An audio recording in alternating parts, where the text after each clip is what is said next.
Madam देखिए आ रही हैं. Let me check the voice now. Is it audible, Dr. Tarun? Good morning. Dr. Tarun, good morning. Join. Am I Yeah, audible, Dr. sir, you are audible. Okay, thank you. Yeah.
A very good morning to all.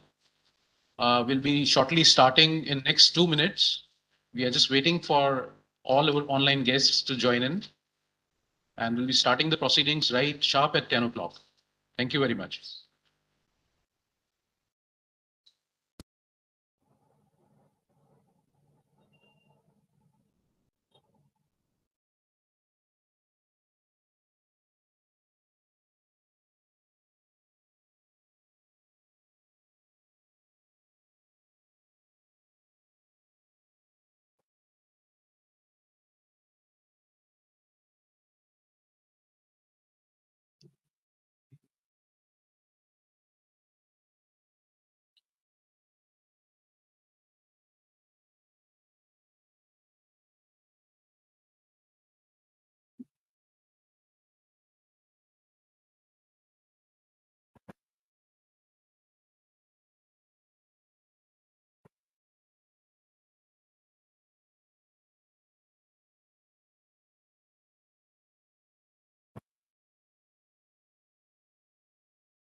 to all. I hope we are just checking whether we are audible. We'll be starting now with the permission of the chair, RAC. I would now request Srimati Meeta Singh Tomar to please start the proceedings of today's program.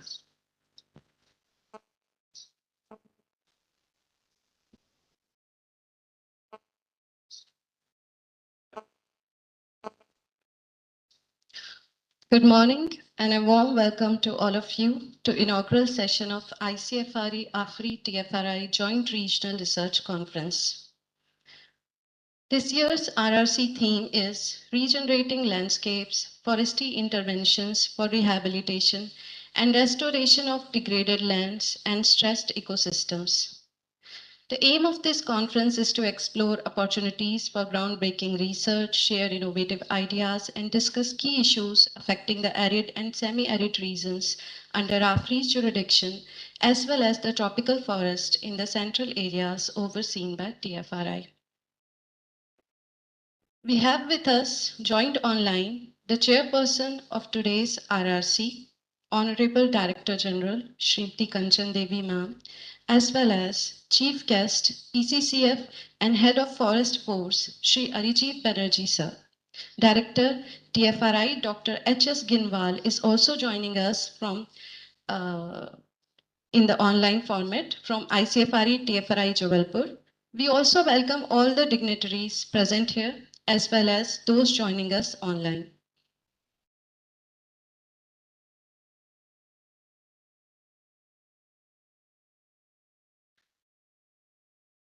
Lighting a lamp is symbolic not only of dispelling darkness, but also of igniting hope and awakening the inner spirit. To mark the beginning of this event, I now invite all the distinguished guests to join us for the lighting of lamp along with Director AFRI, Dr. Tarun Kant, and GCR ma'am and the senior dignitaries.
Thanks a lot. I now call upon Dr. Tarun Kant, Director AFRI, to deliver the welcome address.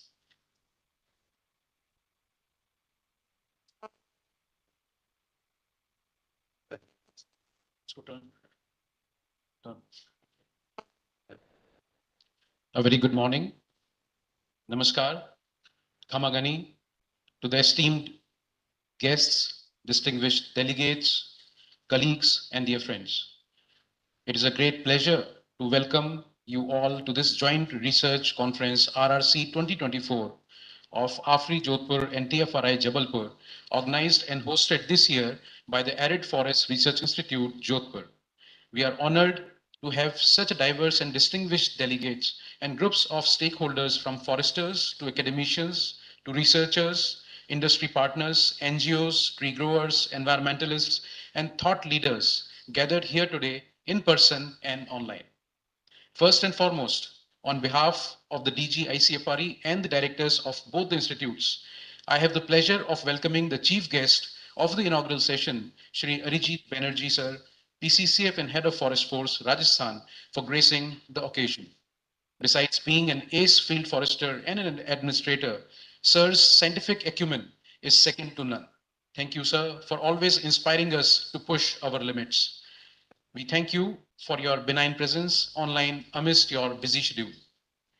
I feel honored to welcome the patron and chairperson of RRC, Srimati Kanchan Devi Madam, the Honorable Director General ICFRE, for taking time out of her busy schedule to join us online for this inaugural session. Madam, your constant guidance and support has been instrumental in planning this event. We are truly thankful to you because you are truly a force to reckon with. Thank you for gracing this occasion with your online presence.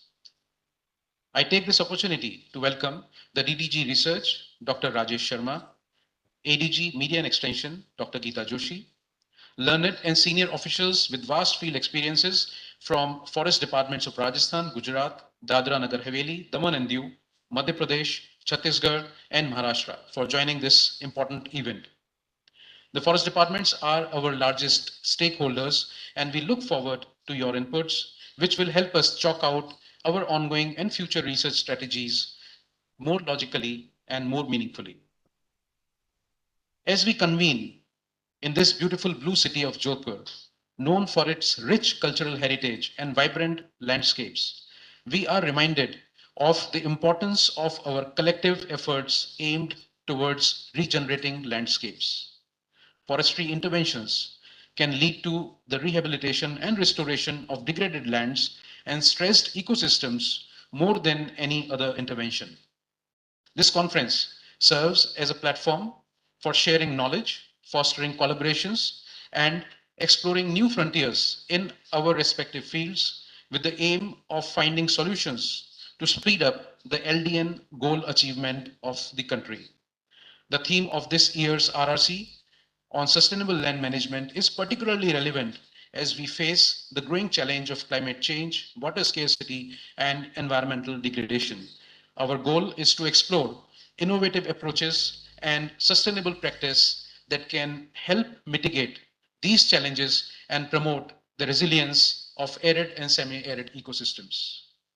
We are privileged to have with us today several distinguished speakers who will share their insights and expertise on a range of topics. I would like to extend a special welcome to our invited speakers on the thematic session 3 of the theme of this conference, whose contributions to the field have been truly inspiring. I extend a warm welcome to the guests from across the different stratas of research and academia. We have faculty participants from the universities, the Jain Narayan Vyas University, Jodhpur, Agriculture University, Jodhpur, and National Law University, Jodhpur. We have scientists from sister institutes like KASRI, NIIRNCD, and ISRO, members from industry representative, the wood-based sector, phytochemical testing, and NGOs, environmentalists, progressive farmers, and tree growers. This diverse group is very important for us to hear from to enable us to tweak our research in the right need-based orientation. I heartily welcome you on board. I also welcome the delegates from institutes under MOEFCC's Nirantar framework to enable us to engage in cross-vertical collaborative research. The institutes under the Nirantar umbrella who will be joining this hybrid event today include BSI, ZSI, FSI, IIFM, NBA, WII, Central Zoo Authority, NTCA, GB Pant, NIHE, NCSCM, National Museum of Natural History, and SECON. Last but not least, I welcome the directors, the DDGs, the ADGs, the directors, and the participants from ICFR institutes, including Center of Excellence of Sustainable Land Management, COE SLM, ICFRE, Dehradun, and members from both the host institutes, that is AFRI and TFRI. Over the next few hours, we will have the opportunity to engage in thought-provoking discussions, attend informative sessions, and network with peers from across the region. I see it as a golden opportunity for both AFRI and TFRI to chart out a robust future course of forestry research. I would like to express my heartfelt thanks to the organizing committees for their hard work and dedication in putting together this conference. This effort has ensured that we have a well-structured and enriching program ahead of us. In closing, I wish you all a productive and enjoyable conference. May our discussions and interactions here lead to a meaningful outcomes and lasting partnerships. Together, let us strive to make a difference in in our communities and contribute to the sustainable life. Thank you very much. Jai Bharat. Thank you.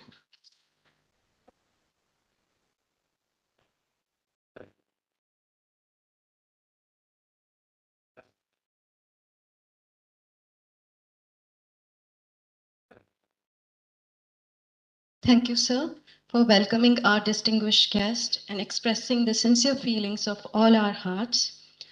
Since it's a joint RRC, I now take the opportunity to invite Dr. H.S. Kinwal, Director ICFRE TFRI Jodhpur, to address the August gathering.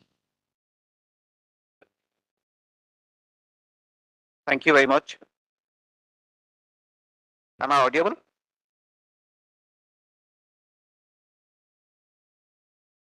Yes, you are audible. Okay, thank you. Sri Arijit Banerjee, PCCF and HOF, Rajasthan, and Chief Guest of today's function. Chairperson of this RRC, Srimati Kanchan Devi, DG ICFRE. Dr. UK Subuddhi, PCCF and R&D MP, who is joining in the online mode. Sri Pradeep Vasudevaji, PCCF and the Director of the State Forest Research Institute, Jabalpur, who is participating in offline mode along with me. Mr. Tote from Maharashtra. Dr. Praveen Chauhan, APCCF Maharashtra, will be connecting in online mode. Sri Venkatachalam, CCF Raipur, Chhattisgarh, who is also connecting in the online mode. Representatives of the Forest Department from the Gujarat, Rajasthan, and Dadar Nagar Haveli, UT. DDG Research, all DDGs of the ICFRE. Director AFRI, Dr. Tarun Kant. Officers, scientists of the ICFRE, TFRI, AFRI, universities, and industries, and the progressive farmers who are connected with us today. And the representatives of the institutes of the verticals under Nirantar, which was just mentioned by Dr. Tarun. A pleasant morning and greetings from Central India. I also take this opportunity to welcome you all on this regional research conference, which is being organized jointly by Tropical Forest Research Institute and the Arid Forest Research Institute. This institute has a jurisdiction in 3 states. These are Madhya Pradesh, Maharashtra, and Chhattisgarh. And I would say these are the highly forested areas in central region, and they cover almost like major agroclimatic zones of our country. MP covers 11 agroclimatic zones, Maharashtra covers 9 agroclimatic zones, and the Chhattisgarh covers about 3 agroclimatic zones. This institute initiated its activity since 1973 as a regional forest research center, which was the satellite center of erstwhile Forest Research Institute. And it was reorganized in the form of a full-fledged institute in 1988 as a institute of deciduous forest. And since then, its journey in the field of forestry research, forestry extension has achieved many milestones to its credit. The institute was renamed as ICFRE Tropical Forest Research Institute in 1992, and it has a satellite center, skill development center in Chindawada also. With a strength of 209 staff, including 28 scientists and 2 IFS officers, we are executing the programs, national programs of the ICFRE in 4 major thrust areas for various components and the disciplines which are part of these thrust areas. At present, at the national level, we are executing about 24 all India coordinated research projects, where the program is being coordinated under the guidance of the national project coordinators, and the activities are executed across the country. Apart from that, we are executing about 13 EAPs, accelerated projects, and consultancies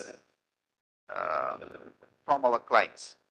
Especially here, I would like to mention that apart from the forest department, we have our clientage with the industries, particularly the NTPC, Adani, SECL, Odisha Mining Corporation, etc. We provide R&D support in central Indian states with respect to the planting stock improvement program, which is basically one of the key program of this institute. As the theme says, restoration of the degraded area. This is also one of our major activity, that is eco restoration of the degraded and demined areas.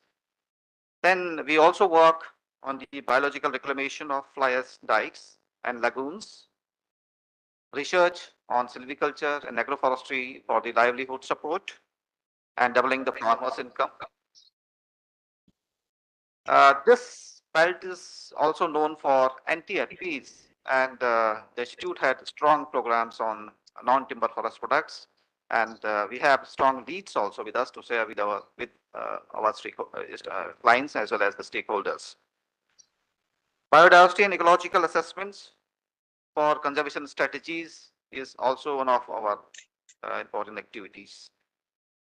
We also provide technical assistance to state forest departments, industries on various aspects where the forestry interventions are required. We execute the national programs of forestry extension under the direction of the DDG Extension ICFRE through One Vigyan Kendras. Total 7 One Vigyan Kendras we have established in our jurisdiction states, demo villages, One Melas, GSDB trainings, and Prakriti, which is a unique program of ICFRE wherein the scientists are connected with the students in the schools. We conduct third-party monitoring of various plantations in industries as well as with the forest department. And also we conduct services with respect to the quality planting stock, their verification through genetic fidelity testing. Some important areas which we have achieved in last, say, 5-6 months are forest soil health cards. We have 3 states in our jurisdiction area. The forest soil health cards for the MP state has already been released last year. The forest soil health card for Chhattisgarh state has also been prepared. And by the end of this year, we'll be able to complete the task for achieving the forest soil health card of Maharashtra state also. Then we are also executing programs on combating desertification in the Chambal ravines through our scientific interventions. We are also preparing wildlife conservation plans for various industries and the mining companies. Supply of quality planting material is one of our key achievement, I would say, in last 6 months. And in this connection through the public-private partnership, this institute is able to supply 1.3 lakh quality seedlings, tissue culture seedlings of teak to Madhya Pradesh Forest Department. And we are supplying 6 to 7 lakh quality plants, tissue culture raised bamboo to Maharashtra Forest Department.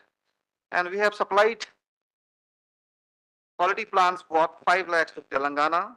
And apart from that, we are also certifying all the quality planting material which is being procured by the Chhattisgarh Forest Department through genetic fidelity. So before the planting material is procured by the Chhattisgarh Forest Department, its genetic fidelity is tested by this institute. And once it is confirmed that the material is of true type, then only the procurement process takes place by the respective state forest department. So these are our some important activities, and the detailed achievements of this institute will be shared by our group coordinator research through our presentation later on. Now, in the next era, as per the direction of our ministry, we are formulating inter-vertical collaborative programs through projects, and we are collaborating with various other institutes of other verticals also, and some of the projects, these lines are under formulations, and 1 or 2 projects we are at the stage of submission to the ICFI. So with this all background, I wish today's RRC will have a fruitful discussion, and at the end we will emerge, we'll get some innovative areas where scientific interventions are required, and that will help to formulate new projects and make our collaboration more stringent with our stakeholders. So thank you very much. Have a very good day.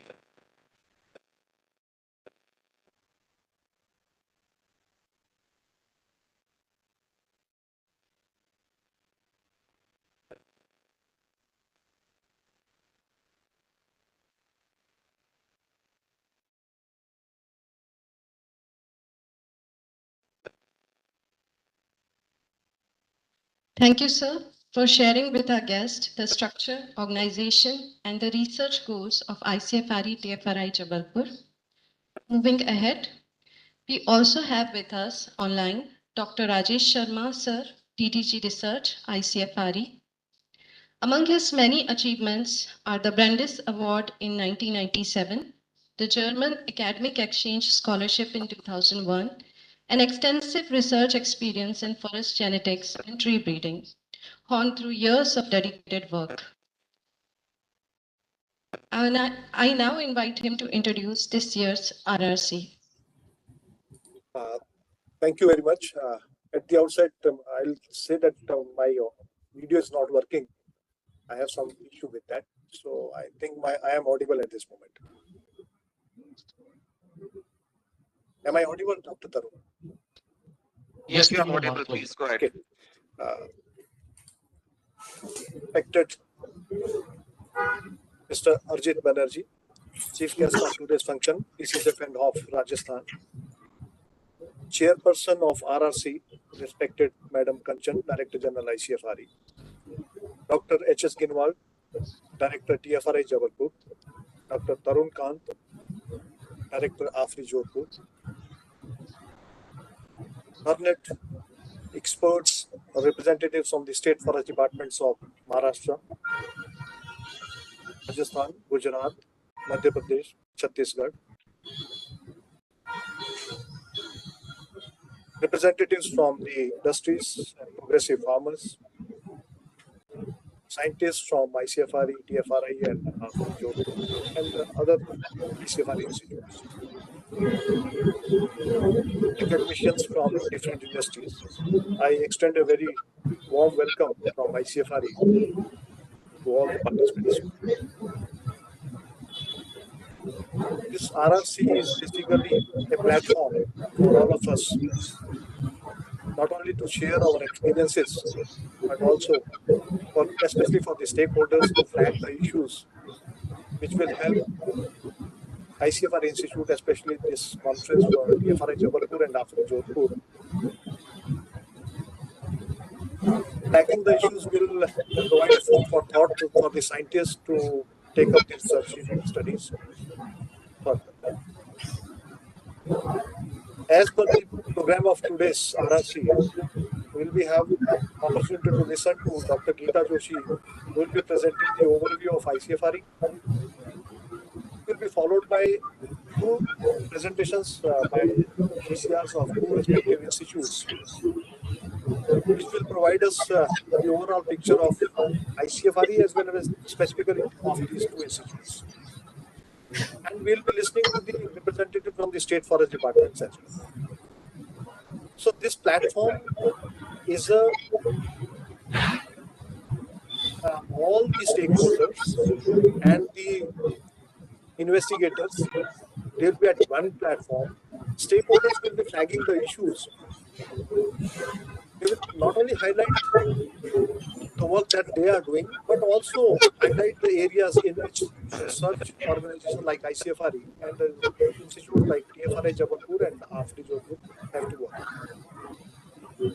At this moment, I would also like to say that while talking about the specific issues of TFRI and AFRI, we should not lose sight of the national and global issues of climate change, biodiversity conservation, land degradation.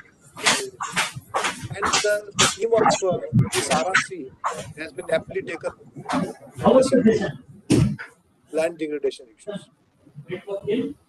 So my humble submission at this moment is, as we have Dr. Tarun Kant has already invited the institutes of under Nirantar Vertical.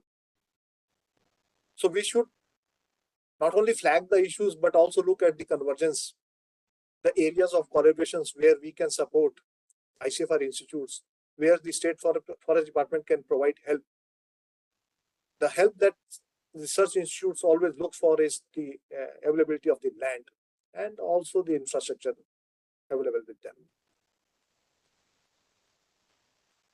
I'm pretty hopeful that this conference, which is fifth in the row that is being organized by ICFR Institute and is the last one, I'm pretty sure that we will be having a fruitful discussion during the day, and we'll come up with a nice proposal for the research advisory group that is likely to take place in a few weeks from now from Jodhpur and Jabalpur.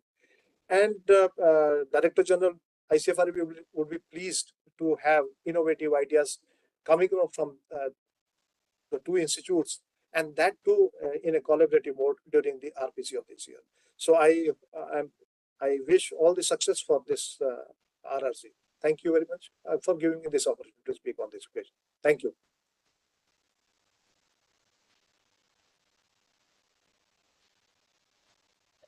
Introduction of the RRC.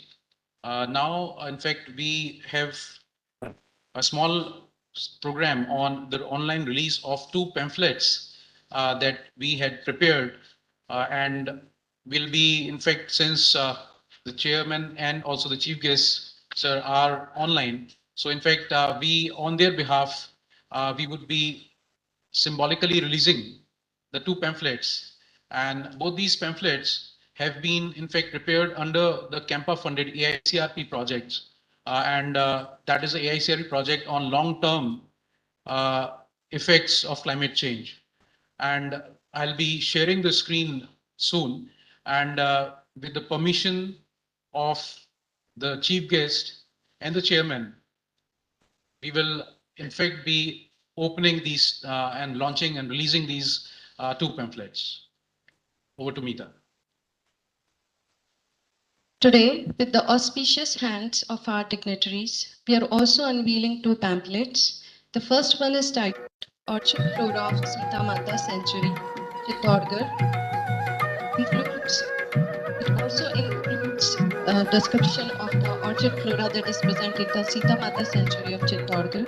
And the second one is titled Lepidopteran Insects Diversity in Sita Mata Wildlife Sanctuary. Both showcase the rich biodiversity of the Sita Mata Sanctuary, wildlife hub in Pratapgarh and Chittorgarh district of Rajasthan, detailing the orchid species and the lepidopteran insects which serve as pollinator and bioindicators of the habitat health.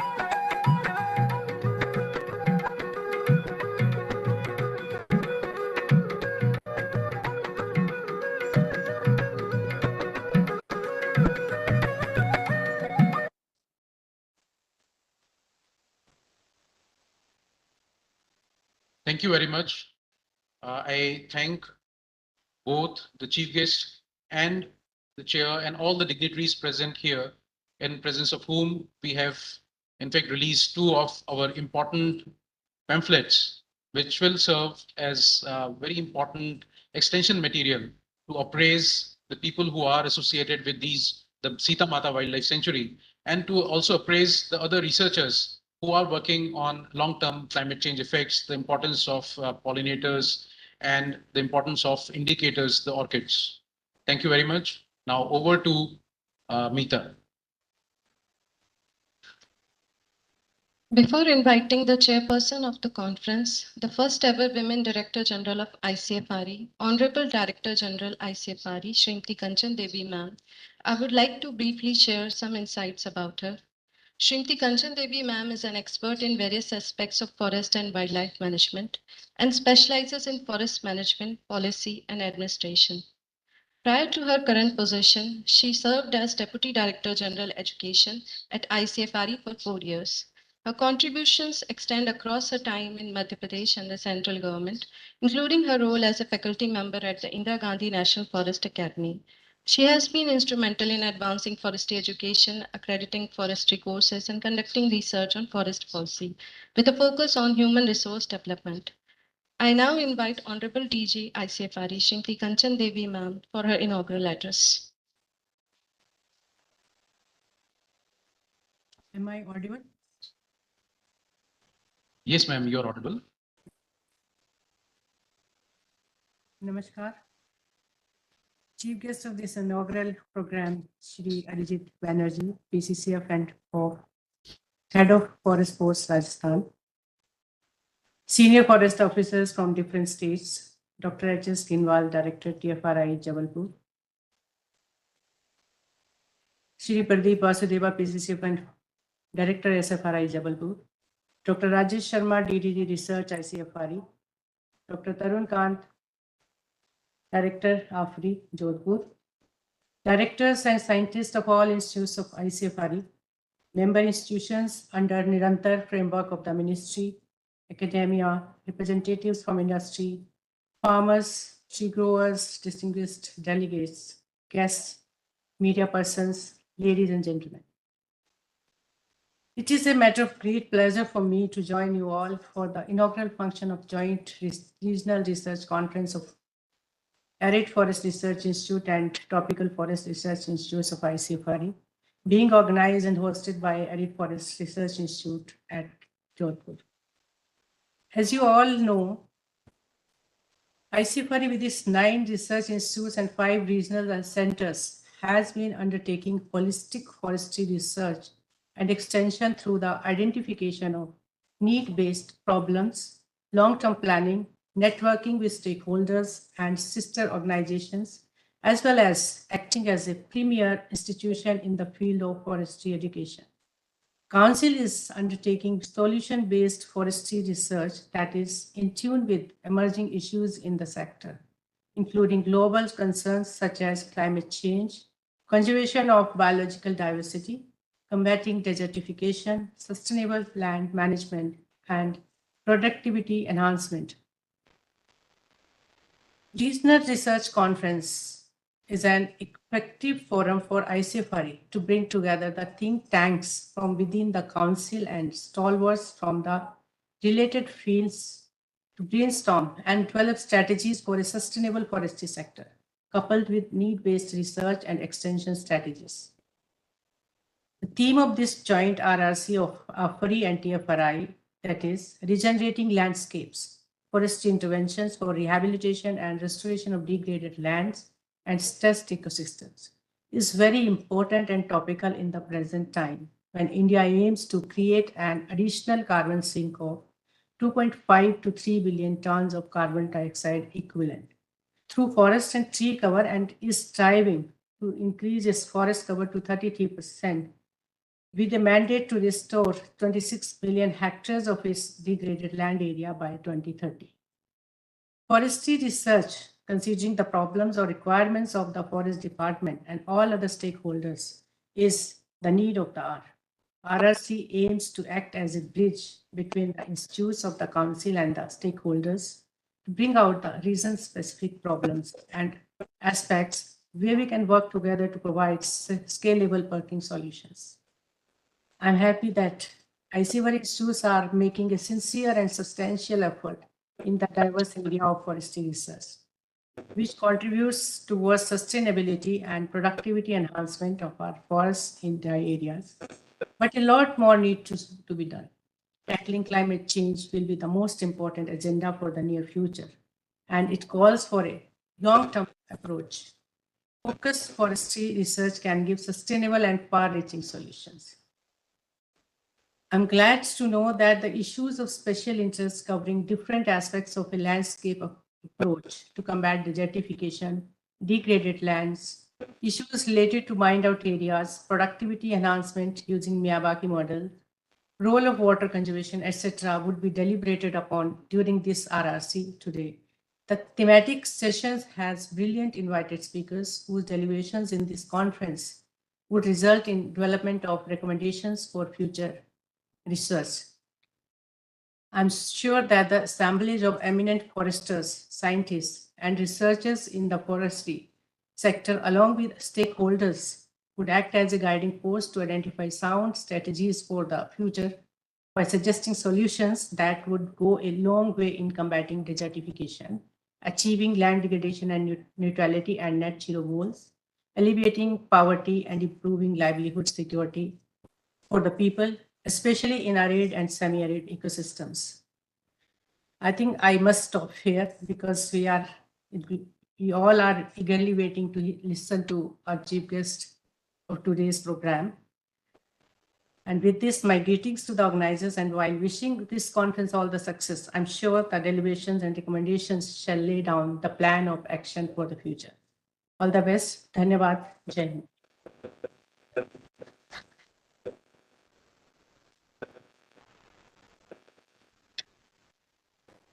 Thank you, ma'am, for sharing with us your vision regarding the today's Regional Research Conference and for inspiring us with such great words.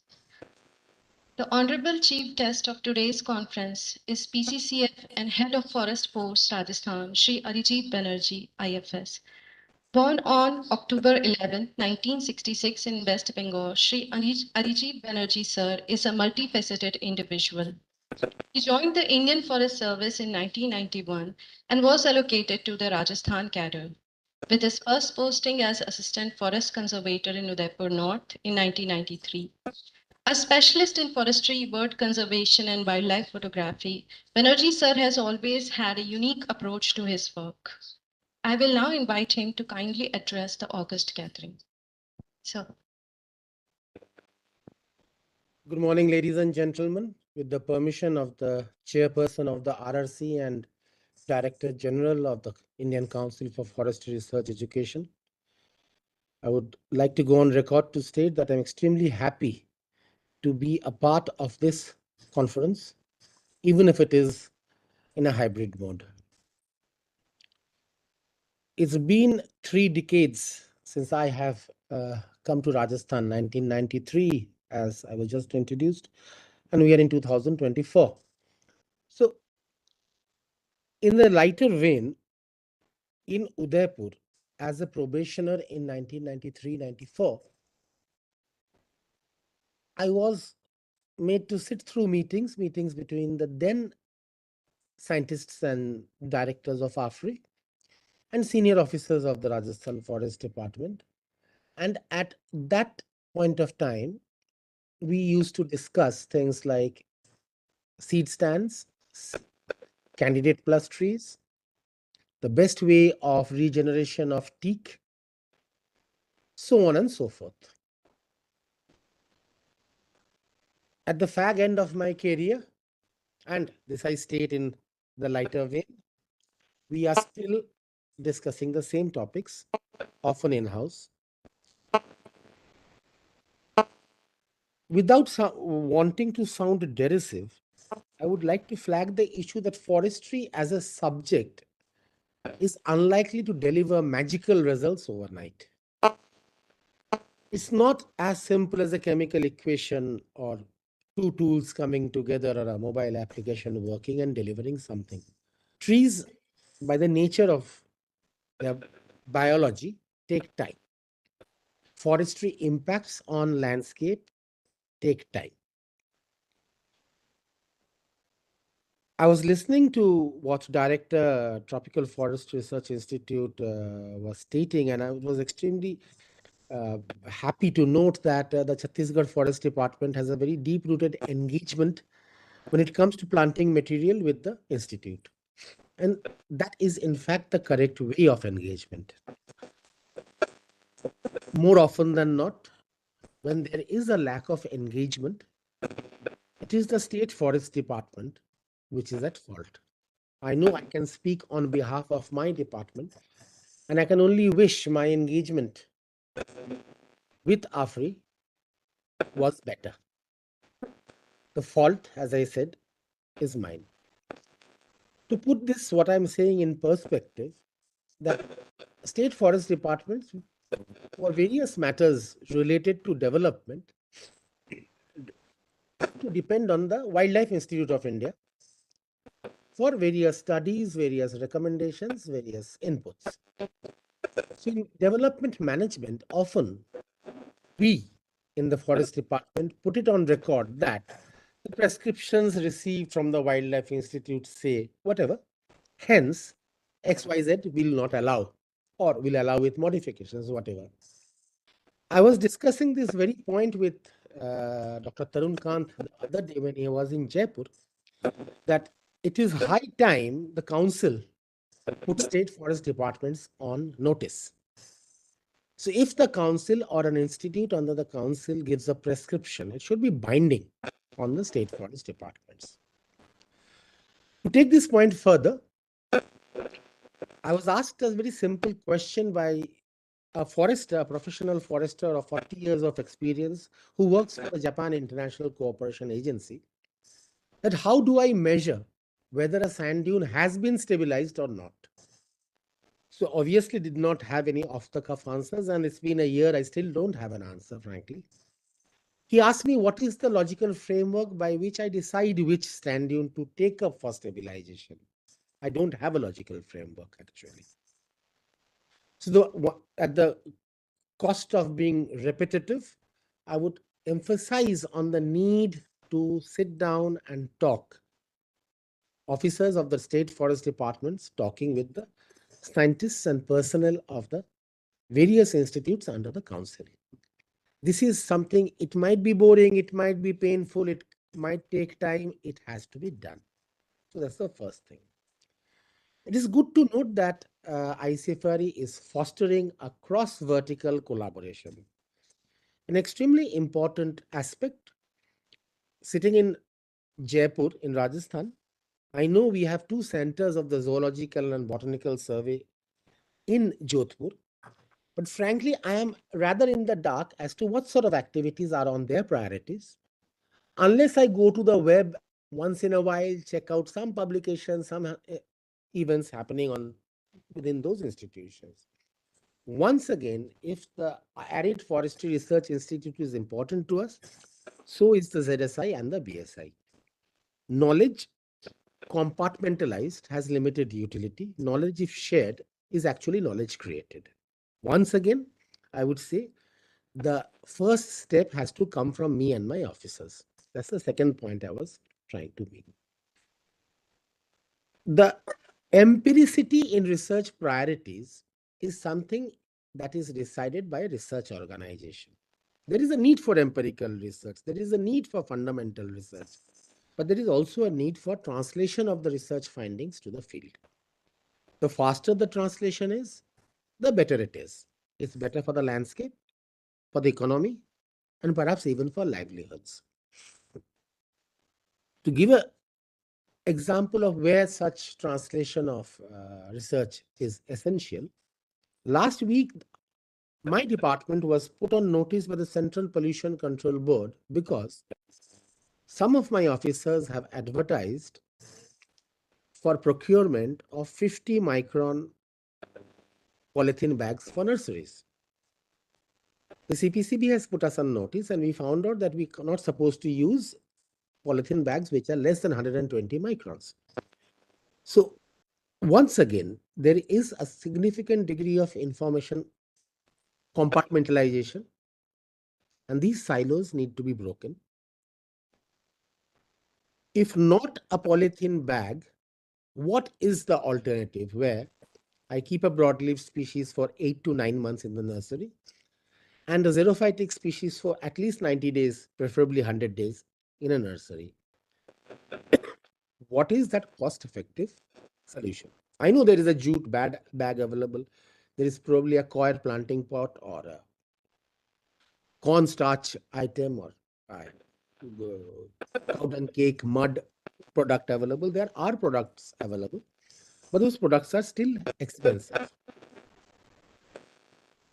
A very serious area of collaboration between those involved in research and those who are practitioners like us in sorting out the strange issue of plastic, because when we are planting in the field, invariably the plastic bags are left back there.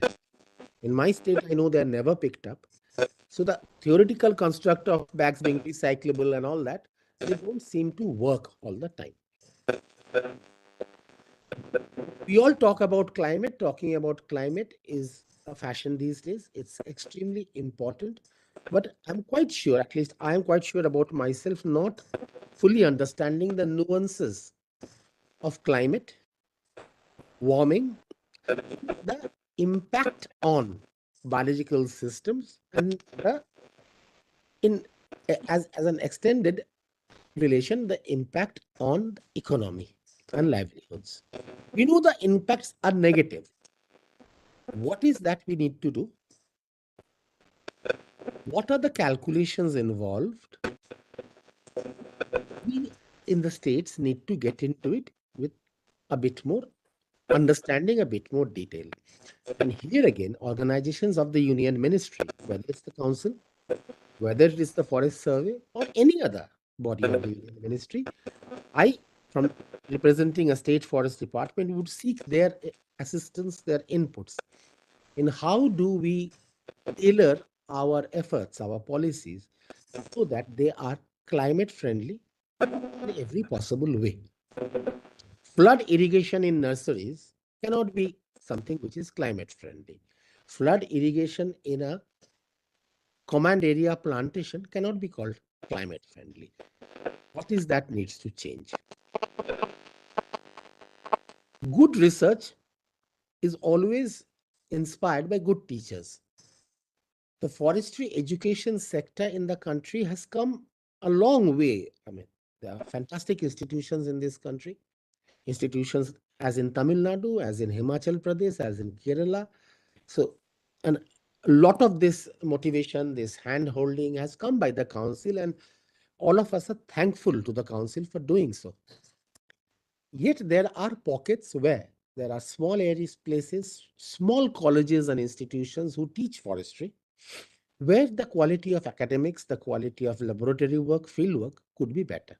There is one such college in our state, which was set up with the best of intentions, but when you talk to students or the faculty of this institute in person, you realize that they need a bit more motivation and bit more infrastructure overall and academic support. I take this opportunity to request DG Sab if she could put together a group. If there's anything we can be of assistance, we will be happy to give that assistance. At least we can go and take some classes if that is allowed. But this is a very pet project of the state, but it is not going beyond a certain level of excitement, and that excitement level is required because those boys and girls whose parents send them to study an offbeat subject like forestry have an expectation that they would get some profitable employment somewhere. So we probably need to touch upon this area, and this is an appeal. If some well-meaning people who understand forestry as a subject, an academic subject, could come together, have a discussion with the agriculture department here, and see what is that we can do. This research seminar, I'm sure, will present the best practices which have been evolved by the various participating institutions. I see people have joined up from the National Biodiversity Authority, from different states. It's a very good platform for exchange of views, formulating a vision for for tomorrow, and a platform where some advisories can be issued to the State Forest Department. As I said in the very beginning of my address, that it is time the council and its institutes take that predominant stand over the state forest departments when it comes to the technical aspects of forestry. Thank you very much. I thank DG Saab personally for this opportunity. I'm sure this will be a wonderful and engaging conference. Namaskar.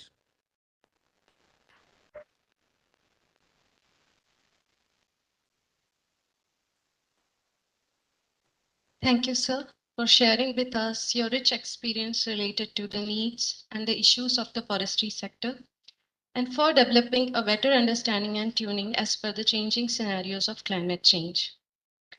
We are almost at the end of today's inaugural session of today's RRC. Thus, I'm calling upon Dr. Sangeeta Singh, Scientist F and Group Coordinator Research, to propose the official vote of thanks. Thank you. Respected dignitaries, I take this opportunity to propose a vote of thanks on this special occasion of joint AFRI and TFRI Regional Research Conference 2024. Namaskar and good morning. I feel honored to extend my word of thanks to all of you at this moment. First of all, I would like to extend my warm regards and heartiest gratitude to our Honorable Chief Guest, Shri Arid Banerjee, sir, PCCF and Head of Forest Force, Rajasthan, whose presence and insightful information has really imbibed the confidence, and we hope we will be getting the guidance and constant support and coordination from Forest Department. I convey my deep regards and a hearty thanks to our Honorable Director General, Srimati Kanchan Devi, Chairperson of this RRC, for giving us directions and infusing new energy. My special thanks to the DDG Research, Dr. Rajesh Sharma, for introducing the aim of the RRC to this August gathering. I would also like to thank the ADG Media and Extension, Dr. Geeta Joshi. My thanks to all the learned representatives of Forest Department of 6 states under jurisdiction of AFRI and TFRI. I would like to thank all the directors of ICFRI as well as directors, representatives of Nirantar verticals who are present with us in online mode. My sincere thanks to Director TFRI, Dr. H.S. Kinwal, GCR had scientists of TFRI for their presence in this session. I'm very much thankful to our director, sir, Dr. Tarun Kant, to motivate us throughout the preparation of this program. Thank you, sir. My sincere thanks to all the esteemed gatherings, our learned seniors, Dr. Ellen Hirsch, Dr. J.C. Tiwari, and all the esteemed gatherings, our speakers, representatives from agriculture, university, ICAR, progressive farmers, who are present in physical as well as in online mode with us today. My thanks to all the division heads of AFRI, scientists, technical staffs, CTOs, IT cell of AFRI PRO, and my special thanks to the anchor of this session, Srimati Meeta Singh Tomar, Once again, thank you all.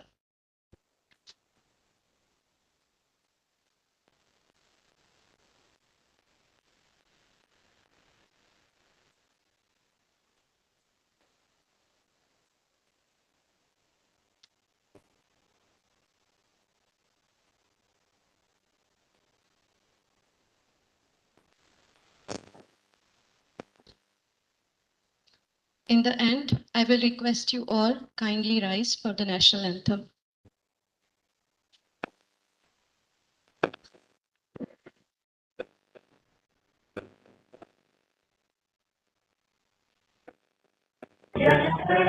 जनगणमनधिनायक जय हे भारत भाग्य विधाता पंजाब सिंधु गुजरात मराठा द्राविड़ उत्कल बंगा विंध्य हिमाचल यमुना गंगा उत्कल जलधि तरंगा तव शुभ नामे गाये तव शुभ आशीष मागे गाहे तव जय गाथा जन गण मंगल नायक जय हे भारत भाग्य विधाता जय हे जय हे जय हे जय जय जय जय हे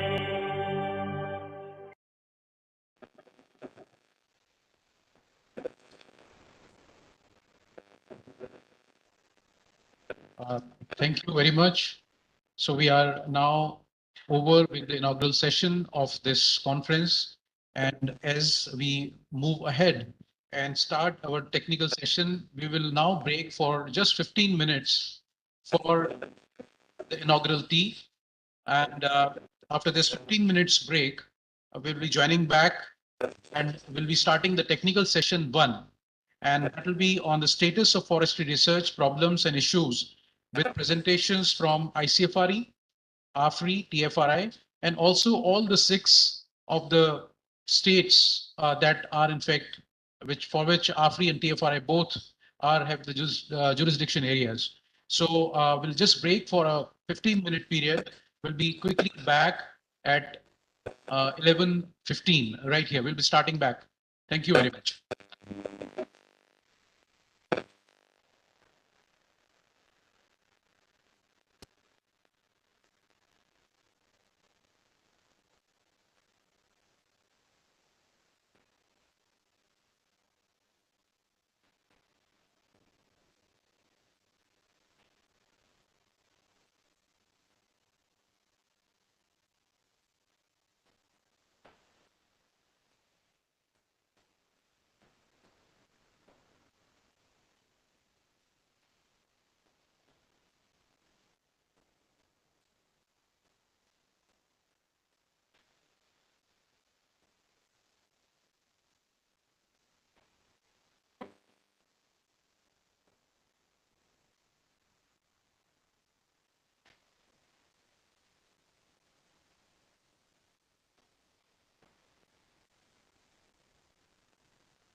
Yeah,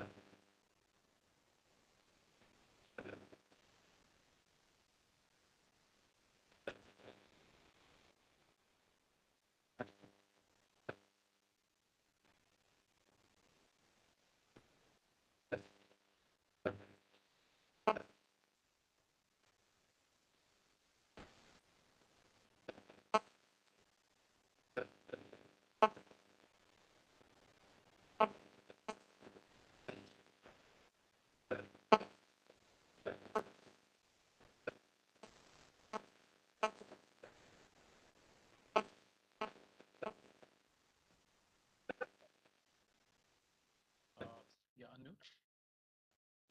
Once again, very good morning.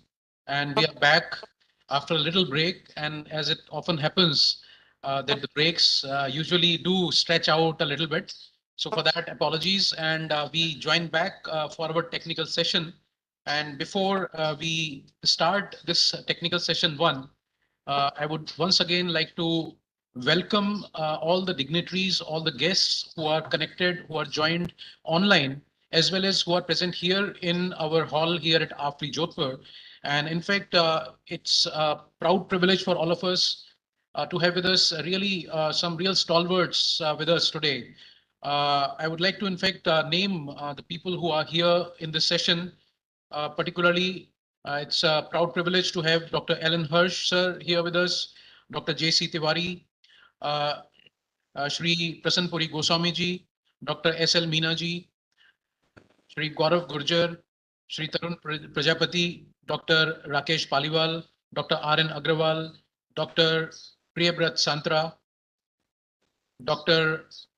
Krishna Saran, and Shri Haji Babu Khan, who are present here in person with us in this conference.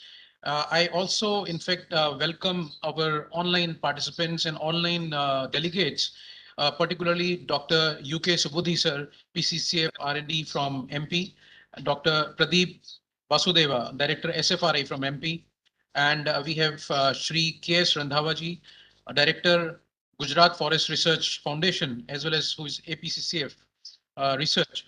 And we have also Dr. Venkatachalam from Chhattisgarh. We have Mrs. Shailaja Deval, who is CCF Research from Rajasthan, connecting from Jaipur. We have got Dr. Ganga Sharan Singh, DCF Rajasthan, from the Rajasthan Forest Department, from the Gujarat Forest Department, who is DCF Research. And we have Shri Joju Elapat, DCF Silvassa, also with us. And besides that, from our own ICFRI system, I welcome the present two presenters. In fact, we have Dr. Geeta Joshi, Assistant Director General, Media and Extension, who will be, in fact, presenting the ICFRE overview. And we also have Dr. Neelu Singh, who will be, in fact, presenting about TFRI's work, which is, in fact, more, it will have more relevance with the theme of this RRC. So now I hand over the mic to our anchor person, Dr. Anjali Joshi. And from here on, there is one more announcement that when we break for lunch after this session, because we'll have 9 presentations, 3 from ICFRE, that is ICFRE and institutes, and followed by 3 from, in fact, 6 from the state forest departments. After that, we break for lunch, and just as we proceed for lunch, we'll be assembling the people here in house. Will having a group photograph. So over to Dr. Anjali. Thank you, sir. The first technical session is on status of forestry research, problems and issues of the State Forest Department. This session will be chaired by Dr. Ellen Hirsch, former Vice Chancellor, Agriculture University, Jodhpur. Dr. Hirsch has worked on sustainable management of natural resources in arid and semi-arid areas, gum tapping technologies for tree species, agroforestry and hydroponic models, and combating desertification. He was also a member of United Nations Intergovernmental Panel on Climate Change, which was the joint winner of Nobel Peace Prize 2007. I now request respected Director AFRI to extend a floral welcome to Dr. Ellen Hirsch.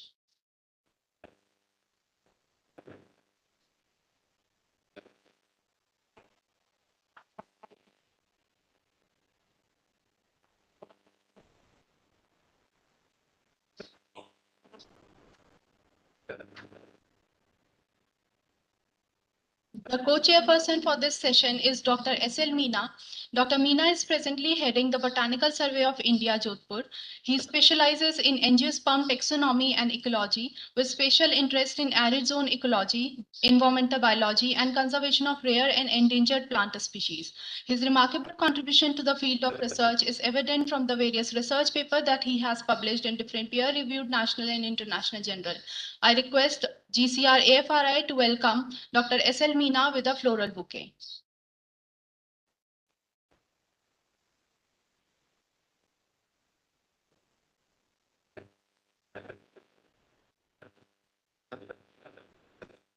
Now we proceed with our first technical session, which will have presentation from various speakers, and 15 minutes are allotted for each presentation. I request the chair and co-chair to kindly preside over the session while I'll be inviting the presenting speakers. We will now start with the first presentation of this session, providing an overview of Indian Council of Forestry Research and Education, which will be delivered by Dr. Geeta Joshi, ADG Extension, ICFRE. Before I invite ma'am for the presentation, I would like to briefly introduce her. Dr. Geeta Joshi is an eminent seed technologist and molecular biologist. She has standardized seed storage protocols, macropropagation techniques, and nursery techniques for numerous tree species, and have also conducted molecular studies in teak and Melia dubia. Presently, she is working as ADG Extension in Indian Council of Forestry Research and Education. I now invite Dr. Geeta Joshi ma'am to provide a brief overview of ICFRE. I'm audible. Yes, ma'am, you're audible. Thank you for giving me an opportunity to present about ICFRE. In fact, DG Madam wanted to know, because we do regional research conferences, and then only about those institutes which are involved in it, the work is being shared. We thought that at pan-India level, what ICFRE has been doing, that also should be shared with our co-researchers, stakeholders, and others, so that the information, those benefits can be shared with others also. So with this, I would now be sharing my presentation, and with the permission of Dr. Harsh, chairperson, and Dr. Meena, co-chair, I would like to start the presentation, please. इसको share करो.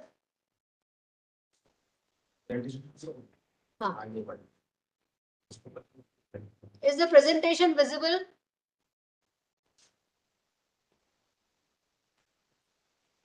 Is the presentation? Yes, it is visible. Yeah, make it a full screen now. Yeah, that I will.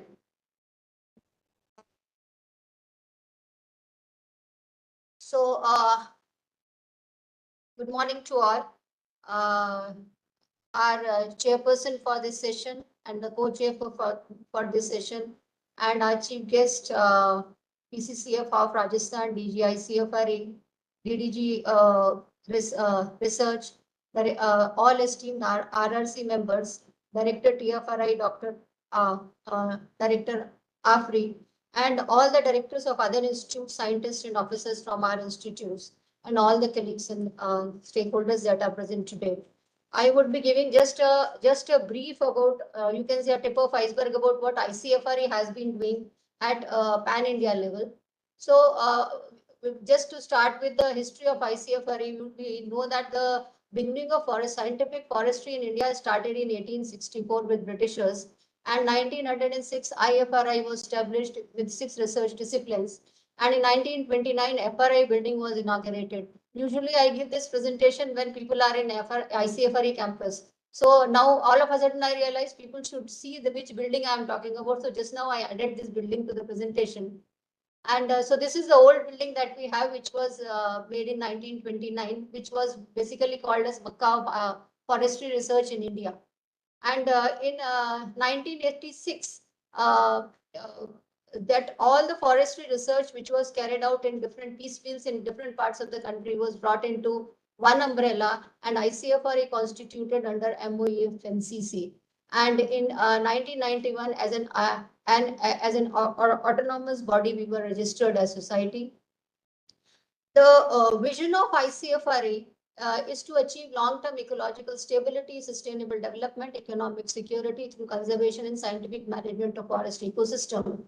And the mission is to generate, advance, and disseminate scientific knowledge and technology for ecological security, improve productivity, livelihood enhancement, and most importantly, the as topic is sustainable use of forest resources through forest research and education. So, the structure of ICFRA is that the Honorable Cabinet Minister is a president of our ICFRA Society. Chairperson for the Board of Governors is there for this. Secretary MOEFCC is the chairperson. Director General ICFRA is chief executive. And under that, we have a deputy director generals and 4 deputy director generals and directors of 9 institutes. And Director IC in International Cooperation is also there, and the secretary of this.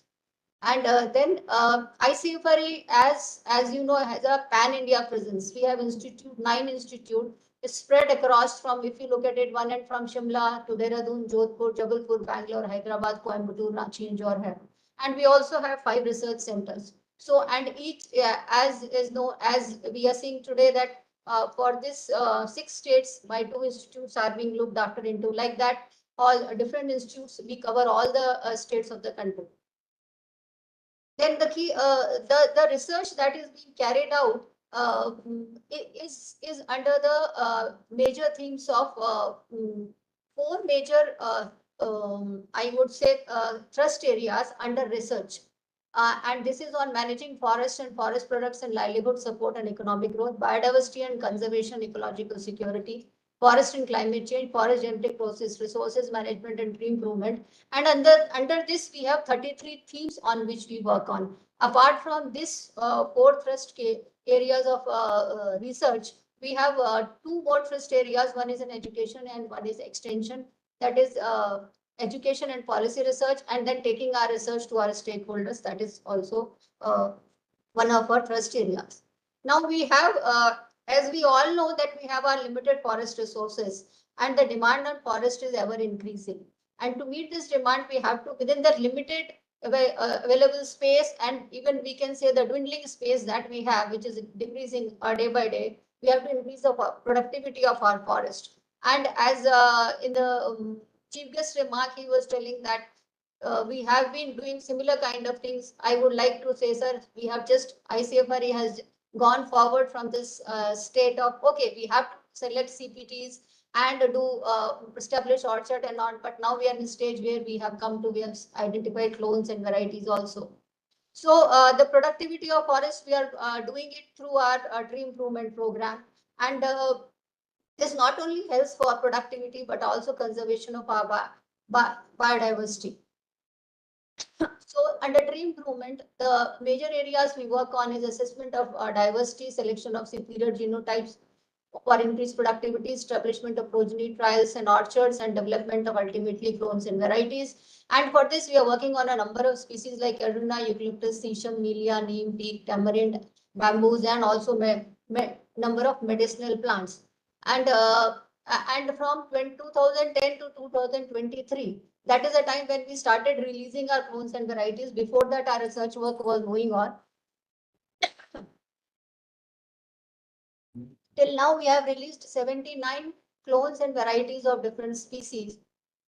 And these are based on their end use requirement, that is it. So for wood, for wood requirement, if we look at it, we have released clones of Casuarina popular, Eucalyptus, Sesam, and Melia dubia. And for oil based, we have done for Calophyllum and for neem, that has been done. And for medicinal plant has been done for Ralphia, Mankatni, Kutiki, and Pushpala. These are Ralphia has been done by TFRI, and remaining 3 has been done by HFRI Institute. Now we don't stop. We have, this is what we have done, but the work is still continued. Improvement work is an ongoing work which goes on. And right now we are doing All India coordinated project, which is funded by CAMPON, 13 species.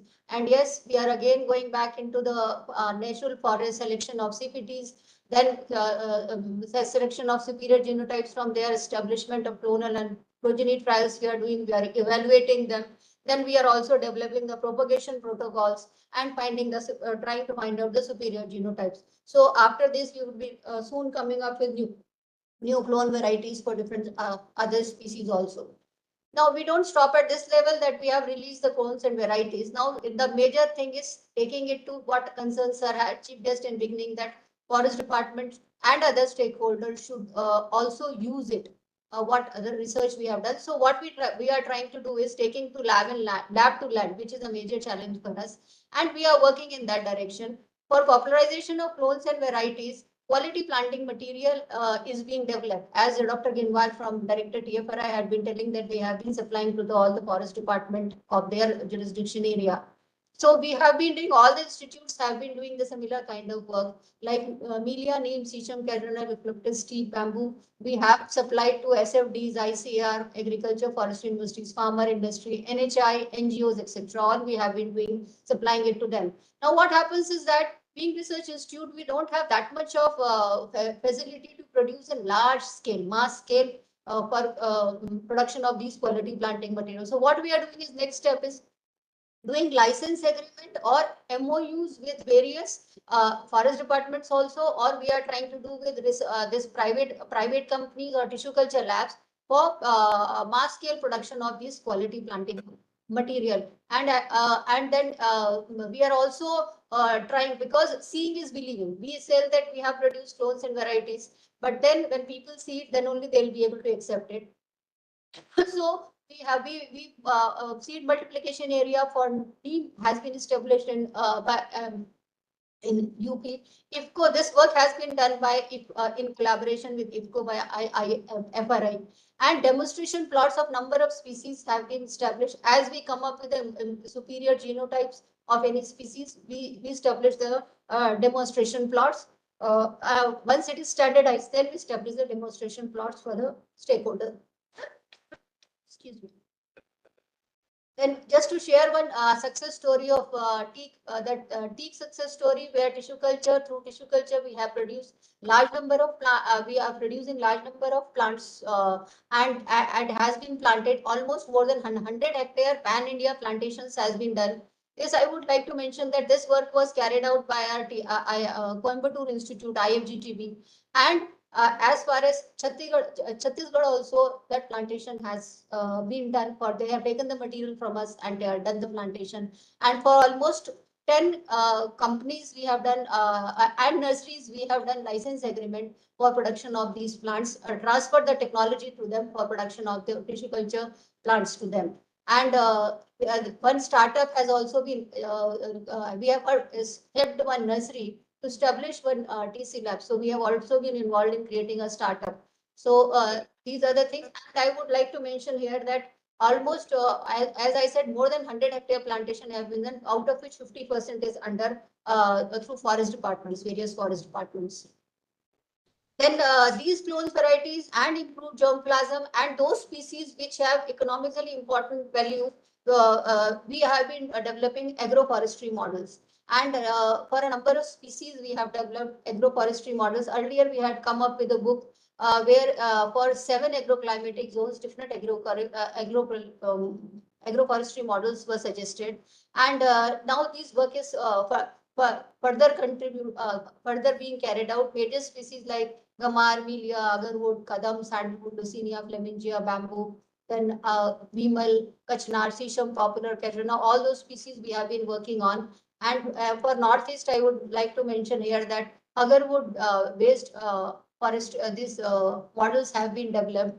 And for sandal also, we have developed sandalwood based agroforestry models have been developed. Which sandalwood, as you know, from south now, even in Gujarat, Rajasthan, in these areas, even in Madhya Pradesh also, this species has come up. So the work started with our institute, IWS Institute in Bangalore, and now it has spread to other parts of countries also. So, and recently we had done, last year we had a book was released by our Union Minister. It was at the behest of Minister only that we had prepared this book on FAQs on agroforestry. So for all those species for which we had worked on for agroforestry models, in question answer form, the book was prepared so that people can easily implement it in the field, and not only for economically important, even for fodder species we are trying to work on, which are very important for farmers and for tree growers and for villagers, because for livestock management. And under one of our all India coordinated project, we have placed 18 field trials have been established in different part of country to see the to evaluate various trees, herbs, shrubs, and grasses which are suitable for different for fodder as fodder species. Now, under livelihood support, we are also working on non-timber forest products apart from these species, where we are working not only on wood based but on these species also. So non-timber forest products, what we do is standardize the propagation and collection practices, non-destructive and sustainable harvesting techniques, nursery techniques on cultivation of medicinal plants, value addition and capacity development of stakeholders that we do. And just to share a few with you, and a region about AFRI and TFRI, they would be giving in their presentation. Just to give a few examples, like Sasi inoculant for artificial induction of agarwood in the trees has been developed by RFRI Institute. We have developed hair current dyes, then diabetes treatment for diabetes mellitus we have come out with, and hair gel for pain removal, herbal gel for pain removal. Like these we have come. And we have also obtained FSSI certificate for Moringa and Maduka product has been obtained by our RTFRI Institute. So, and apart from this, we are always also contribute towards ecosystem conservation and management. And because climate change, as we know, is the major issue these days. And though we might not feel the impact directly, but but indirectly we are feeling right now. I'd say directly you are also feeling, because where there is more rain, there is more flood. Somewhere, sometimes the temperature goes very high. So all this is because of our change in our forest cover and our species diversity. All these things have been changing. So to address these issues, recently we have established 2 carbon flux towers in Madhya Pradesh and Chhattisgarh to regularly monitor the carbon exchange from forest. And then long-term monitoring of climate change, we established permanent research plots in 13 states. And we have regularly forest genetic resources work pan-India level we have been doing, documenting and finding out the species diversity and the means to propagate it further. And Red Plus is the area where ICFRE has extensively worked on, and we have developed the safeguard information system and uploaded it for UNFCCC. Then capacity building on all SFDs we have done for SFD, and we have resource manuals have been developed for state forest departments by ICFRA. So we not only contribute at national level, but we also contribute at in international level through our research. Then there's one project I would like to share with, where ecosystem services project, which was funded by World Bank, and it was implemented in Madhya Pradesh and Chhattisgarh, where we trained the forest officials in carbon stock measurement and GFMC members, and SLAM best practices were shared with 15,000 members of local communities, and different techniques were shared with them. Material was also provided with them for rain harvesting, improved cooking, lag cultivation, sprinkler system, biopesticide, vermicomposting, etc. And with this, 25,000 forest dwellers and marginal farmers have been benefited in 20,000 hectare area. Now, the we also, as we say, holistic development, you would have is the buzzword today. So in forestry also, it is not that we work only for tree improvement, or we only work for extracting things like NTFPs from that, but we also have to give back. So what we do is, like in forest soil health card, you would have heard of agriculture health card. But now, for the first time, ICFRE has developed forest soil health card. Until now, we have released 153 forest soil health card for 150 divisions of 8 states and union territories has been done. And for further states and union territories, the work is in progress. We also work on the evaluation in forest for abatement of pollution, that how forests are contributing towards that. We have been regularly working on invasive species, and just to give one example, that we have prescribed model for lantana and prosopis for the degraded areas for Bundelkhand, those areas which are degraded by lantana and prosopis in Bundelkhand and Vindhya region in UP. We have done it. So this kind of work we have been doing for other areas also. ICFRE has already done work in Uttarakhand and Madhya Pradesh on forest fire. And right now also we are, this work is completed. This we did in collaboration with FSI, GB Pant Institute, WINIH, and their carbon pool, forest produce, hydrological and wildlife estimation, these things were done. And now further, these studies on related to forest fire are being conducted. Even we are making those tools and gears which can be used for while handling forest fire. These also we are doing. And apart from this, we also provide our services to a different forest department in different ways. So one of the ways, like Meghalaya, we have did evaluation of living root bridge of Meghalaya. So based on evaluation, what we did, now they have applied for nomination of this living root bridge for as a UNESCO World Heritage Site.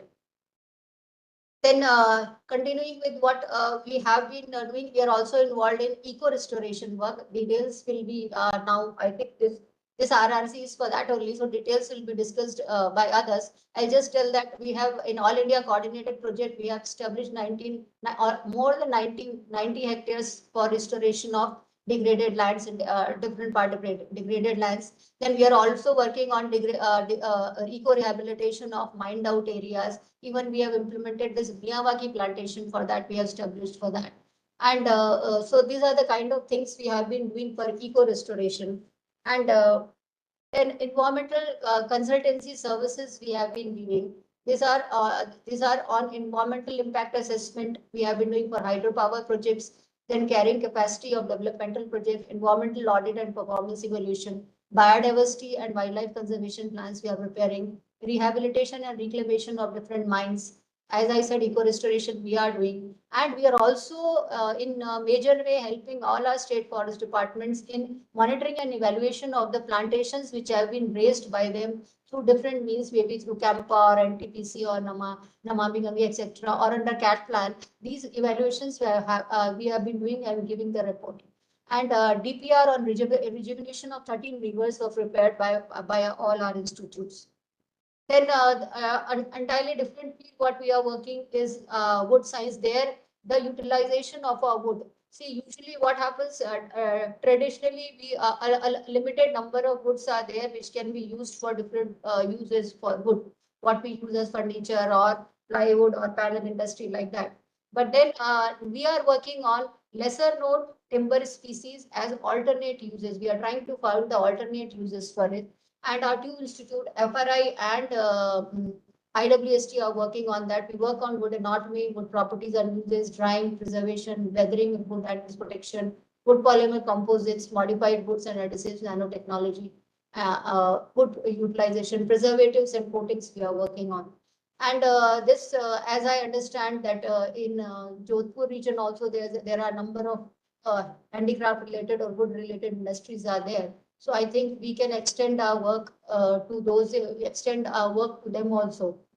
And we have worked extensively on wood drying, on solar drying, vacuum drying, etc. We have done. And now we have ventured into a field of microwave dry, using microwave technology, RF technology for drying, where it takes lesser time for drying and the drying is more uniform. And it has been done for even wood and bamboo. And a number of ternary items have also been made from that. And it has been found to be very successful. And like you can see, we have done, we work on plywoods, we work on transparent wood, we have got modified wood, and then thermo-hydromechanical modification, composites wood we are doing, and also on the nano preservatives, working on nano preservatives we are working on.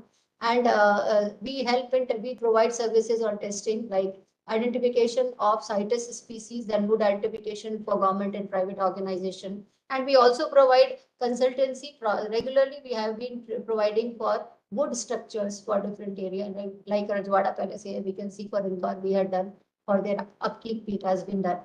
Now, the major thing that comes after it is that we also have to protect our forests from insects, pests, and other, even in nurseries. When we start growing these species in nurseries, then the problem of insect pests also come. So we have been doing on these aspects also, and we are working extensively on developing biopesticides and biofertilizers. And these biofertilizers have been like biofertilizer Himrita has recently been produced by our HFRA Institute. Then High Act was done by IFGTB. And there's one, and this is not only confined to when we are telling our institute is doing to that area. Now we are doing trials like in case of biopesticide tree called PH. It was developed by our IFGTB Institute Coimbatore.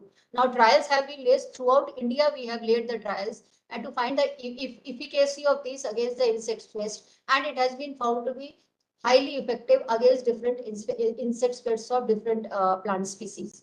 And integrated pest management, we have been doing, I think, for Rajasthan Khejri mortality, it has been developed by AFRI. And we also do regularly giving advice for upkeep and maintenance of heritage trees in different parts of country, even outside India, like Mahabodhi Daksh. Now, this is this you would appreciate that in ICFRA has been involved in green credit program, and it is established to promote by our government, MOEFCC, Government of India, promote environmentally responsible practices and sustainable development. And ICFRA is the administrator for implementing this program, and we involve both business and individuals to adopt eco-friendly behavior and investments. Till now, 15 states and 22 public sector units have registered in this, and 21 more than 21,000 hectare land has been identified for covering under eco restoration and plantations. And out of this, you would appreciate that 19,000, more than 19,000 has been selected by PSUs alone. Then, as we know, that Center of Excellence for Sustainable Land Management. This is the thing. This is the theme also for sustainable land management. This RRC. This center was established, was inaugurated by our honorable minister last year, and we have been doing a number of activities, and the details would be given in the subsequent presentation. I would just tell that we have been conducting national and international trainings, workshops, corporate summit also we have done. And we were also involved in G20 summit when it was held.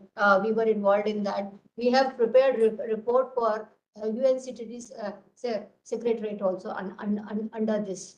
Now the technologies and products that we prepare, technologies that we develop. Now for this, till now 17 patents have been granted, 31 patents have been filed.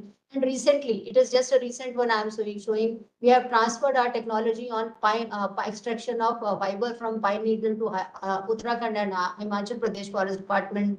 And then we had worked for RBI, their old soiled out nodes. Now disposing them is a problem. So what has been done, it is a currency briquettes, food particles with currency briquettes. So this we have done instead of making, when we are making briquettes, then instead of wood, replacing it with currency briquettes, and this had been also already been implemented and shared with two industries. Fire retardant door technology is being regularly we are giving services for this. This technology has been shared with our stakeholders. And recently, like use of rice, we see that that in winters the problem of burning this rice and rice straw becomes a problem. So rice husk and rice straw in making a particle board, we have developed the technology, and at one unit in Maharashtra we have shared. And to share our good based things, that is research that we do. We have in pilots, we have established one incubation center at IWST also to promote utility of patent and to extend them to stakeholders. Now we will see how it works, and then with the success of this, we will implementing it in other places also. And so we do our research publication. Research results are published through our papers, articles, and through our disseminated through our seminars, workshops, books, and other publications. And then and also we conduct regularly international and national workshops and seminars. Then all this research work that we do are extended to our stakeholders through our various extension activities. We have 41 Vigyan Kendras. New also we are establishing now, around 6 to 7 we are establishing right now. We also, because our what you say, infrastructure is not good enough. So we thought that why not join hands with Krishi Vigyan Kendras of ICR. So now we are networking with them also, and involvement of NGOs in doing this. Now of late these VVKs, earlier we were opening only with forest department. But now we have involved the forestry university also, forestry colleges also in doing this. Then demo villages we have established 9, and we are conducting tree growers mela regularly in all the institutes. And recently we have conducted 11 tree growers mela and institute industry meet. We institute industry meets, documentaries, because these days it is a digital age. So now so we are into making short videos and documentaries. Till now, we have made around 65 documentaries we have made till now on different aspects. And then we give on radio, TV talk. These are the regular things on newspaper we give it. And social media. Yes, this is the latest platform where people connect with. So we are also doing it. Just one work, I would say that our work on mangroves by IFGT was recognized by postal department there, and they have come up with this pamphlet on it. Then we regularly organize training for our stakeholders, and last year we organized 476 training programs for more than 21,000 participants. And we do try to sensitize our students also. And Prakriti, a scientist student connect program, is implemented in all our institutes. And last year, more than 18,500 students were involved in our different programs through Prakriti. Now, in field of education, we do the in-house training or HRD programs for our scientists and technical officers. Then under ETCP scheme of ministry, we train IFS officers and State Department officers. Then we have in FRI, we have under ICFRI, FRI Forest Research Institute, we have Forest Research Deemed University. So their MSc courses are conducted, MSc and PhD courses are conducted. So that, and all our institutes are the nodal centers for those PhD courses. So that way we are also imparting education to our students, and we have accredited 17 forestry colleges and university and institutes in different part of the country.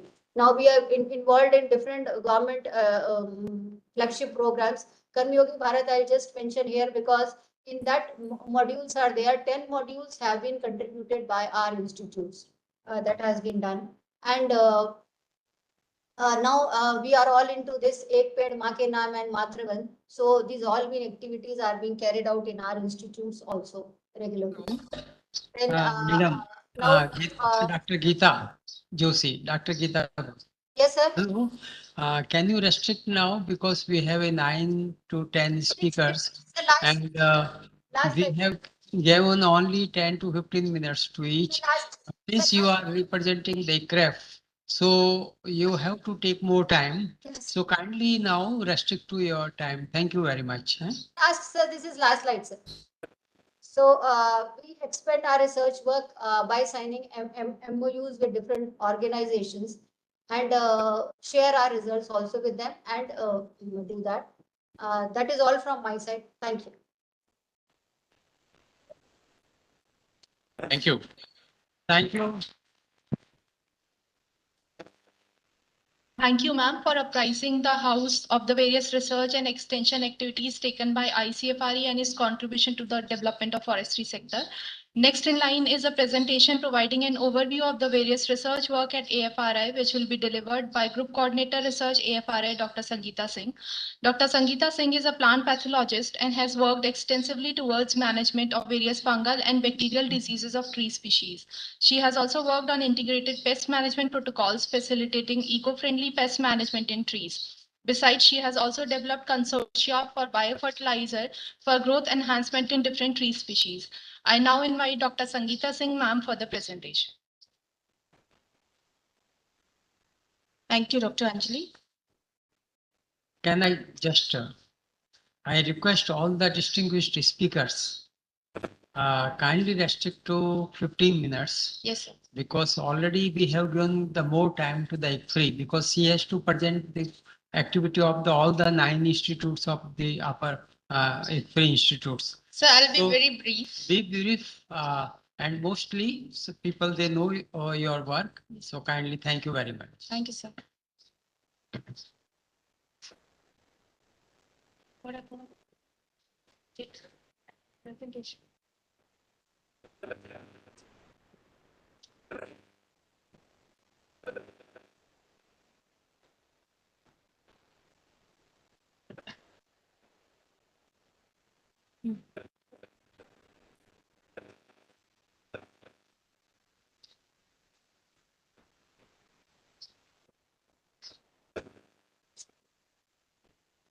With the permission of chair, I would now like to start my presentation. Most of the part has been already covered by our ADG Media and Extension. So I'll be very brief.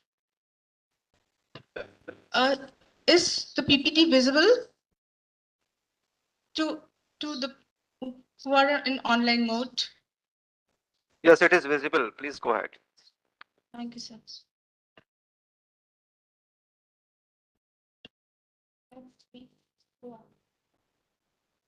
So coming to the highlights of research activities of AFRI. Next.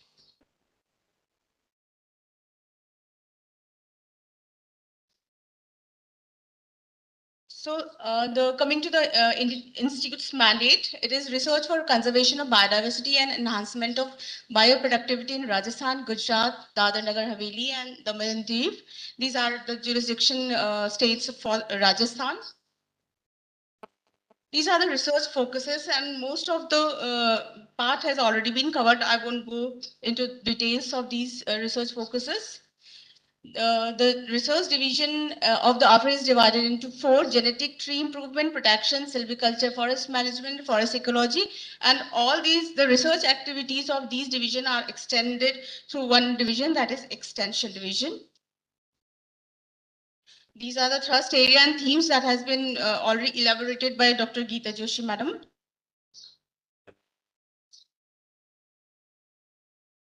So far, AFRI has completed 171 projects.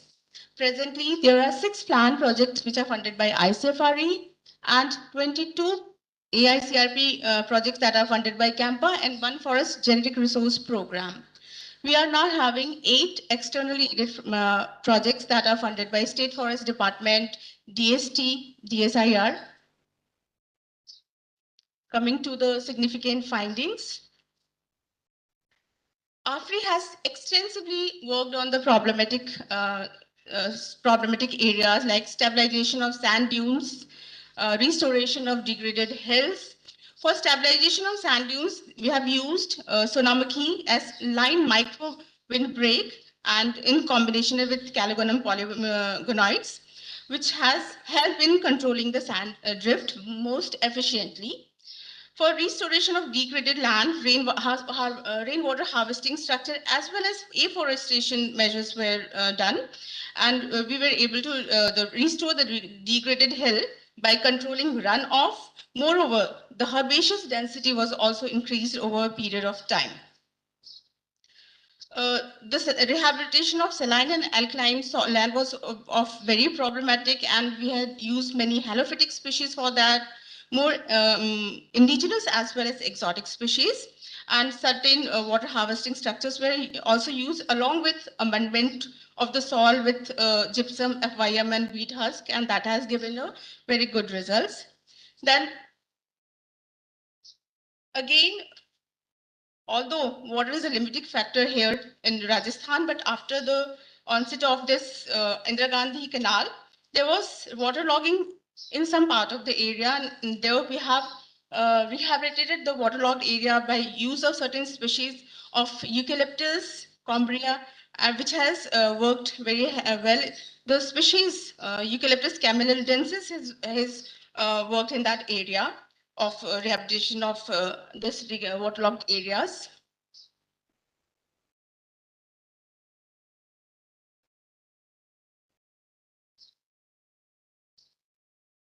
Then the carbon stock of Rajasthan forest has been assessed, and it has been found that there is 305.19 million tons of carbon stock in the forest of Rajasthan.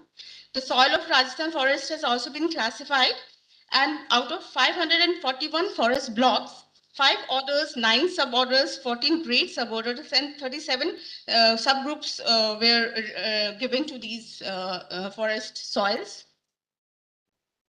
Then we have worked on biological diversity of sacred groves, in which in 33 districts of Rajasthan, 123 sacred groups were studied, and dominance of the species in those sacred groups were also studied. Then we have extensively worked on the diversity of insect pollinators and their role in fruit and pod production. And for this, we have worked on Acacia senegal, Capreus decidua, and Prosopis cineraria. Recently, we have released 3 high-yielding clones of shisham, which is able to give a net profit of 12.52 lakhs per hectare to the farmers, with mean annual benefit of 50,000 hectares per year. Then we have developed a DPR on Luni rejuvenation, for which we have developed a detailed project report and submitted to ministry. The budget was 534.29 crores. The riverscape area was 18.310.7 square kilometers, out of which we have given a treatment area. We have selected a treatment area of 702 square kilometers, in which 22 models were given, in which afforestation, reforestation programs, along with some soil moisture conservation work model was also given. And we are estimating that after a period of 10 years, we will be able to sequester carbon to an amount of 0.62 million tons. The reduction in the erosion by water will also reduce extensively over a period of time, and we will generate approximately 11.01 million man days in 5-year duration of implementation of this project. Then we have worked on functional genomics and bioinformatics for gene expression analysis, gene mining, gene network, construction of salt tolerance in plant, and we have developed micropropagation protocols of many species of this area, like neem, caparis, comifera, acacia nilotica, balanitis, and jatropha and bamboos. Then genetic improvement of Azadiripta indica through gene transfer for endurance for cold. Cold tolerance endurance gene has been transferred in neem. Then bioreactor has been, the protocol for bioreactor has been developed, in which production of guggensterone rich Google cell through cell mass culture, because we know that Google is a critically endangered plant. So the isolation of this guggensterone without harming the species by biomass culture has been developed by AFRI. Then we have many provenance and progeny trials for neem, rohida, nilotica, and we have studied the population genetics of Prosopis cineraria and rohida to study the heterozygosity among the population.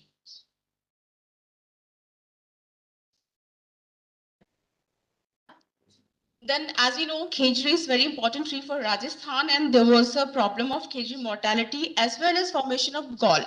So we have worked on development of integrated management protocol for both the problems, and we have come up that the mortality in khejri is due to two most important biotic factor, a rot fungus as well as a root borer insect. And we have developed integrated pest management protocol for both the pathogen and insect, and we have distributed it to the stakeholders.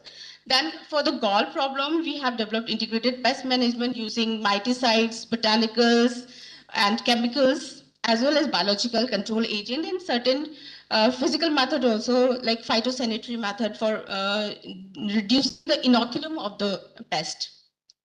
Then we have developed consortia of biofertilizers and biopesticides against many important insect pests of this region. In agroforestry, models has been developed for Kejri, Moong, Zizyphus ciliaris and Zizyphus morasiana and ciliaris. And we have developed an agroforestry trial of Casuarina and sandal in Gujarat, Rajkot. Then we have worked on the quality wood products of lesser known timber species, for which non-wood forest product division has extensively worked on the lesser known underutilized tree species, and they have developed the protocol by treating and seasoning for handicraft industries. Then they have also worked on the value addition of the lesser known common species and for enhanced livelihood for the forest fringe travels, for which species like Cremeria, Tenax, and cordygraphs has been used. Product has been developed in the form of pickles, jams, and jellies. Coming to the Campa funded projects, this has already been.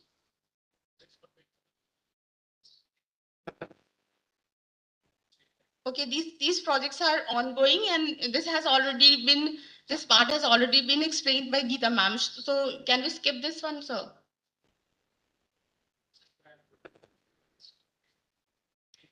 Okay, so we have 22 all India coordinated projects in which we are testing different clones. We have different progeny trials for sandalwood, casuarina, eucalyptus, and red sandals, bamboo. Then we have all India coordinated project for Delvergia Ciso for its mortality problem. Then we have a progeny trial for teak in Gujarat. And we are developing seed testing and seed nursery and storage protocol for many important forest species. Then we are having a project on valuation of forest for GDP, green GDP, and payment of ecosystem goods services, and bioprospecting industrial utilization of lesser known forest plants. We are working on assessment of water requirement of different forestry species and its impact on subsoil moisture. And we have another project on development of biopesticide products, for which we are using tree pal that has already been told by Geeta ma'am. Then we are developing a protocol for identification of superior biofertilizers, for which we have multi-locational trial with different species. Then we are also preparing a soil health card for Rajasthan, Gujarat, and Dadar and Nagar Haveli and Daman and Diu, and we will releasing it very shortly. Then we have combating desertification and enhanced vegetation cover and people livelihood in degraded dry lands and deserts of India. We have different trials for this project in rocky terrains, sand dunes.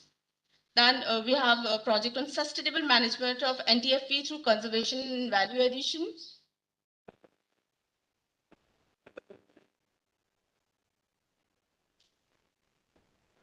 Then there is a long time project, that is study of climate driven effect on Indian forest through long-term tree monitoring, for which we have earmarked an area of 10 hectares in Sitamata Wildlife Sanctuary. And we are studying the vegetation, the insect population, as well as microbial diversity in that region. Then we have another very big program of National Program for Conservation and Development of Forest Genetic Resources, for which we are documenting and we have seed germplasm storage facility. We are characterizing those seeds and conservation, and we have included 150 species in this FGR program.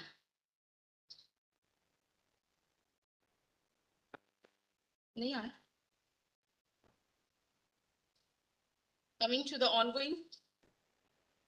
ongoing programs which are funded are by ICFRE as well as state forest departments. Coming first to the ICFRE programs, we have developed a project on development of suitable agroforestry models in IGNP command area of Western Rajasthan, in which different tree species along with agriculture crop is being used. Then we are working on the saponin profile of certain species for its value addition in Rajasthan and Gujarat. Then there is a project funded by Department of Scientific and Industrial Research in which we are training Rajasthan rural women for mass production and utilization of biofertilizers. And we have a project, we have laid a trial of Delbergia Ciso clone in IGNP area along with agroforestry crop. Coming to the thrust area 2, there is survey and selection of candidate plus tree. These projects are funded by state. This project was funded by State Forest Department, and these are based on their suggestion and need. Selection, survey and selection of candidate plus trees and identification of seed production area for broad-leaved species of Rajasthan, mapping, monitoring, and management of lantana camera through utilization for improving livelihood of people in forest fringe villages of India. This was funded by CAMPA MOEFCC. Then we have another one more project funded by SFD, which is entomopathogenic fungi as endophyte for biological control of termite, which is a very problematic in this region, and eco-friendly attractant for effective snail and slug management in forest nurseries.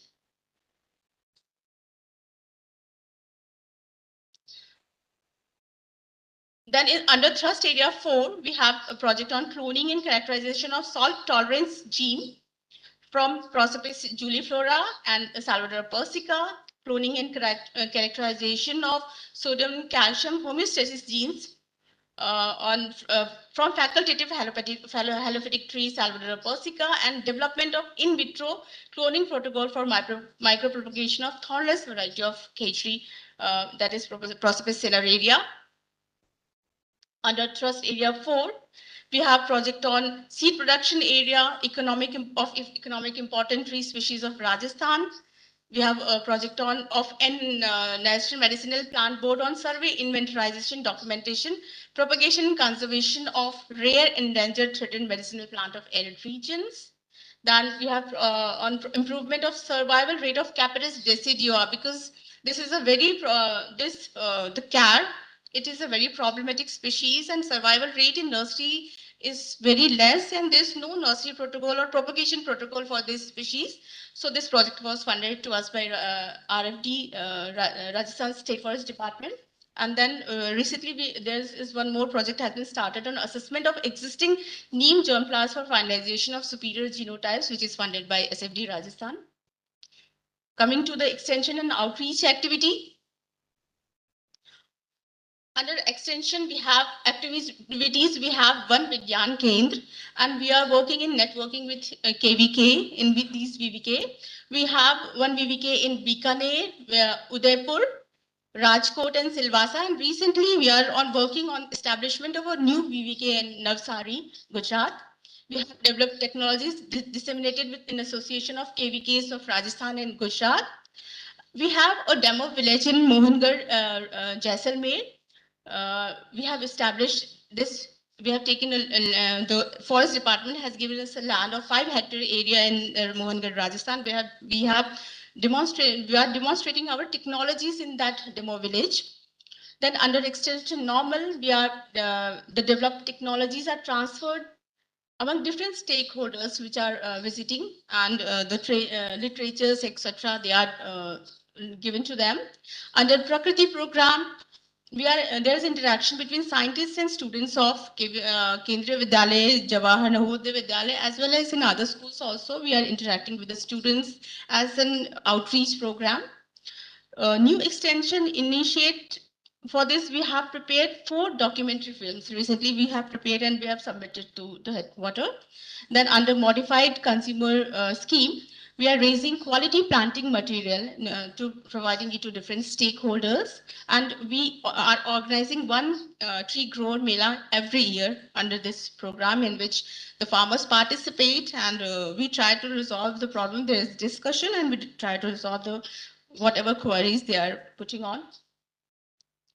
Then we have recently a manual on dry and this books has been released, and recently we have released a book on exotic tree species of Thar Desert. We have a book on sacred groups of Rajasthan, manual of dry and afforestation and management, and others, one Podashala. Then we are publishing a newsletter in quarterly basis and brochures and proceedings and pamphlets.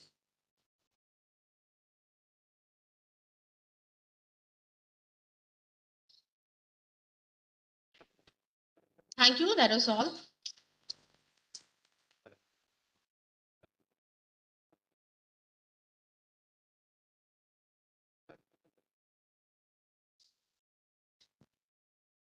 Thank you, ma'am, for the presentation highlighting the research work and achievement of AFRI. Moving on to the next presentation, I would like to introduce Srimati Neelu Singh, GCR, Tropical Forest Research Institute, Jabalpur. Srimati Neelu Singh has contributed significantly to the field of biodegradable polymers, polyfilm and adhesive, and has made a remarkable contribution in the area of harvesting practices of different NTFP species. I would now like to invite Srimati Neelu Singh for apprising the House of the research work at TFRI Jabalpur. Thank you, Ramita. With the kind permission of Chairman, I would like to start my presentation. Am I audible? Yes, you are audible. And my presentation is also visible? Yes, your presentation is also visible. Okay.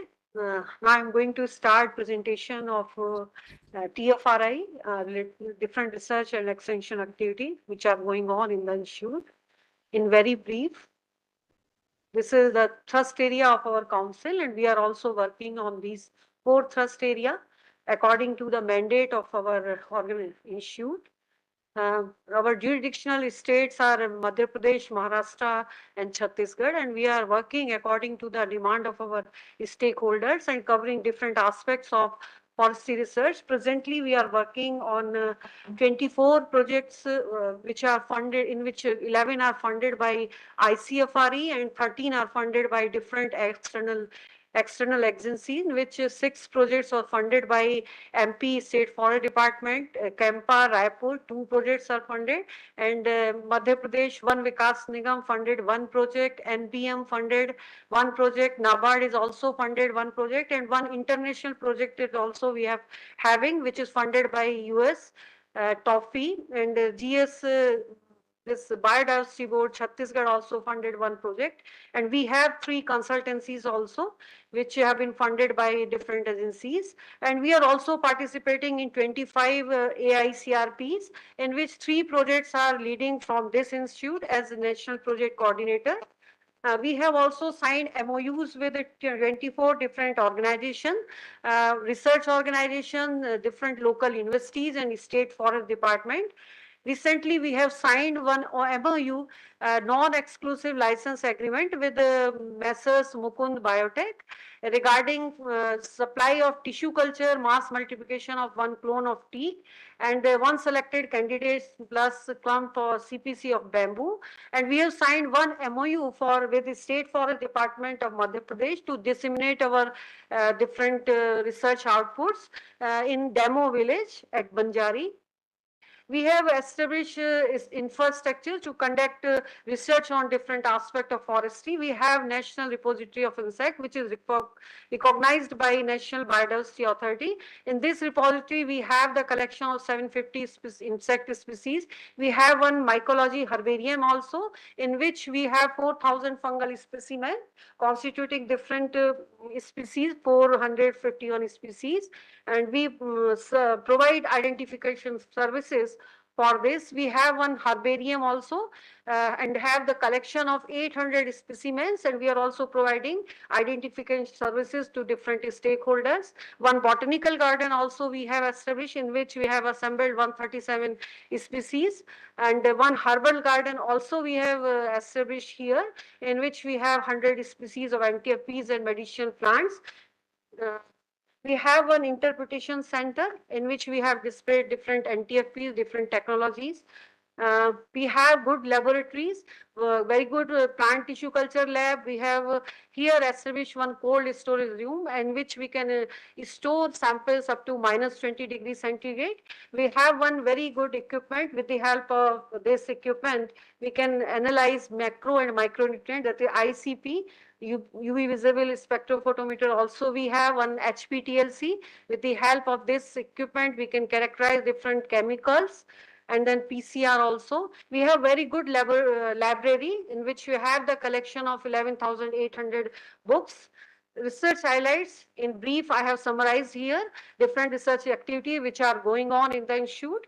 We have prepared soil health cards under one All India Coordinated Research Project for the 3 different states. And for Madhya Pradesh, we have already released these cards. In these cards, we have documented the analysis of different parameters of soil of different forest division. We analyze EC, pH and organic carbon, then macronutrients and NPK, and some micronutrients also, which we are documenting in these health cards, and also providing recommendation to reclaim the soil of that particular area.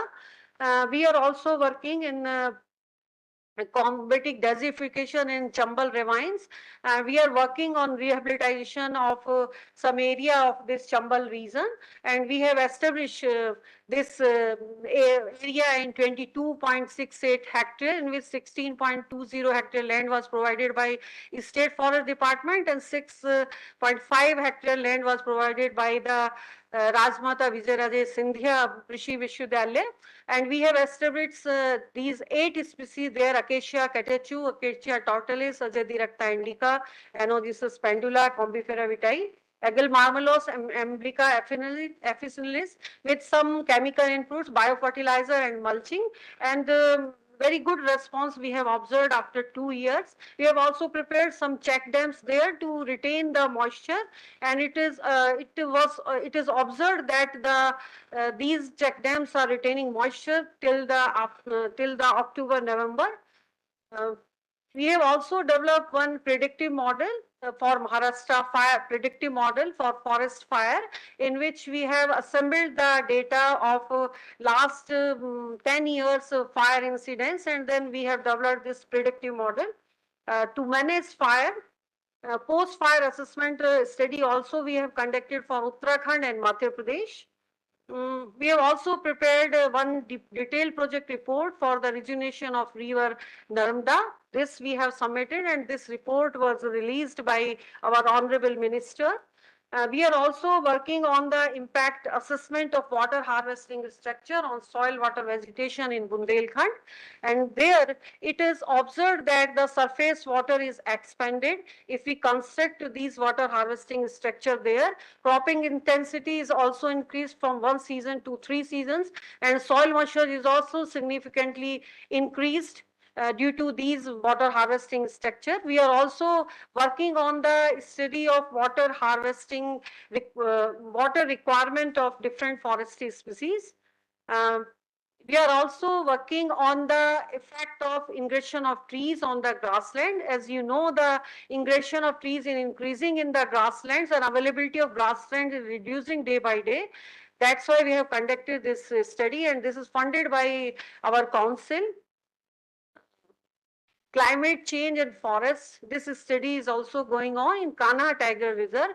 In this study, we are assessing the impact of climate-driven effects, and we have established there one automatic weather station, and we are observing weather data, and as well as we have established some permanent plots there, and we are recording flora and fauna diversity there. We have also published one coffee table book on floral diversity of that area, authored by Dr. Nidhi Mehta.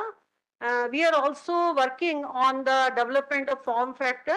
As you know, for the assessment of forest resources, we have to calculate volume as well as biomass and carbon sequestration potential of different trees. Keeping these facts in mind, Chhattisgarh Forest Department funded this project on the development of form factor, and we have analyzed these form factor for the 16 different species and submitted to Chhattisgarh Forest Department, and we are also providing we are also working on capacity building of this forest department.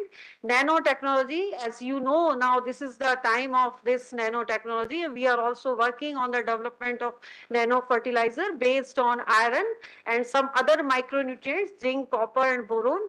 For iron, we have developed with the help of soil gel method. Now we will assess the potential of this nano fertilizer by conducting some pot culture experiment on teak, melina and bamboo. FGR conservation program.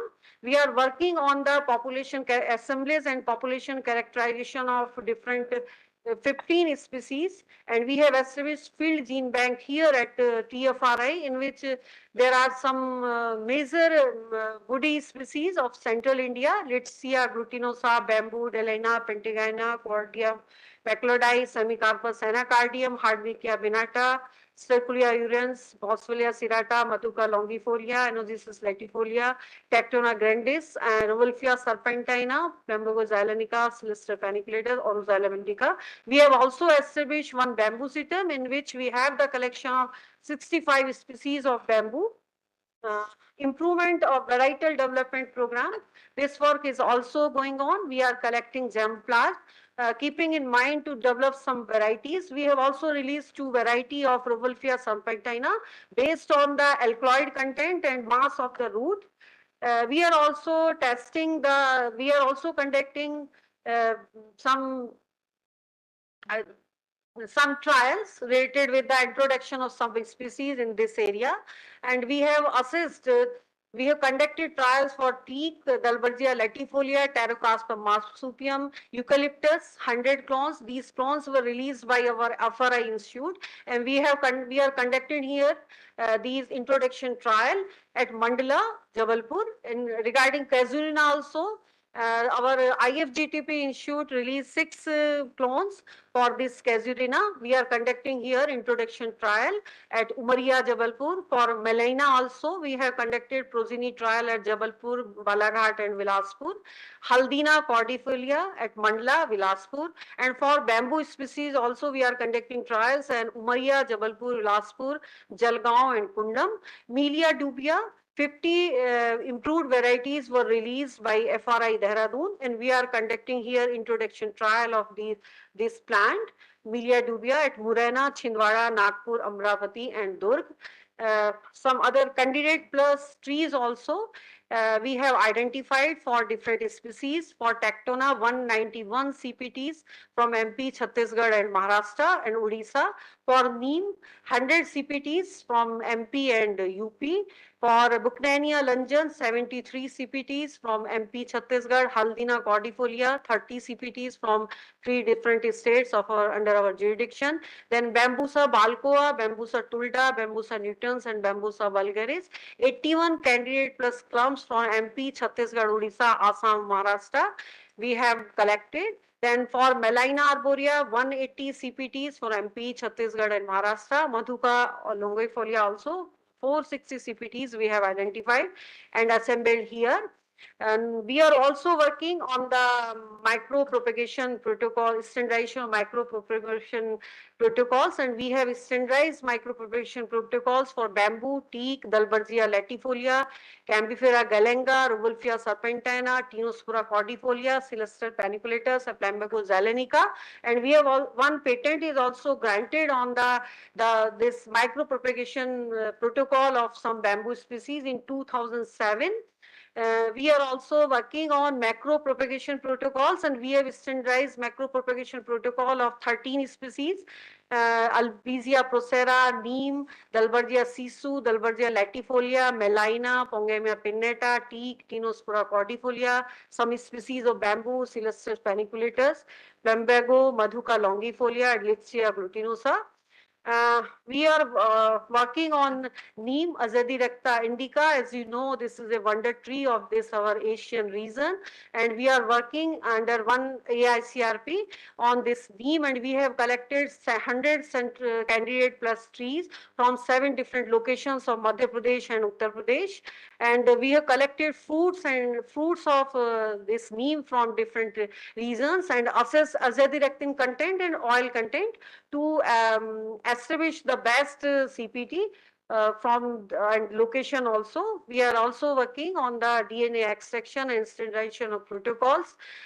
We are also working on a very important NTF yielding species, Madhuca longifolia, and we are this is one AICRP which we are leading from TFRI or Mahua. Mahua is commonly known as lifeline of this central region, and it generates lots of livelihood in this area for tribal population. We have a total collected total 460 CPTs from 23 different locations of Chhattisgarh, Maharashtra, and Madhya Pradesh, and analyzed morphological characters, sugar content, and oil content in the seeds of this plant, and we have generated passport data of these CPTs. We have also standardized grafting protocol for this mahua and developed grafted quality planting material. We have also produced 5,000 CPTs, 5,000 seedlings from selected CPTs, and established VMGs, Vegetative Multiplication Garden, SSOs as TFRI Jabalpur, Guru Ghasidas University Bilaspur, and Chhattisgarh. We have also developed some value-added product to generate livelihood and increase the livelihood generation opportunities for our tribal population. Chocolate, hand wash, toothpaste, wound healing cream we have developed from this Mangal longifolia. Then on Dalbergia latifolia, we are also working on this very important woody species under one AICRP, and we have collected 180 phenotypically superior trees from 3 states, and germination percentage we have recorded. We have established progeny trial in MP and Chhattisgarh, and also studied genetic diversity. We are also working on fast growing species which is gaining importance in agroforestry, that is Melina arborea. We have also collected 203 candidate plus tree of this plant from Madhya Pradesh, Chhattisgarh, and Maharashtra, and developed 6,000 seedlings from superior trees. We are also working on the isolation of DNA from the different population. Assessment of genotypes of Vidhania somnifera across India. This project is funded by Madhya Pradesh Forest Department, and very important species commonly known as ginseng of India. We are working on this important species, and we have collected germplasm from 6 different locations and analyzing alkaloid contents in this plant. Assessment of population of Cordia maculoides, human, and its conservation in Chhattisgarh. This project is funded by Chhattisgarh Biodiversity Board. This is very important plant, and population of this plant is decreasing day by day due to the destructive harvesting and tremendously used by the tribal population for different disease. And we have start work on this plant and surveyed forest 15 forest division of Chhattisgarh, and identified 115 mature individuals. We have collected seeds and vegetative material to multiply, and we are also analyzing chemicals in these collected germplasm. We are also working on the standardization of micro propagation protocols, and we have standardized for 8 major species: bamboo, teak, dalbergia, Campharia galenga, Robelfia serpentina, Tinospora cordifolia, Plumbago xylonica, and Celestus paniculatus. Weeds, we are also working on very problematic weed, that is Lantana camara. This project is funded by Chhattisgarh Forest Department. Under this Chhattisgarh Forest Department eradicated some lantana from 2.58 lakh hectare land, and to assess the impact of this eradication, they funded this project, and we have assessed that after eradication, regeneration of natural species or adjacent species increasing, and reoccurrence of lantana is decreasing. The sites which we have selected in the 3 different locations in Chhattisgarh, that is Balrampur, Marwahi, and Jagdalpur. In these 3 locations, we have conducted trials in invaded or non-invaded area, and very good results we have observed that mechanical eradication is effective way to check the invasion of this weed, and microbial diversity of is also increased in the invaded area. We are working on the development of agroforestry models, and we have developed several agroforestry models, site-specific need-based agroforestry model. We have developed based on LAC agri model. with Flamingia, Semilata, Casinus Kazan, and Lac. We have also developed one agroforestry model with sandal and in Sylvie Horty model. And we have also calculated the BC ratio and the Melina based agroforestry model also we have conducted with Gia maize and cowpea, and also calculated economics, popularization of improved variety of Lucina leucocephala. However, this is a weed we can say, but this is a fast growing species and proposed by some our stakeholders. Therefore, we have conducted the experiments to develop agroforestry model with this Lucina leucocephala with some agricultural crops. And in this model, we have used to improve variety which was released by Crida Hyderabad, Lucina leucocephala CV 636. This we have used under this agroforestry model, and promotion of bamboo based agroforestry model. On this we are also working, and we have developed model and also established these models in the farmers field. These pics are showing the agroforestry model of this Melina with the pan and some additional plants also. Asparagus we have used in this model, and we have calculated economics for this. One more model which is conducted with the teak and Kalihari, Gloriosa superba, and economics we have calculated.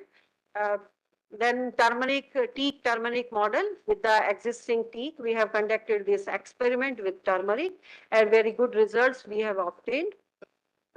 Now we are also trying to establish Haldina cordifolia to standardize plantation technique for wood productivity, and with Acacia auriculiformis. Conservation and promotion of sandal, as due to the demand of this sandal wood as well as sandal oil, we are also trying the development of sandal based agroforestry model in central India. And we have established models with maize and this Susbania grandiflora, Anona squamosa, and Phyllanthus amblica here in Sylvie Agri Horti trial in farmers field in Jabalpur, and surveyed 43 different villages on Maharashtra and Sivni. And fodder availability. As you know, the availability of fodder in forest areas is decreasing day by day due to the encroachment of weed or destructive harvesting of trees. Now we are trying to establish some fodder species in the forest. This work is going on under one AICRP, in which we have established plantation in 3 sites in MP and 2 sites, and Chhattisgarh in 1 site, and we have established 4 fodder tree species: Melia zadirate, Moringa oleifera, Suspenia grandiflora, Morasalpa, and 3 grasses. We have established in these models, and we have calculated the output or the growth of these fodder species in the forest. These are the some pics which are showing fodder bank at farmers field in Madhya Pradesh. USAID tree outside forest of India. This is international grant which we have received 1.87 crore under Toffee project, and in this project we are conducting several workshops in different areas for the expansion of agroforestry in the country. Development of multi-tier agroforestry system in selected agroclimatic zone of Madhya Pradesh. This project is funded by MP State Forest Department. Under this project, we have surveyed different areas, different agroclimatic regions of Madhya Pradesh, and documented the existing agroforestry systems in the different areas. And now, actually, the project is started last year only. That's why we have developed some quality planting material to initiate agroforestry models in different regions. We are also working on the development of seed science and technology, and we have standardized germination protocols, processing, testing, and storability of 29 tree species. establishment of seed gene bank for preserving central India's forest genetic resources. We have conserved germplasm of 35 tree species. We have cold storage facility in which we are storing our this germplasm at minus 20 degrees centigrade. We are also standardizing topographic petroleum test standardization in forest species to test seed viability, and we have done this work for 30 species for quick quality assessment. We have also developed criteria and indicators of fruits and seed maturity and selected 15 forestry species. These are Buchrania, Lanjan, Vitia monosperma, Olcospermum, Gossypium, Combifera vitae, Feronia limonia, Hemidactylon, Cadia, Malotus, Nyctanthus, Pterocarpus, Semicarpus, Anacardium, Stereospermum, Flacuteria, indica. We have also standardized protocol for cultivation of wild edible fruit yielding species. This work is going on in one AICRP. And in this, we have standardized cultivation protocol for the two species, that is Semicarpus anacardium and Flacuteria indica. These are two wild species, and but they are nutritionally rich. Value addition work also we have conducted on these two Dr. species. Nelu Singh, please summarize it because you Okay. have taken too much time. Just within 2 minutes, I am summarizing, sir.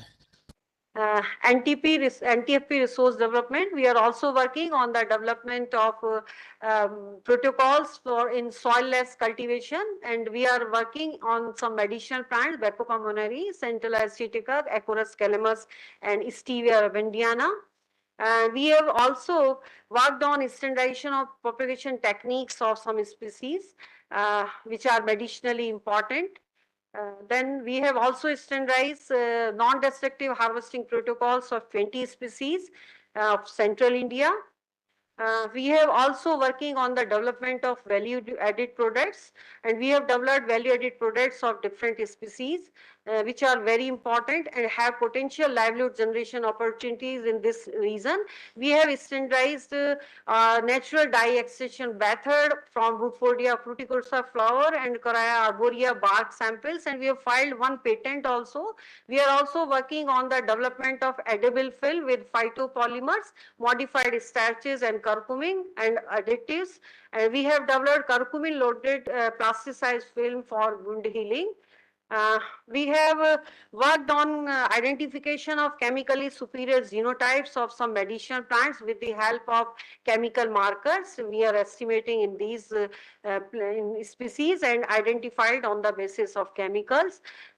We have expertise on the management of insect pests and disease, and we are providing consultancies to our different stakeholders on the management of different disease and insect.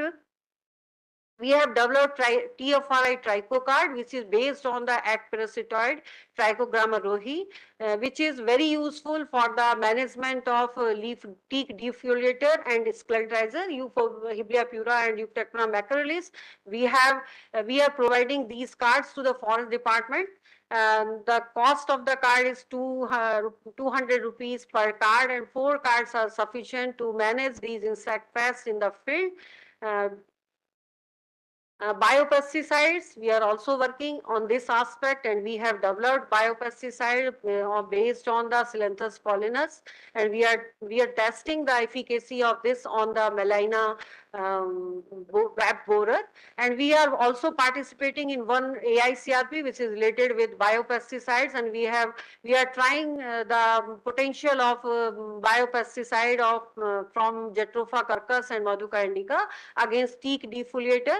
Biosafety tests also we are conducting of these extractives to check the any toxicity on natural enemy, natural beneficial insects as well as on plant.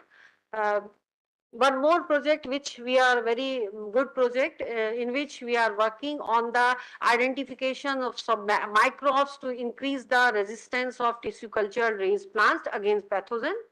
Application of microbes in forestry, we have developed some biofertilizers based on fungi, azospirillum, azobacter, and phosphate bacteria. And we are conducting capacity building programs for the different state forest departments for the development of these biofertilizers. This project is funded by MP Forest Department. Intellectual property rights, we have filed in last 3 years, we have filed 5 patents. 2 are based on the insect trap from entomology, and 3 products patents we have filed for NTFPs, in which one on hair dye formulation, portable solar dryer, and herbal composition for the removal of pesticide residue. These 5 patents we have filed. Now we have one division which is working on the extension of our technologies or dissemination of our research techniques. We have published several manuals, books, and publication. We are publishing one newsletter quarterly. Then we have established 7 VVKs in the different parts of 3 states under our jurisdiction. And 2 new One Vigyan Kendra we have established recently. We have established at Chandrapur and one in Indore in Madhya Pradesh.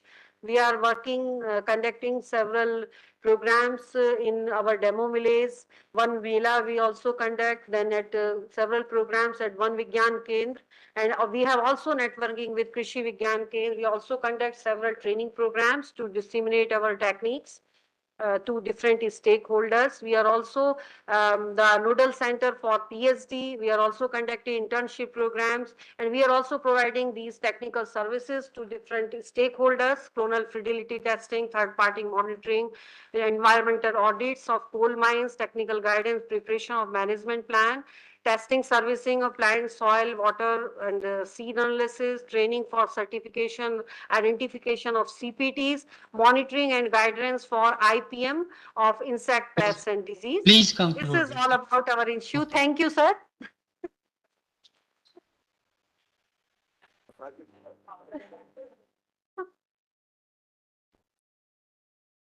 Thank you so much, ma'am, for providing the detailed overview of the research work at TFRI.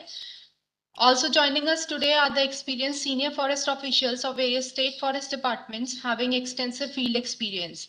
They will provide an overview of the forestry research and will also highlight various research problems in their area requiring scientific intervention. In this series, now I would like to invite Srimati Shailja Deval. Srimati Deval is an IFS officer of 2004 batch and Rajasthan cadre. She has served the Indian government in various capacities, including Member Secretary, Rajasthan Pollution Control Board, CF Wildlife, and DCF. Presently, she is CCF Training, Research in Silviculture, and Director, Rajasthan Forestry and Wildlife Training Institute, Jaipur. I now invite you, ma'am, to kindly enlighten our audience with your views and experiences. Thanks. Thank you. Thank you, Sangeeta ji. It's an honor and a privilege to be part of this AFRI TFRI Joint Regional Research Conference. I'm accompanied by DCF Research, Shri Manful Vishnoi Sahab, and a very good morning to all of you, especially Madam Kanchan Devi, Chairman RRC and DG ICFRE, Dr. Tarun Kant, Scientist G, Director AFRI, HS Ginwal Sir, Director TFRI Jabalpur, and all the scientists of AFRI. We are honored, and it is a long association we are having with AFRI in all these years. I would like to present a few of the issues and challenges being faced by the State Forest Department and how we have identified our key focus areas in past few years. We are already in association with AFRI. We are doing a lot of programs together and look forward to having many more. And since AFRI is located here in Rajasthan, a lot has been shared about the biodiversity and the works they are doing about Rajasthan, especially its biodiversity and genetic composition of other species, finding endemic floras, and lot of publication has also come out which is useful for the State Forest Department about desert species especially. I would like to present a small presentation which we have identified. Please carry on. This is Ticomilla undulata tree, and the flower of it is our state flower. Next, please. As we all know, Rajasthan, one of the largest states, we have 3,42,000 square kilometers of area with a livestock population of 57.73 million and almost the equal population of humans, 56.5, which can make out that we have a lot of biotic pressure for fuel wood, fodder, etc. We have 4 major physiographic divisions. We consider it as a strength also because we have different biodiversity zones. Western desert, the Thar desert. Then we have Aravallis, which intersects the state diagonally from southwest to northeast, starting from Delhi to Gujarat. Then we have eastern alluvial plains, which have very good forest diversity with teak, enogesis, bamboo forest, and southeastern plateau as well. 3 major rivers traverse through the state, Mahi, Chambal, and Banas. Next, please. As far as forest cover is concerned, being a desert state and being the average rainfall being less, we have very scanty but still reportable very dense forest area, which is 78.15 square kilometers, moderately dense forest 4,368 square kilometers, open forest which is 12,208. And when we talk about forest cover inside and outside recorded forest area, we have significant amount of forest cover outside recorded forest area as well. And in the years to come, we are planning and we are actively engaged in increasing that. Next, please. So this is an overview. You can see Jaisalmer, Badmer, Jodhpur, Nagaur, and Bikaner, Churu. They are the desert states with lesser vegetation. Next. And vegetation type and land use maps, we have almost 20 different land use patterns which come up as far as forest vegetation is concerned. You can see it. I'll share the PPT also with everybody. Next, please. This is a false color composite image of IRS P6 list 3 image. It signifies where we have, and on the northern side, you can see these are the farms, agriculture farms, which have come up because of the Rajasthan canal. So this is a new development in over past few years. This landscape has changed a lot. And wherever there is this command area of Rajasthan canal, we have very good vegetation, but in agriculture farm. Next. So our state forest department goals and priorities, though due to all the changing scenario, climate change, etc., we are also having many challenges and threats, but the key focus areas are production of quality planting material in departmental nurseries, conservation of gene pool of indigenous species of Rajasthan in situ as well as ex situ, landscape restoration and rewilding of forest areas. Large scale plantations are being done in Rajasthan Forest Department. Last year we planted almost 70,000 hectares plantation, and this year in 24-25 we are going to plant 80,000 hectares of plantations under various schemes, which include externally aided projects as well as state plan. As far as quality planting material in departmental nurseries is concerned, we are having a very ambitious target of raising almost 7 crore saplings in our nurseries, out of which 4 crores saplings are to be distributed to farmers and other agencies for planting, including rural development, panchayati raj, etc. And 3 crore plants are to be planted in our departmental plantations under various models of natural regeneration and ANR models. So accordingly, we are really looking forward to having very good departmental nurseries. The nurseries as of now are old style, and in the years to come, we are looking for upgrading them into QPM nurseries. At the same time, adaptation and preparedness for climate change and its mitigation, enhancing tree cover outside forest, I think it must be the target for all the states, especially in line with the NDCs of India. TOFI, we have renamed it as Trees Outside Forests in Rajasthan, under the Farm Forestry and Social Forestry wing, and carbon sequestration by terrestrial and wetland ecosystem and creating carbon sinks. We recently have a wetland authority constituted, and identification and management and conservation of wetlands has also taken place. We all know wetlands are one of the biggest carbon sinks and sequestration areas. Next, please. Environmental rehabilitation and restoration of mining areas is another goal and priority we have. Rajasthan is one of the state which has largest number of minerals and mining areas. And since it is one of the major commercial economic activity, we have large areas which are now already mined out, and we need to rehabilitate and restore them.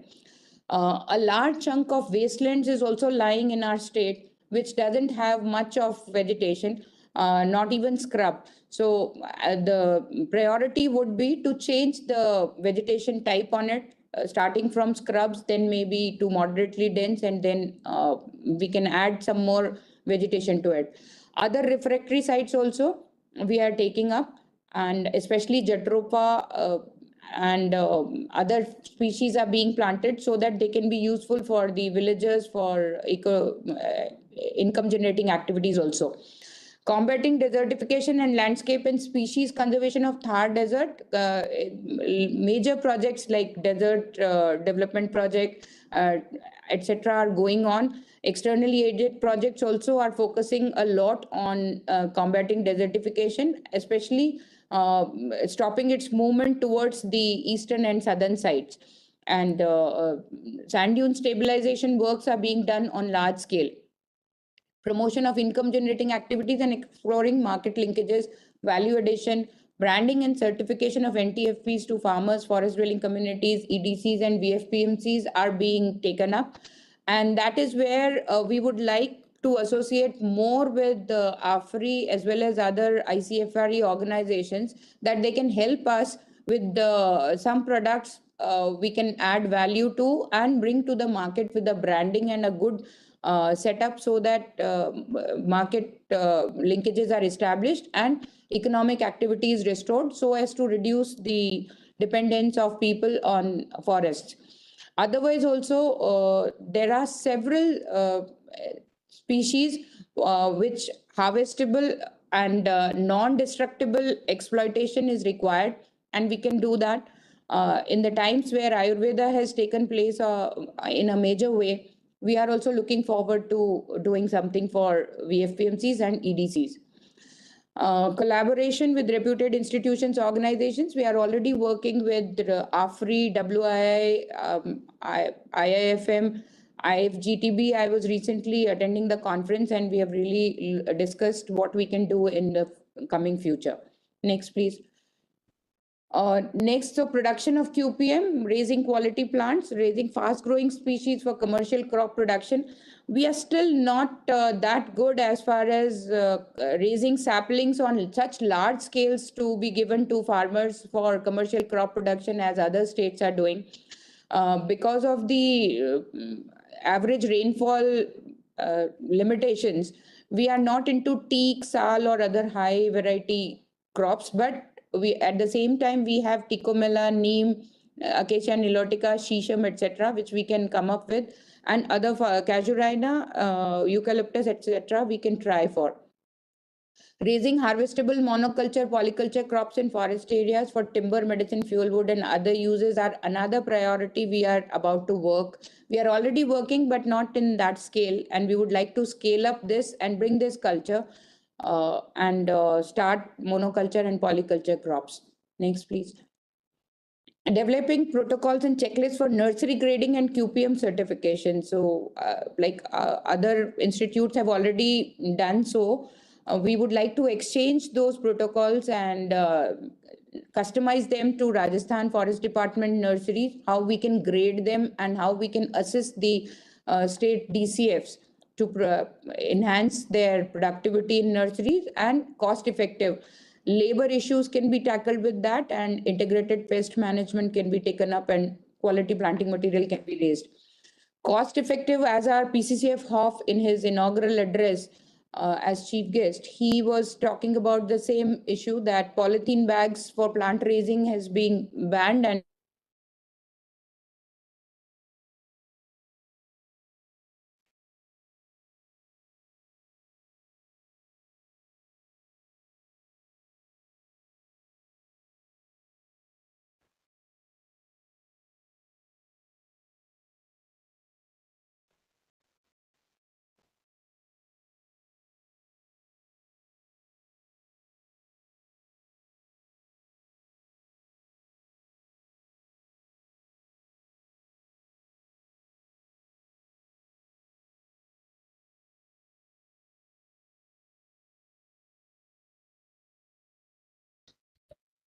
Yeah, actually, we are unable to hear.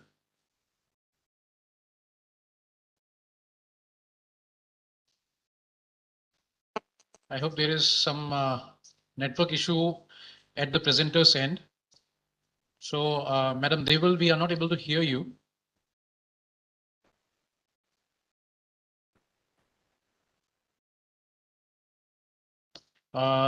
With TFRI, can I just check whether you are able to see the screen and are you able to hear me? Yeah, I'm able to hear you, but there's a problem with the presenter. Yeah, I think there is a problem at. Yeah, okay. So, I think there is a problem from that end. So we'll see if it doesn't join back in next 1 or 2 minutes. We'll switch over to the next presenter then.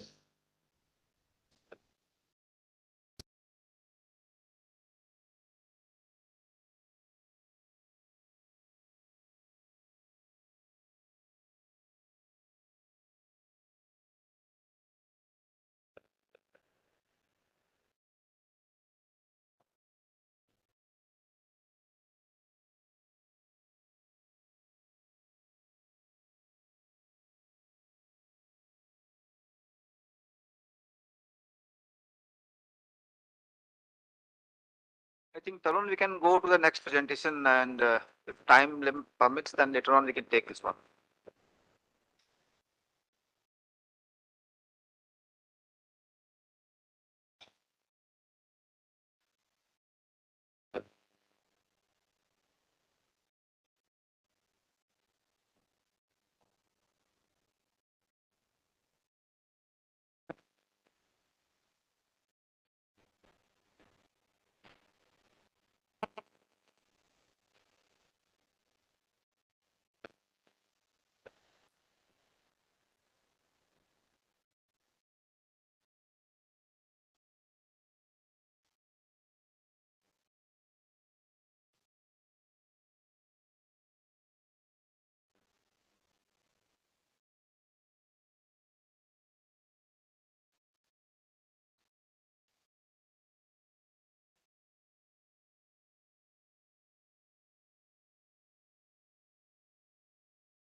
Tarun, I think you are not audible to us.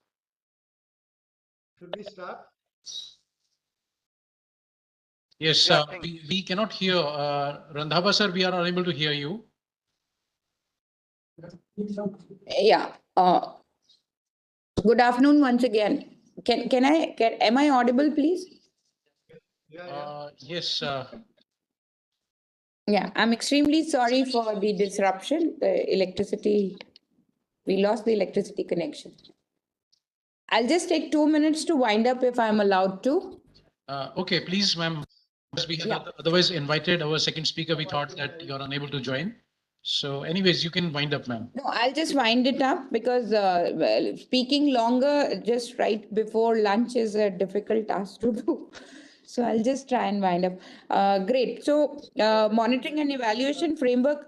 So I was talking about QPM, nursery establishment and management, and if we have standard operating practices and how we can grade our nurseries, that will be a nice thing to do. And if any of the ICFRE organization has developed some protocols, we can share that and customize it to Rajasthan nurseries. And at the same time, monitoring and evaluation framework for departmental nurseries. Next, please.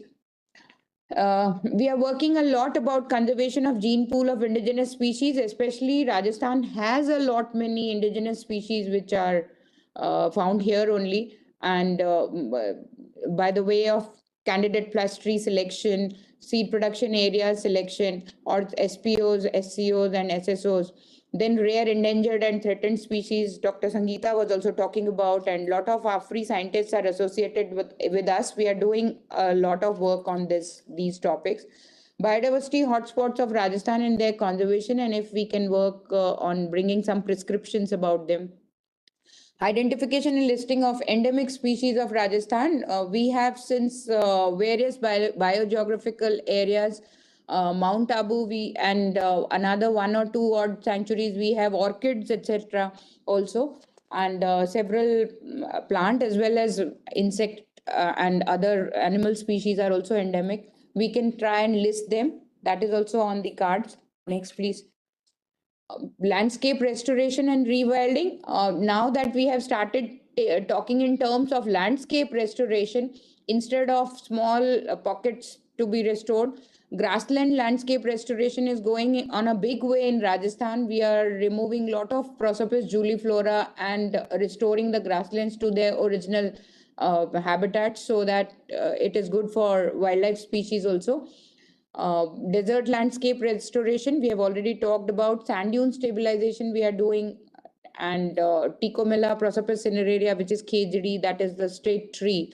Salvadora caparis, we have worked recently with AFRI on caparis survival, identification and demarcation of original anogenesis landscape and its restoration.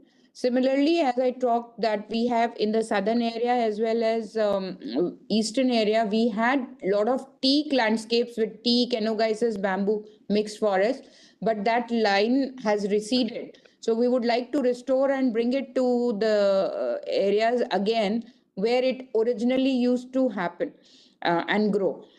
So maybe we can come up with more. So first, identifying where it was and how we can, the degraded areas can be restored. That we can work on. Bamboo also, Dendrocalamus strictus is found in Rajasthan, and we have lost large landscapes of bamboo. We are doing harvesting of bamboo and also culture operations, but we would like to restore it to earlier productivity levels. Next, please. Carbon sequestration potential estimation of different forest types of Rajasthan, that will help us a lot, because all the forestry activities, plantation activities we are doing, if we can make out that how much carbon is being sequestered, that we can take help from ICFRE organizations, and maybe we can list out how each landscape is helping us in sequestering how many quantification of carbon. Ecosystem service estimation also, ecological, especially since Rajasthan is a groundwater deficit state, and it's most of the areas are in zone 5. We can think of groundwater recharge estimation by plantation interventions. So how plantations and restoration of degraded forest is helping us in groundwater recharge, that can be estimated, so that we can document. Direct and indirect services, estimation of village-wise fuel wood consumption patterns and mapping for next 20 years. Our forest policy, Rajasthan Forest Policy 2023, aims at increasing the vegetation cover from to 20% in the next 20 years. So this will be perspective planning, and we can work on village-wise fuel wood consumption and biotic pressure estimation, and how we can address that. Creating carbon sinks with fast growing species, we can work on casuarina, eucalyptus, bamboo, etc. And other neem we are doing good. Shisham is coming up at many places, but other fast growing species we can take up. Next, please. Forest protection, as far as using GIS and digital technologies are concerned, we are using it on a large scale. All digitization of forest blocks is going on. With the FSI, we are doing a lot of work on forest fire prone areas, identification, forest fire lines, demarcation, and cattle grazing pressure intensity, spatial and temporal sensitivity grading. We can demarcate and find out which areas need more protection, because where we can have pakka wall structures or trenches, and where we can do away with that. Documentation of forestry disease and pests and demarcation of affected areas and mitigation measures can also be done with these organizations, and we can identify what mitigation measures we can take up. As next, please. Next. We already have done, these are the ongoing collaborative research projects we are doing with AFRI, candidate plus trees and SPA of broadleaf species. They are doing it for us. They are also targeting 6 species of trees: Verticomella, Prosopis cineraria, Ziziphus, both species, Salvadora, both species. For identifying seed production areas, the quantitative work has already been completed. The qualitative analysis is still to go, and most probably we'll get the report very soon. Survival rate of Caparis, we have already taken up. Architecting root biomass, in situ moisture management.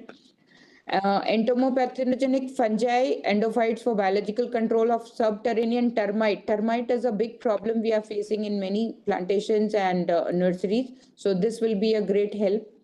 Neem germplasm assessment. We are superior genotypes, because neem comes up very nicely in all Rajasthan, most of the dry areas. So this will another achievement we'll have, a free based project. This is next, please. Department on its own is trying to find alternatives of polythene plant bags. We are working on jute, cotton, wool, earthen pots, polymerized cornstarch poly bags, Hello. Munja wrapping, etc. You kindly close it, because wind up, because time is very short. Sir, we are just finishing it, sir. Next, Okay, please. thank you very much. Sir. Next, quality seeds, we have already talked about. Next, please. And these are the upcoming projects department is going to have for high-tech nurseries, QPM production, gene pool conservations, etc. Arboretum we are coming up with. Next, please. We can do away with this. We have already talked TOFIR. Next, please. And establishing of laboratory facilities for soil, water, and seed testing at each circle level. We are going to decentralize it. Next, please. And there are few problems, like one, eucalyptus was there, that it is a water guzzler, and we were not doing it earlier. But recently, when I went to IFGTP, they told us that they have already worked on it, and they are going to share the research report. So we'll restart it again. Conocarpus is another plant which some of the states have already banned. So we also have planted Conocarpus in medians, etc. So we would like to have opinion on that also, and maybe AFRI scientists and we can sit together and work on it. So thank you very much for giving us this opportunity to interact with you. And you are always there, and you're most welcome to give us any suggestions and share with us whatever research works have been done. Thank you very much, Dr. Tarun, and the entire team. Thank you very much. Thank you. Thanks. We have taken the note of all your points, and we'll come up and last we'll discuss all these aspects. Thank you so much. Thank you, ma'am. I now welcome Dr. K.S. Randhawa, sir, to enlighten our audience with your views about forestry needs in the Gujarat state. Share hum karenge. Friends, Please share. am I audible?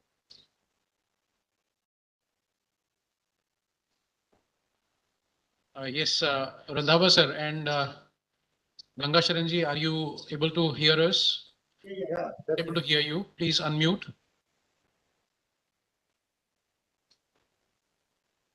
Are you audible?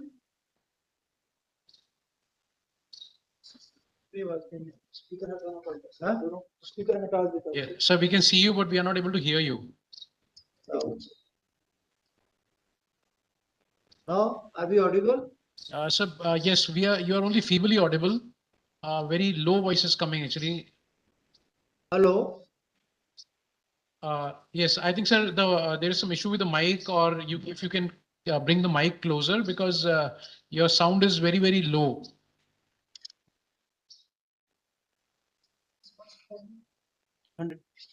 Huh?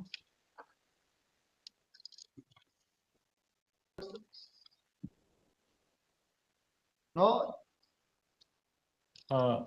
I think we'll also try to increase our volume. So I request all the online participants who are connected online may also increase their volumes if possible. Sir, you can go ahead, please. Good afternoon, friends. Good afternoon, friends. Is it all? Are we audible? Yes. You're audible, sir. You're audible. Thank you. Good afternoon, friends.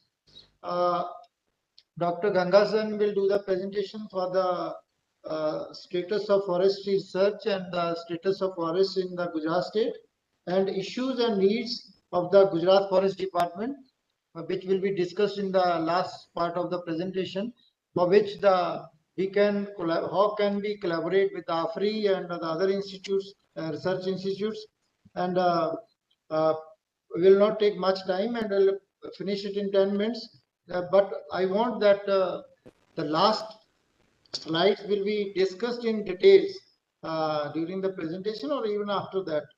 And we are very grateful to the organizers and those who have given us the time for this presentation, and they have taken our issues. And I'm over to Mr. Ganga sir. He'll do the presentation. And thank you very much. Please. Good afternoon, everybody. Our Gujarat is having the 4 major biographic zones out of 10 that are found in India. We have the deciduous forest ecosystem, desert ecosystem, coastal and marine ecosystem, wetland ecosystem, mangrove ecosystem, and grassland ecosystem. Basically, we have the forest ecosystem of having total 9.05% of the total geographical area, divided into different zones of the Gujarat: South Gujarat, Central Gujarat, North Gujarat, Saurashtra, and Kutch. The main, next please. Next please. Next, yeah. The previous one. Actually, the main area of discussion is this desert ecosystem, on which we and Forest Department Gujarat and AFRI can collaborate. We have the unique ecosystem of the Kutch, where the run is there, and having that is characterized by the soil incrustations and saline marshes. These areas are facing high level of evaporation, and salt vests and depressions are there. So that's why the poor ecological conditions are there for the habitation, for the forest habitations, and for wildlife also as a support base. So the biodiversity value of this area is also unique. So this is the main area where we can collaborate. We'll further discuss the detail about the scopes. Next is the coastal and marine ecosystem. The area Gujarat is having the coastal line of 1600 kilometers, having the Gulf of Khambat and Gulf of Kutch and mud floods and all. Next. This is the area where the Gulf of Khambat, Gulf of Kutch, having the uniqueness for the Gujarat. We have the 1600 kilometer long coastline, having the mud flats, coral reefs, estuaries, mangroves, sandy and rocky beaches, offering diverse habitat both at the territorial side and on the wetland side, also marine side. Next. This is the mangrove system. We have the we are very rich in mangrove, and after Sundarban and Andaman, we have the great area with the this thing wide dispersal of the this thing mangrove plantation across the coastline. Moreover, we have identified all the potential areas for the mangrove. Now we are leading in this thing. and we are number 2 in India for the area as per area of the mangrove forest concerned. Next.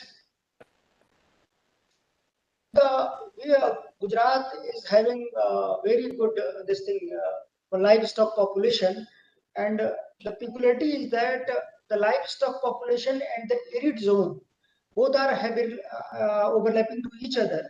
That's why we have a huge reserve forest area as a grassland ecosystem classified in the reserved and non-reserved. The reserves are managed by the forest department itself, and the non-reserved are for the community and managed by the community and used by the community directly. But from the reserve forest, reserve grassland, we collect the grasses in the season and we use it as a buffer for the natural calamities and drought and all that, so that we can distribute it when the crisis comes up. Next. In the grass management, due to the effective management since last 10-12 years, continuously we are increasing our grass production, and probably we are in the top rank in the country in collecting the grasses. Next. Actually, we are pioneer in the social forestry, so we started social forestry and to cater the needs of the society and to reduce the pressure of the people on the natural forest. So we have done the intensive plantation out of the forest area using the farm forestry, agroforestry, and the plantation just on the sides of the roads. So year-wise, we are increasing the tree outside the forest area. You can see this thing from 2003 to 2011-22 that we are systematically counting the trees, and the basis of that this is the data that we are progressing in such a good way. Next. Land use pattern of the state is actually, this is the thing that gives clue how to manage and where we can work for the public and the ecosystem as such. Net zone area is 54%, and rest of the areas where the forest departments needs or the other departments associated with the ecological upgradation or the amelioration, they can intervene by the research and by the forest management activities, and we can increase the forest cover and the tree cover, and also to provide the suitable ecosystem for the wildlife species. Next. These are the forest areas. We have the 4 major forest types and 25 subtypes of the forest as per the FSI report, or encompassing 23 sanctuaries, 4 national park, 1 conservation reserve, and 1 biosphere reserve from the protected area network. Next. These are the 4 forest types. Approximately of these 4 forest types, we have the 65% of the area from the forest areas in the dry and arid zone. Next. Next. This is the percentage of the tropical moist deciduous forest that is there in the south, and littoral swing forest on the coastal area, and tropical dry deciduous forest in the middle of the Gujarat, and not tropical thorny forest in the Kutch and the Maharashtra, and the tree outside the plantation that is due to the social forestry. Next. Next.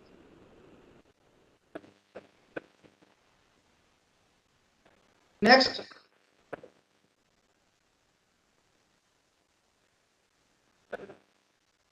Am I audible?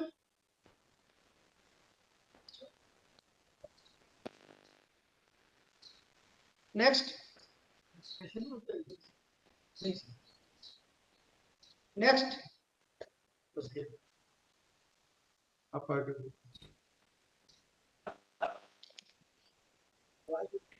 Am I audible?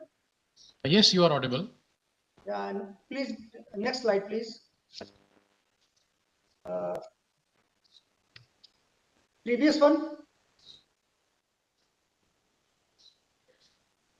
Previous one, please. Yeah. Next one. Yeah, this one.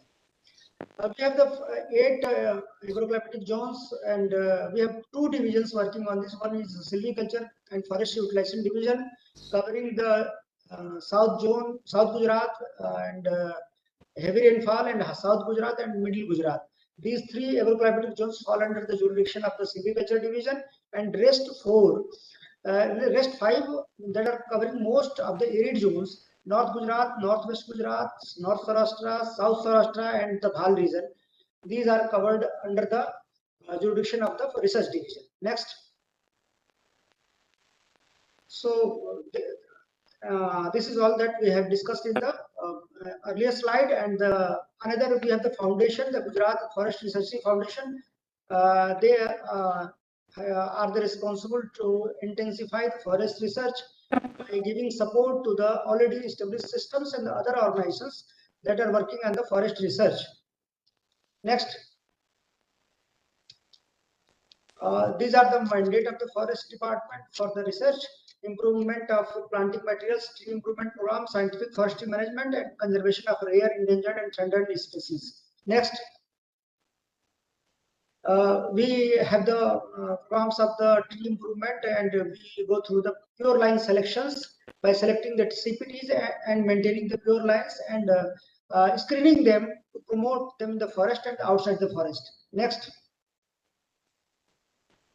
These are the different experimental plots where we do the preservation of the entire ecosystem, clonal multiplication of the suitably and good quality seedlings, seed orchards, seed orchards, introduction trial, gene bank, and progeny trials, provenance bank, provenance trial, and grass improvement program. Sample plots are there for the different ecosystems, and tree trial or seed orchard and tissue culture laboratory is there under the silviculture division, where we work on the improvement of the tree on the basis of the tissue culture. Next is the Gujarat Forestry Research Foundation that I have already told. Next. These are the ongoing major programs that the Forest Department is dealing with: eco restoration with emphasis on the soil and moisture conservation, grass improvement and grass go down construction program, mangrove development program, bamboo improvement program, Bandi grassland improvement, and forest management and development in Dhanj district and entirely the moist deciduous forests. Next.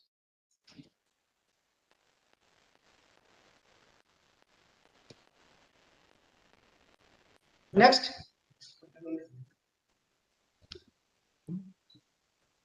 Actually, previous one. Actually, these are the some slides where we want to discuss in detail. That's why we went in a fast forward mode while describing the introductory part of the forest department and forest department's work here. These are the issues and needs of the research on which Gujarat Forest Department, AFRI, or the other organization under the ICFRE, which can collaborate with the Forest Department Gujarat, or they can come here and work, take the issues for the research work. First issue is the physical and physiological drought. Physical drought are the areas which are receiving very less rainfall. That's why they don't have the water to give the life support. And second is the physiological drought. We have the saline areas where the water is already there, but the plant can't take that water. So that physiological, they face the physiological dryness, and that are the coastal and Bhal region. These are the extensive research need areas where we can collaborate to deal with these issues. Second thing is ecosystem restoration. A lot of research has been done on the plant or species based improvement programs, and now we think that we have to prepare a base for a colonization of the biotic elements, and then for their growth we have to plan such things that so that they can grow in a better way, and the forest will automatically come out while providing the fertile base to them.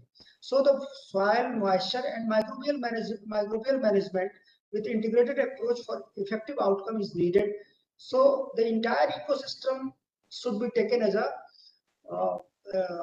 research project.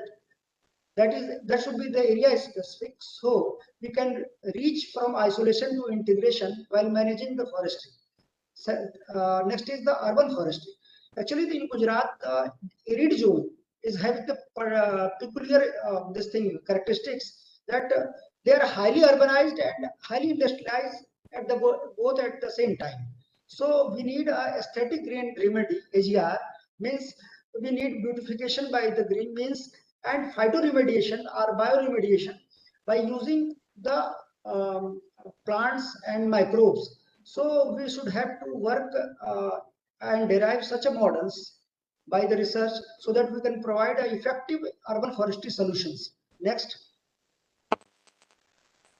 This is the entire arid area and coastal area having the particular endemic and endangered species mix. So to save them because of the pressure, this area is having one more character that they have the maximum population of the livestock. So the livestock pressure is there, the physiological and physical drought condition is there, the industrial pressure is there, and the urbanization is already there. So in these gamut of conditions, it is a very bigger challenge to save the endemic and endangered species. So we will have to create such kind of ambience or the nets or the areas that can be promoted as a endemic and endangered species conservation species. Second is next is the selection, introduction, and promotion of the suitable for. Please, previous one. It's okay. Okay. Selection, introduction, and promotion of suitable fodder species to meet the requirement of the livestock. As I said, the livestock population in this area, particularly in the dry area, is very high. That's why in milk production, Gujarat cooperative sector is doing very well. So to promote these kind of livelihood activities and at the same time to reduce the pressure on the forest, we have to work on to select and to promote such kind of species that can provide a nutrition-based fodder to them to cater both the needs of the fodder for the livestock, to promote the milk production for the livelihood, and secondly to reduce the pressure on the forest. Next is the phyto or bioremediation. In this area, due to the industrialization and the effluents in the water bodies and all that, we need some sort of microbial remediation, and in urban areas we need the phytoremediation so that we can select and find some indicator species also, so that we can judge the pollution and we can cure the pollution also. Next. Selection and promotion of zone specific economically important plant species, because these areas are having the farmlands which are very less productive. So we should do the research so that farmers can get the comparative advantage while getting some sort of economically beneficial species that can give more economic outcome than the traditional crops they are using.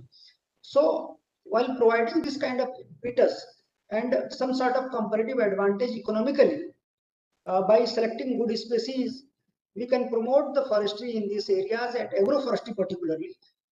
That will cater both the green needs and the livelihood needs at the same time. Next is creating successful models to colonize the barren land in the dry areas. Actually, this entire dry patch is have some sort of peculiar ecosystems. So we have to identify and classify those areas and creating some sort of pilot models of the colonization, so that the succession model can be created and used at the pilot basis, and after that we can implement it by the forest department or the other management agencies, so that we can restore these areas which are barren or the ecologically very degraded. Next, to restore the degraded mangrove areas and enhance mangrove power. I will already told soil carbon estimation, microbial estimation, and all are needed, so that mangroves are there, but their quality is not so good. So if you can collaborate and do research in this area so that we can improve the quality with the propagation of the mangrove area at the larger patches, because we have the cyclone problem in the Gujarat. So production work and the livelihood work both are largely dependent on this mangrove in the coastal areas, and Gujarat needs this on the very urgent and very immediate basis, so that we can, if we can collaborate on this thing, improving the quality and promoting it at the larger scale, it will be welcome for any institution to collaborate with us. Next. Second is revegetation of the barren marginal or west of minelands and waterside areas. There are so many barren areas or mine areas. They are already arid areas. After the mining, those barren lands are become highly degraded ecosystems. So their reclamation is necessary, and if we can derive such kind of models by the research, so that we can provide the solutions to restore these areas as a rich ecosystems. So we can work on that. The crux is that the restoration of arid and saline area in Gujarat is the most important for the any plantation work or for any forestry promotion. We need the restoration of arid and saline areas. The Kutch area, particularly northwest Gujarat, so entire Saurashtra, they are the very having the thorny forest, barren lands, and the bhal areas. They are highly affected with the both salt and dry areas, having the less rainfall. The mix of two makes it a worst kind of ecosystem and having a high pressure from the biological side. So if you can manage it and we can collaborate with the different institutions working under the aegis of the ICFRE, it will be a great effort in restoring these ecosystems. Next. Thank you everybody for patiently listening us.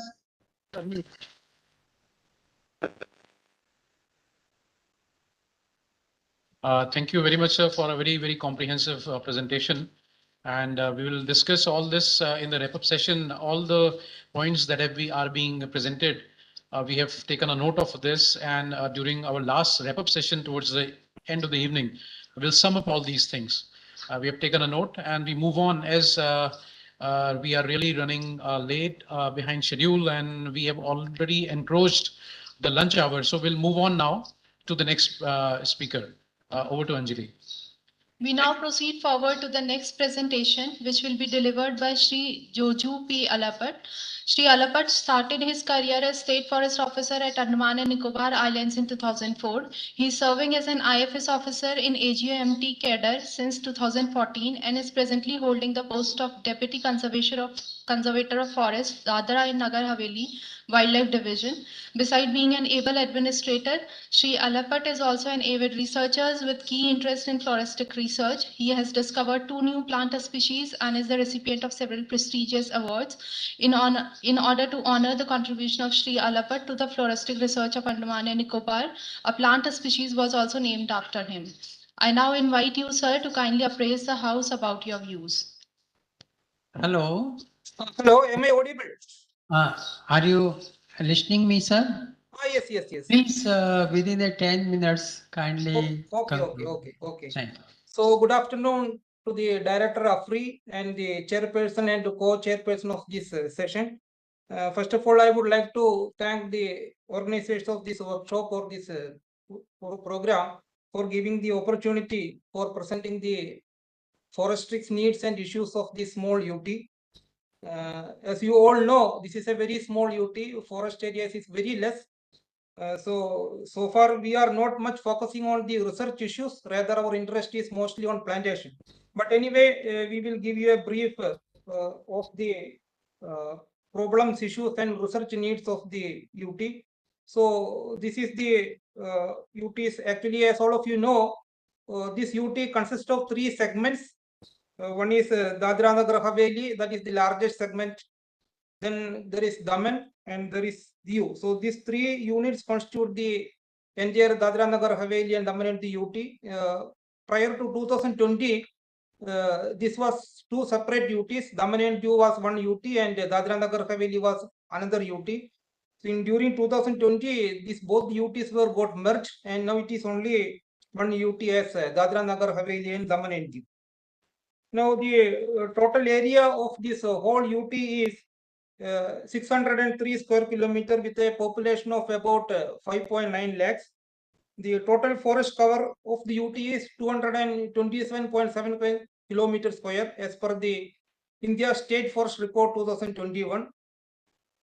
And the population of Dadra Nagar Haveli is about 3,43,000 with an area of 491 square kilometer, which forms about 42% of the total geographical area of the district. It's a district only, Dadra Nagar Haveli.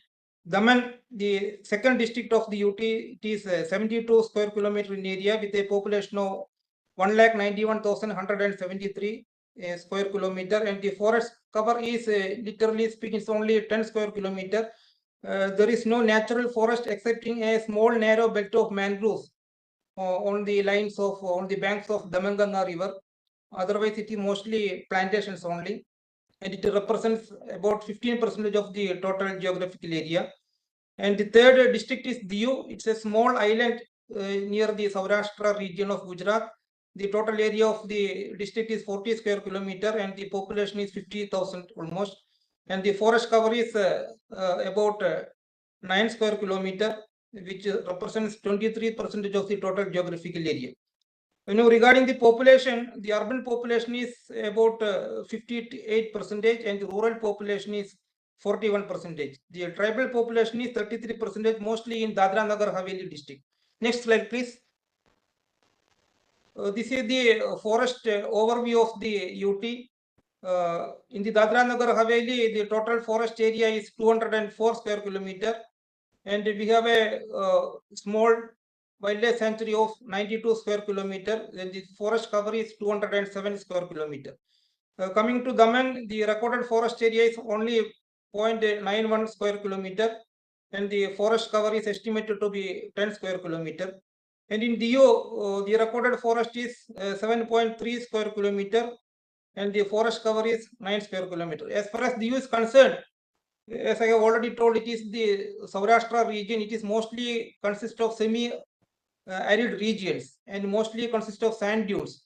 So earlier there was no natural vegetation. The area was mostly covered with sand dunes. During the Portuguese rule and subsequent rule under Goa, Daman and Diu Union Territory, a large scale plantations of casuarina was undertaken in this region. Otherwise, the natural forest is very limited there. There is a small patch of mangroves also in the region, which constitute one a small bird sanctuary, that is Fuda Bird Sanctuary. Next slide, please. Now, as far as the Champion's classification and the recent atlas of forest type of India, there are 7 types of forest has been recognized from the entire UT. The first one is moist teak forest, which forms about 8% of the geographical area. Then southern moist mixed deciduous forest, which is the most prominent forest type of the UT. It forms around 70% of the geographical area. Then there is littoral forest, mostly located in Daman and Diu, as a small narrow patch along the river and the creeks. Then there is southern dry mixed deciduous forest, that is also about 4%. Then the dry deciduous scrub forms 2%, and the desert thorn forest, mostly in Diu area, it forms 1%.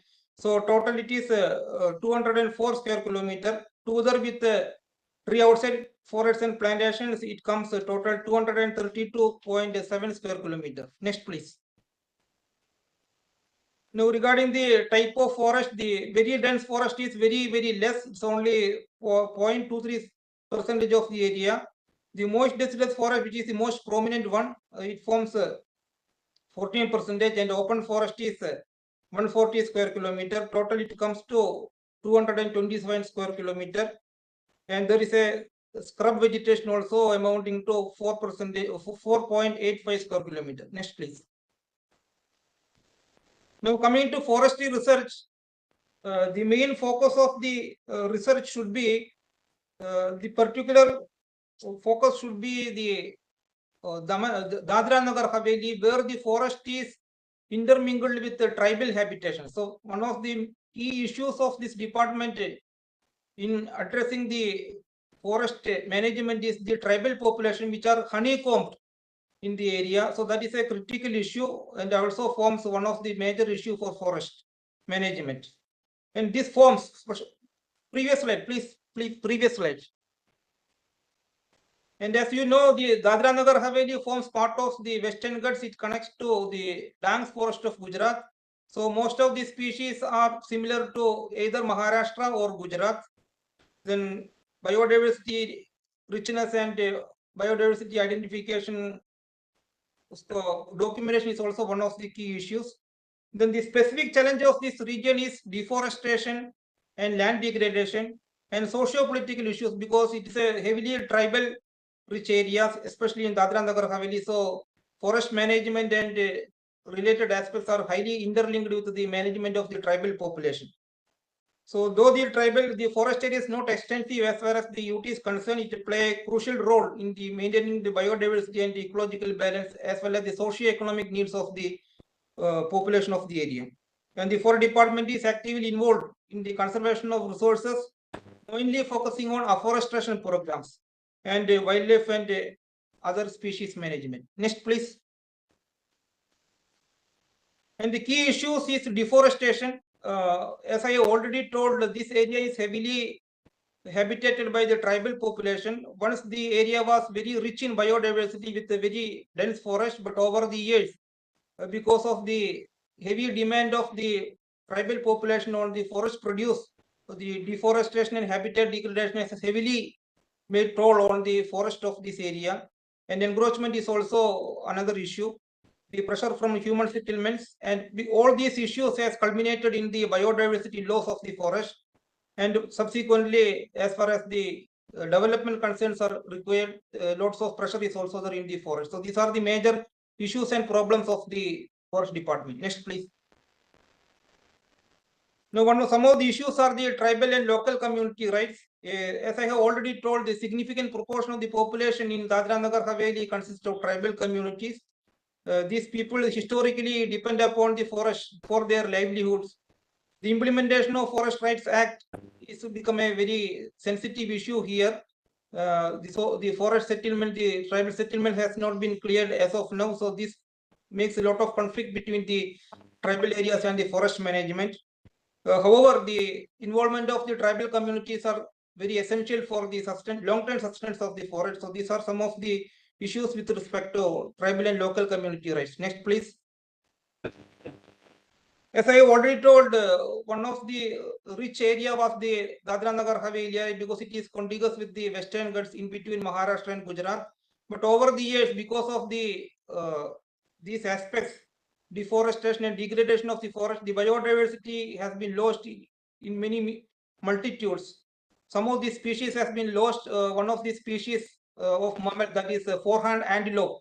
It is the state animal of this UT, which was sometimes frequently seen in this area, has now literally locally extinct from this area. So many species, either it is in flora or in fauna, has been locally extinct because of the forest degradation.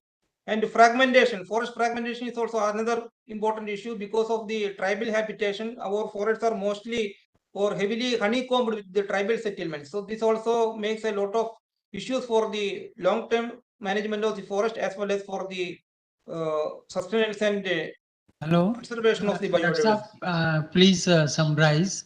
Yes, Because we are running very short of time. Huh? Okay, thank you. Next, please, next slide. Next slide.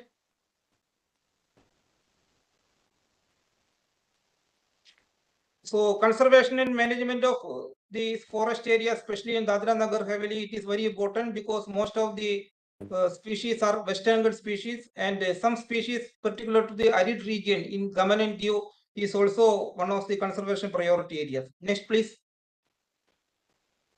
Climate change and carbon sequestration is also one of the major issues which is relevant as on today.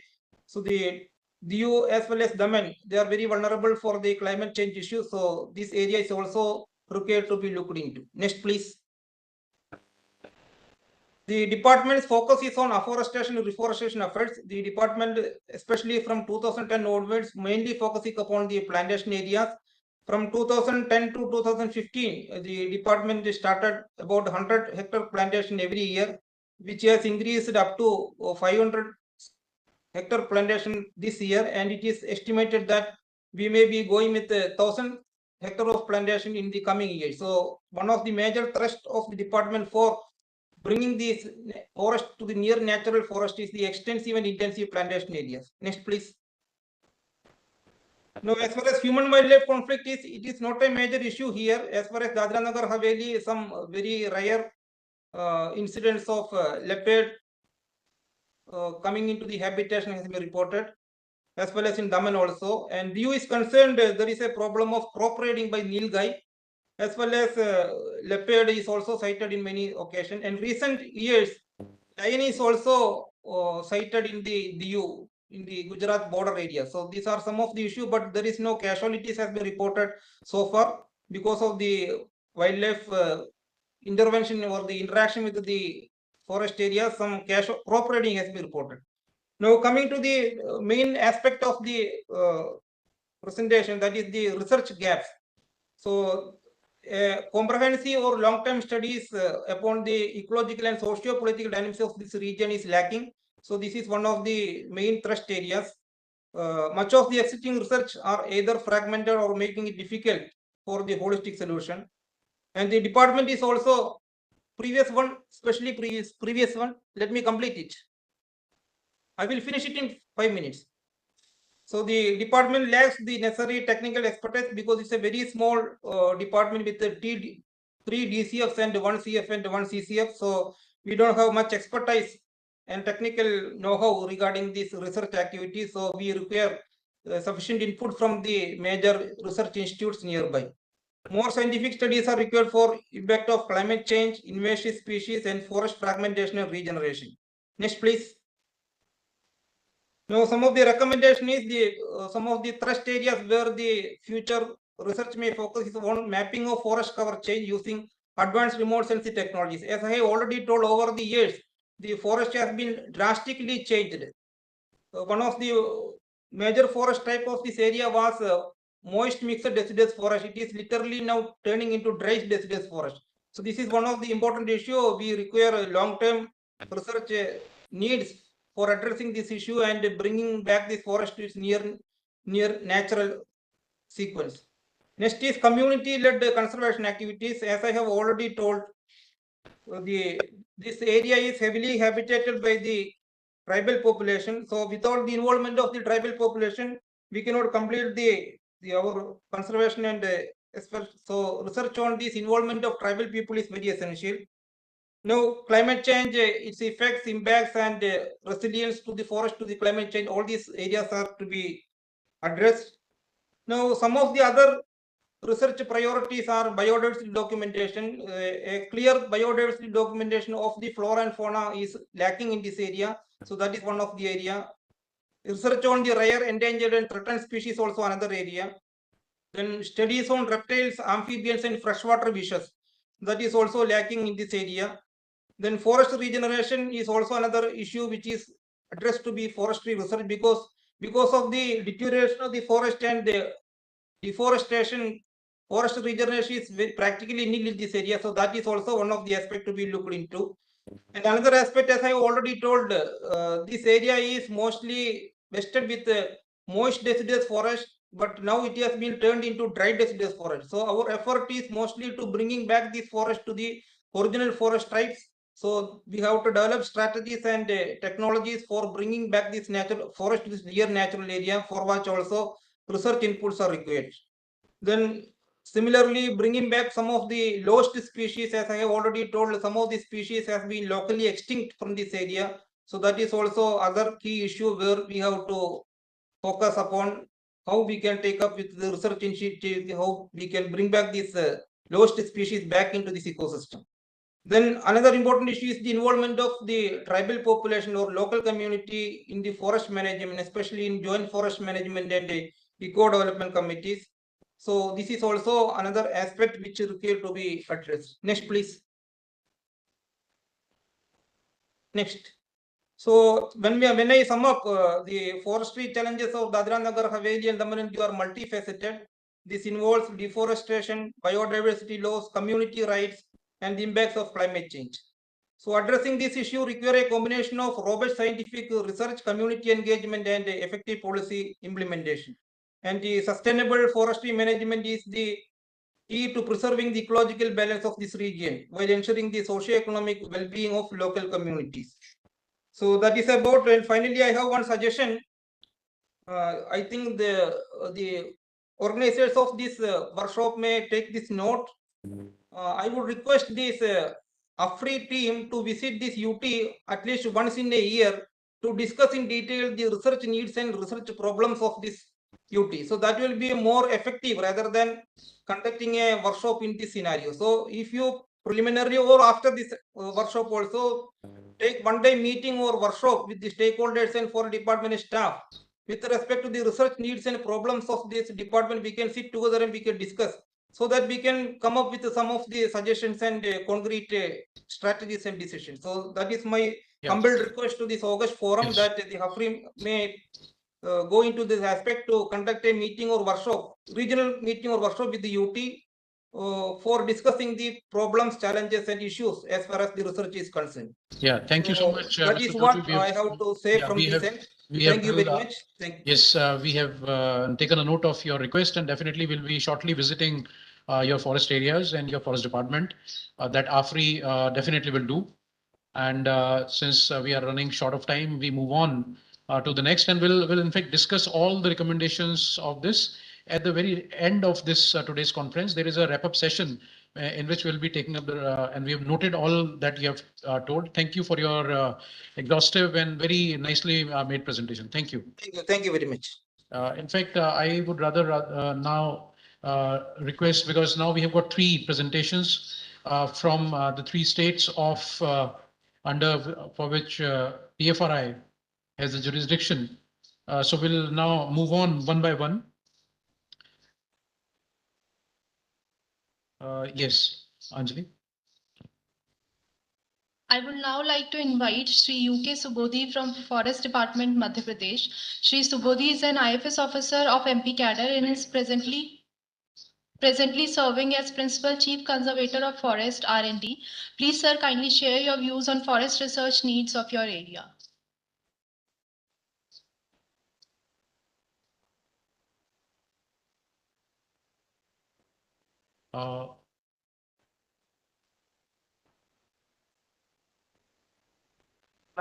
I think Dr. Tarun, Dr. Subudhi was connected little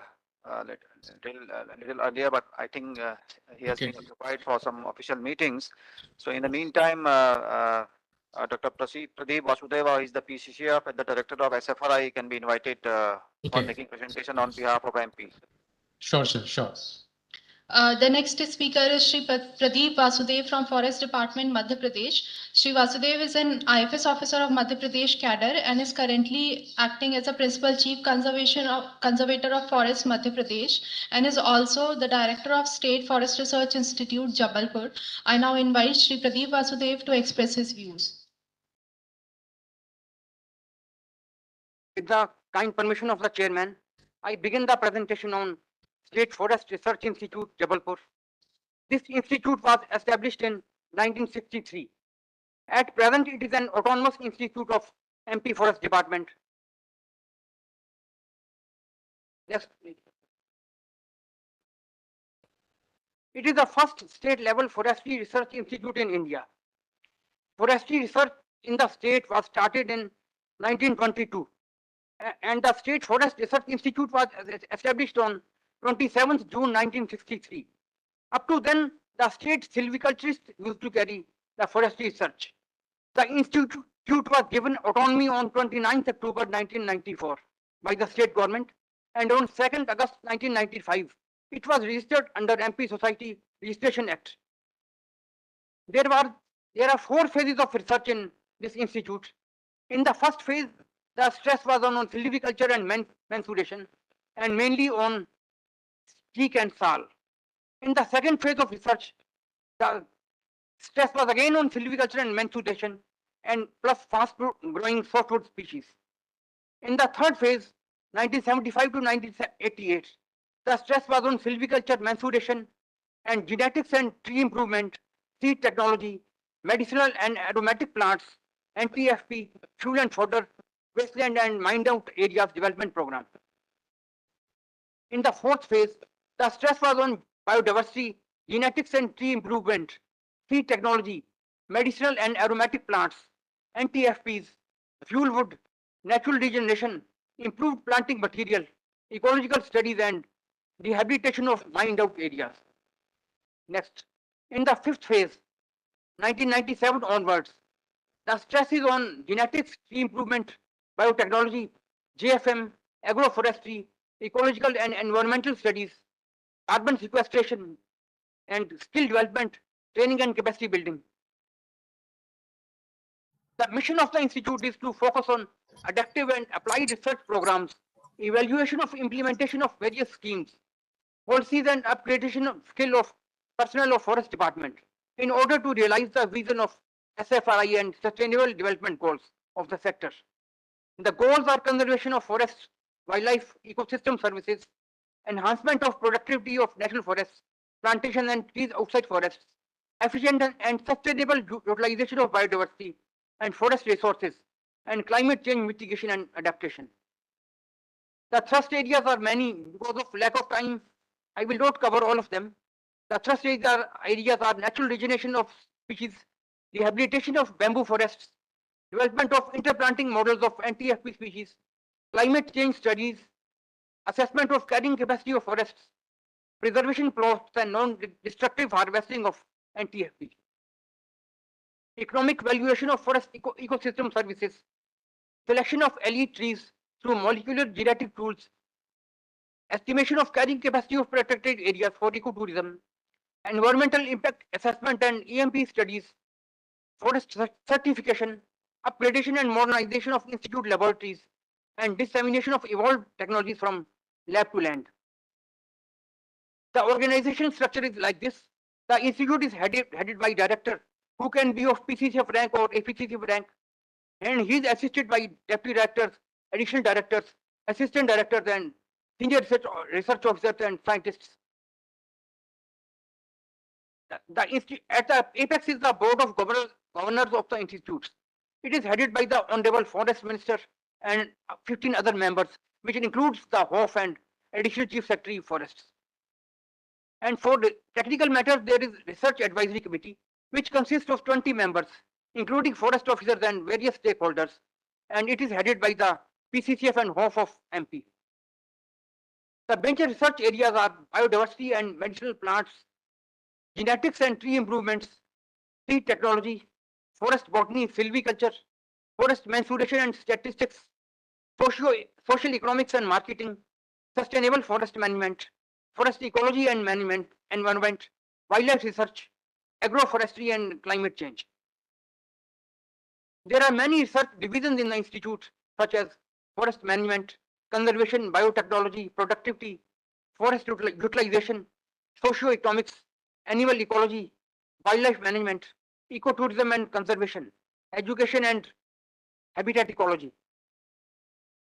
The services rendered include NTFP and forest resource assessment, biodiversity conservation and ethnobotanical studies, wildlife estimation and management, and we are the nodal agency for tiger census in Madhya Pradesh. Plant propagation techniques, soil analysis, seed certification and supply of quality seeds, dissemination of information, plantation and cultivation studies, environment impact assessment, preparation of volume and yield tables, and training programs for forest staff. Some important achievements have been wasteland management, environmental impact assessment, wildlife conservation management and habitat studies, production of quality planting material of tree species and medicinal plants, nursery techniques of several forestry and medicinal plant species, soil testing and soil health cards. I will move on to next because of lack of time. And we have several stakeholders, state forest department, MP and forest department of other states, and public and private sector organizations such as Madhya Pradesh Van Vikas Nigam and MP Minor Forest Products Corporation, Eco Development Board, MP State Biodiversity Board, NGOs, rural populations, farmers, industries, and jurisdiction is mainly concerned to MP and sometimes outside the state also. Next. Ongoing projects are 18, completed are 374 projects, and publications include 93 technical bulletins, 78 brochures, 56 extension series, and we regularly publish 3 journals. There is Journal of Tropical Forestry, which is a research journal, and one key sandesh about the activities of the Forest Department, and one Dhan Vepar. This publishes the marketing information of NTFPs and medicinal plants. And we have coordination with the Forest Department, and we monitor and evaluate the proposals prepared by the MP Forest Departments, and we undertake field visits if necessary. Next. These are some visits we have undertaken to Sindhi, Khandwa, Indore, and Sagar for various research activities. Next. And we have prepared a digital herbarium database. This is a digital herbarium. It contains details of 17,000 plant species. Next. Identification of potential pockets and selection of candidate plus trees. For Bija, we have selected 104 candidate plus trees, and Haldu 37 CPTs, Daman 5 CPTs, Tinsa 28 CPTs, Achar 29 CPTs, and Shisham 7 CPTs have been selected. And these are some photographs of the selected CPTs. And we conserve medicinal plants ex situ in the institute campus, and total 413 medicinal plant species have been conserved, and 70 wild tuberous and rhizomatic plants, 45 medicinal climbers, and nursery techniques for 12 rare, endangered, and threatened species have been developed, and cultivation techniques of 26 commercially viable medicinal plant species have been developed. And in addition, we have undertaken Miyawaki plantation, a herbal garden in Army School No. 1, Jabalpur, RET plantation in Medical University, Jabalpur Central Jail, Government Science College, Jabalpur, and various scientists and senior research officers have given lectures on medicinal plants, conservation and cultivation of and marketing techniques of these plants. And we have taken part in herbal fair and state level One Mela, and organized field training for conservation of sal forest from sal borer insect, and selection of specific root tender sizes and potting mixtures to be adopted by Forest Department nurseries for 10 selected tea species.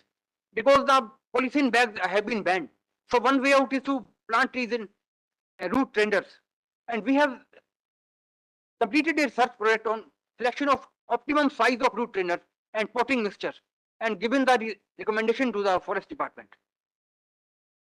This is seed sowing, germination, and seedling growth in root tenders. A measurement of root shoot and root volume.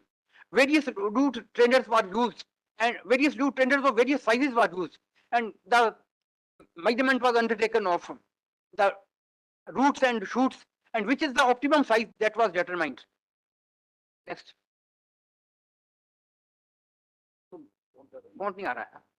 Now there is a network project on conservation of lark insect genetic resources. This project was funded by ICAR through National Institute of Secondary Agriculture, and this institute was given to cover Madhya Pradesh, Chhattisgarh, Maharashtra, Goa, Daman and Diu for survey of occurrence of lark insect.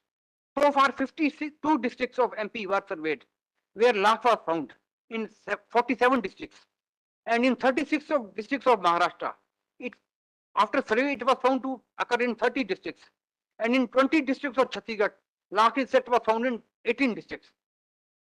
And we have trained 1,200 farmers from 14 districts of Madhya Pradesh and 270 farmers from 3 districts of Maharashtra for lark cultivation and collection techniques. And at SFRE, we have a regional gene bank of lark insect, where more than 600 plants and trees of 18 different species are maintained. And lark samples from 27 districts of Madhya Pradesh and 12 districts of Maharashtra are considered for further studies. This is about the conservation of lark insect. And last year, an international wildlife conference was covered on wildlife conservation at Hello, National Park. please sum up. Because we are running very short time for the lunch, or everybody is waiting for the lunch. Please sum up. Okay. 402 master trainers up to range officer have been created for tiger estimation. This is the various training program conducted. And population hybrid viability studies has been done for introduction of Barasinga in Bandhavgarh Tiger Reserve. And study on leopard has been done, and mitigation of human leopard introduction in urban areas of Jabalpur and Indore. And identification of best performing bamboo species for enhancement of income of farmers in Madhya Pradesh. And reintroduction of tigers at Noradehi Wildlife Sanctuary. This was also done under supervision of SFRI, and 2 tigers were introduced, and now there are 20 tigers in Noradehi Tiger Reserve. And DNA-based monitoring of tiger presence and their movements in Kana Page corridor. And major outcomes I am leaving because time is limited. And study on tiger presence and their dispersal in Ratapani Chivni landscape of Vidya range. This area is near Bhopal, and so far there is no man-wildlife conflict in Bhopal, but the city is spreading. So in future there could be tiger-man conflict in Bhopal. Next, in study project on wildlife elephant use and mitigation measures to minimize man-elephant conflict. This project is undergoing in Sanjay Bandhavgarh Tiger Reserves. We have estimated Asian elephant occupancy in Bandhavgarh Tiger Reserve, MP. Impact of doubling Katni Sigroli rail line project on flora, fauna and habitats of Sanjay Dubri Tiger Reserve. And because of this project, they have agreed to take the railway line out of the Tiger Reserve area. This was very fruitful study. Next. Thanks.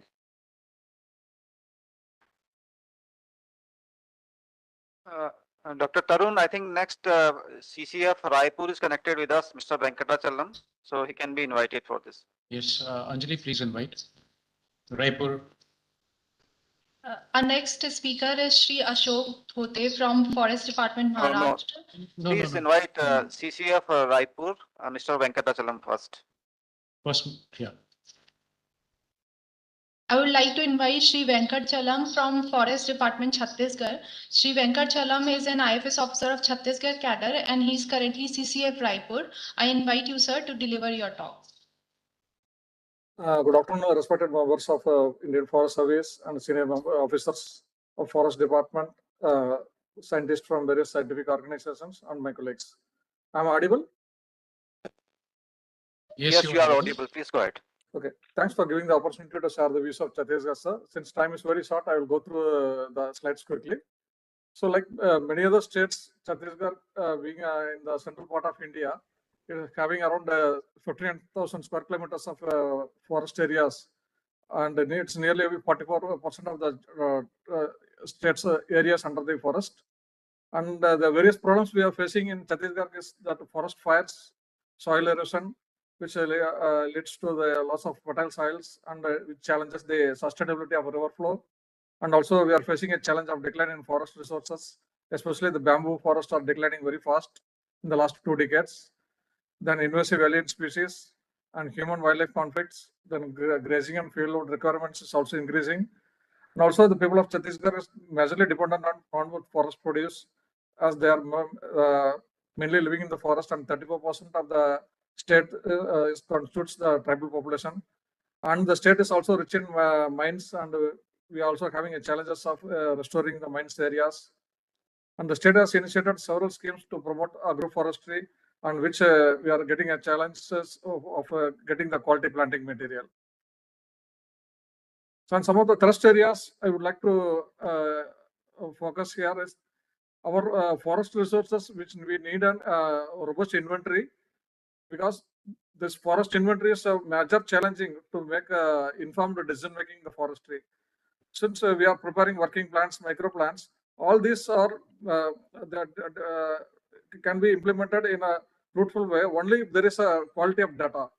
So the quality, in order to have a robust inventory systems, we would like to collaborate with the scientific institutions to prepare inventory systems which can be regularly updated and which can be used for the forest management. and also the impact assessment and evaluation of person silviculture systems on forest regeneration and its sustainability. So we would also like to integrate our forest inventory data with the climate data so that we can able to assess the impact of climate change on the forests of Chhattisgarh. So in this regard, I would like to say that we would like to have an artificial intelligence based planning for forest intervention, forest restoration, and also which can be applied for forest fire management. So this is the one trust area, and it's a very major one, and I would like to highlight here. And I would like to share some of the Chhattisgarh forest landscape restoration practices and its experience. So Chhattisgarh, for the last 5 years, we have been undertaking the soil and moisture conservation based on the milli or micro water set basis. And we are extend our thanks to the National Campa Authority for giving directions and guidelines in this regard. So we have treated nearly around 6,755 streams covering a catchment area of 25 lakh hectares, and which constitutes about 1.66 crore soil moisture conservation structures, which has been executed throughout the state. So based upon the priorities of the degradation of the forest. So nearly around 18 major soil conservation structures have been carried out in the forest areas in the last 5 years. So which involves tank constructions, then staggered contour trenches in forest areas, then 30-40 models, cabin structures, earthen gully plots, check dams, earthen dams. So these are the structures which have been executed inside the forest areas, keeping with the principle of a rich to valley approach. And we have a dedicated GSL, which is all these all based on the GS based and layers, so that the exact rich to valley approach is adopted to get the exact result in the field. Also, community participation is there in this soil moisture conservation schemes, and especially in Chhattisgarh, nearly 10,000 villages are located within the 5 kilometers of the forest areas. So the soil water conservation has been found to be very fruitful, not only in conserving the forest, but also the dependent communities, especially the people in the adjoining the forest areas. Contour trenches have been made, and also large scale awareness generation involving school people and the village communities are involved to make the decision making, so that what kind of structures to be constructed so to get an appropriate results. So these are some of the results which are based on the soil moisture index and normalized difference vegetation index. So the different soil moisture structures have been carried out, and we are been getting a very positive results in this regard, especially in the forest landscape restoration. So these are the assessment. We have a dedicated GSL. So after executing the what's in the field, we collect periodical data, and also we use the remote sensing technologies to assess the impact of our works which is carried out in the forest interventions in the forest areas. So after implementing the areas, the soil water conservation works, we are getting a very positive results, that especially the aquifers and groundwater recharge, there is a minimizal in the soil erosion, then increase in the availability of water, especially in the month of summer seasons like April, May, June. And also there is a reduction in the man-animal conflicts, and there is an increase in the forest green cover in the treatment areas, which shows the retention of soils. And also the forest dependent communities, especially the forest right holders, they are using this water for the irrigation. So in order to promote trees outside forest and agroforestry, the government of Chhattisgarh has started Kisan Vriksha Mitra Yojana, where every year we have planned for tree planting outside the forest. And there's a systematic survey being carried out in the field, so that the interested farmers, they can register with the forest department, and we are giving up to 5 acres of land, 5,000 plants are being given to the farmers, and above 5 acres of land, the scheme, the government will pay only 50% grant is given to them. So under this scheme, we are providing tissue culture teak, ordinary teak, tissue culture bamboo, ordinary bamboo, then eucalyptus clones, and sandalwood, and Melia dubia. So all these are commercial plantations which are encouraged so that in future the farmers may also get the benefit of carbon credits. So in last year, we have done around 2.25 crores of planting. And for this planting material, we have got the tissue culture take from IFGTB. So they have supplied their improved clones, and people are after planting their field, they are getting a positive results since the growth is better than the normal clones. And this year we have planned for 2.5 crores, and so far 2.12 crores of plantation has been completed. Thank you.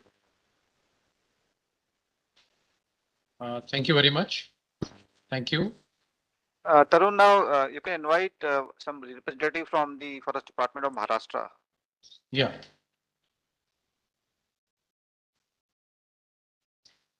Our next speaker is Shri Ashok Dhote from Forest Department, Maharashtra.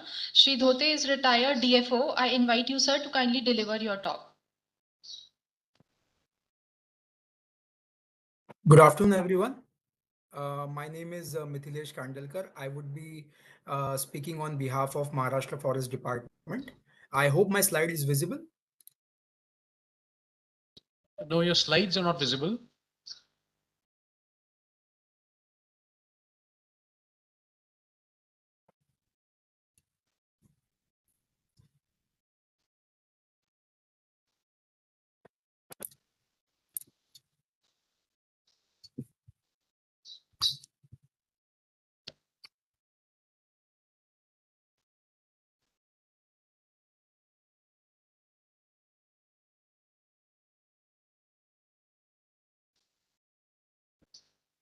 We don't have the presentation yet.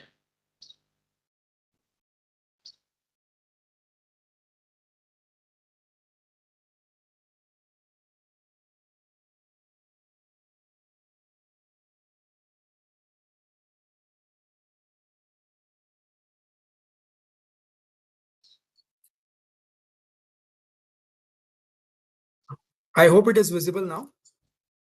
Yeah, it's visible. Yes, it's in a slideshow mode. Yes. Okay. Thank you so much, all of you. My name is Mithilesh Kandalkar. I'm with one of the project which is hosted with Maharashtra Forest Department. And on behalf of CEO Camper, Dr. Praveen Chauhan, I would be taking up this presentation. I will try to stick to the topic, which is rehabilitation and restoration of the degraded land and the stressed ecosystem. And the content is mostly around that.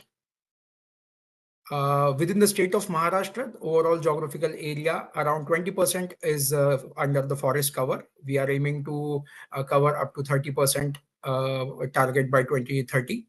Maharashtra Forest Department is well distributed between the forest, private forest, FDCM, and the revenue area. That distribution is mentioned here. Maharashtra is hosting diverse forest type from dry deciduous to semi-evergreen. Total area under of around 23.58%, and Maharashtra forest area with respect to India is around 8%. These are the quick highlights of the 17th India's State of Forest Report, which mentions the total forest cover area, where we can see the increase of around 20 square kilometer. The tree outside forest cover has also increased in the state of Maharashtra. Same is the case with mangrove. And in terms of the carbon stocks of Maharashtra, it ranks around 4th in the country. Area under the bamboo is decreased, and a special attention from the bamboo board is on towards these directions. Specifically coming to the FLR topic, taking into consideration the national forest policy targets of around 33% land coverage, as well as contributing to the NDCs and the bond challenge commitments, few special initiatives have been planned within the state of Maharashtra. First of such initiative, all of these initiatives are planned under diverse focus approaches. Specifically, state of Maharashtra is focusing on the NTFP production, reducing human-wildlife conflicts, growth in the native species, improving the soil quality as well as the water availability, not just for the forest area, but also for the tree outside forest, ensuring effective carbon sequestration with right species plantation, as well as choosing the right area, increasing the commitment towards the agroforestry in coordination with different line departments, and also ensuring a sustainable ecotourism to reduce the impact of tourism onto the existing forest. So across these thematic areas, the department is focusing to ensure the effective restoration of the practices. I'll skip this slide. Specifically coming to the component for the forest landscape restoration under CAMPA, Maharashtra, the major focus is around plantation of around 79% falls under the plantation activities. Silviculture is the second one, natural regeneration is third, and accordingly is the distribution of the CAMPA work. Simultaneously, we have also focused on the identification of the key westland areas. Around 16% of the area has been identified as westland, and special attentions are and projects are planned in order to address these issues. These are quick bites of the 50 crore plantation initiatives which has happened previously in Maharashtra. These are the few examples from different regions of Maharashtra where the success stories of plantation could be seen.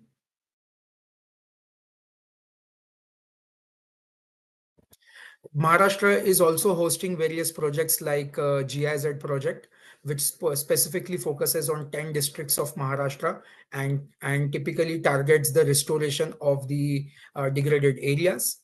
As part of this project, we have identified the land use land cover for each of the region through geospatial analysis, and we have prepared maps for each of the districts of state, identifying what types of the degradations are identified and what is the nature of intervention that the state should focus in order to ensure a sustainable restoration.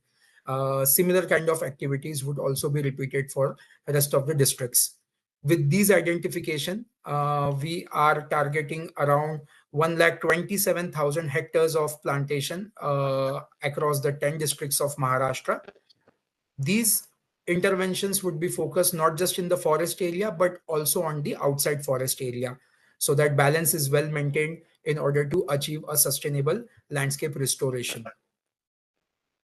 Additional to such hosting such international projects, Maharashtra Forest Department is actively focused on various central schemes such as Green Credit Program.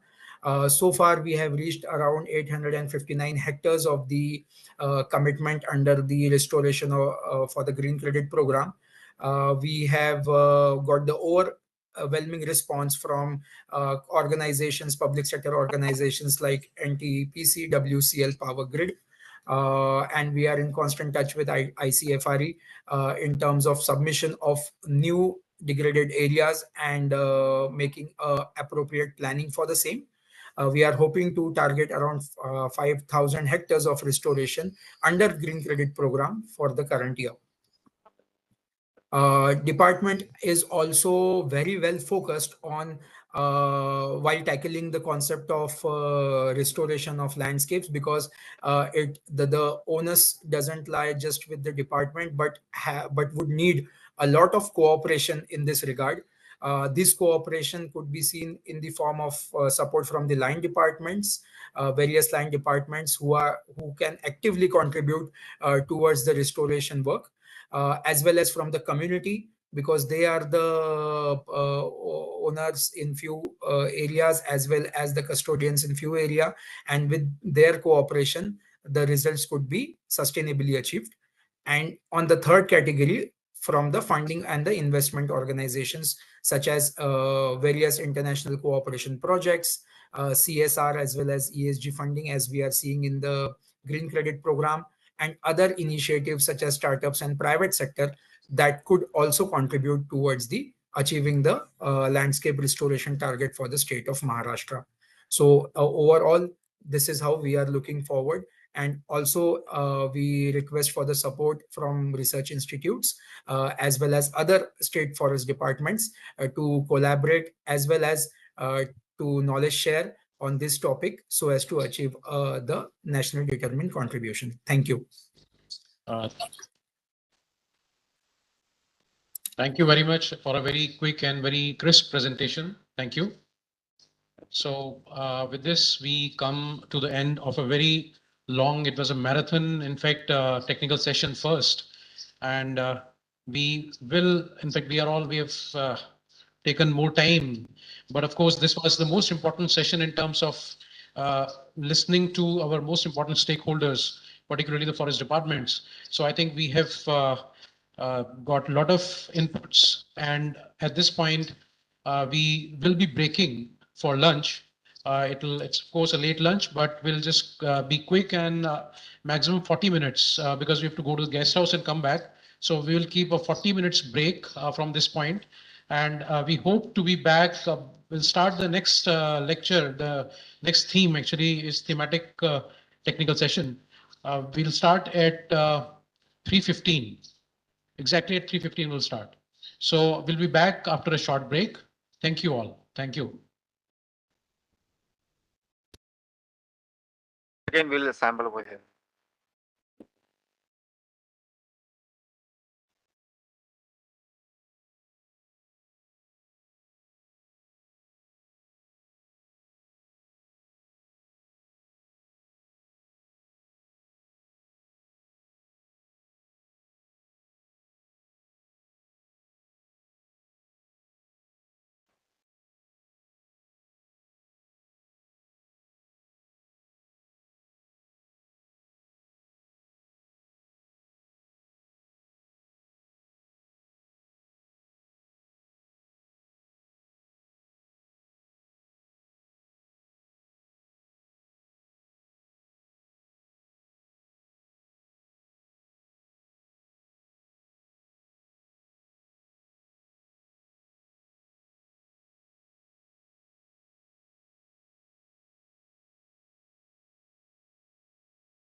Very good afternoon. Welcome back after the lunch in the post-lunch session. We'll be starting the proceedings of this session within next 5 minutes. And Dr. Sanjay Singh from COE SLM is already there. I can see him. And we'll be starting with his lecture first, followed by there'll be a lecture by Shri Gaurav Gurjar ji from Maruhan Foundation. He's director of that. And then we have Dr. G Singh, then Dr. Avinash Jain, and finally Dr. Priyabrat Santra. And in fact, we'll be just keeping, I request all the presenters to be a little brief because we really are running very late. So I think 20 minutes, though we had originally considered, we have given a slot, but so I think 15 to 20 minutes should be enough. 15 minutes is okay. And 20 minutes was time kept because of 5 minutes of discussion also. But I think discussions we can do in the end. This is more of a thematic session. So we'll hear from these experts, and I hope this is going to be an interesting session with a lot of experience sharing. So we'll just take another 5 minutes for people to settle down, and we'll be starting out. Thank you.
Welcome to the second technical session of the RRC 2024.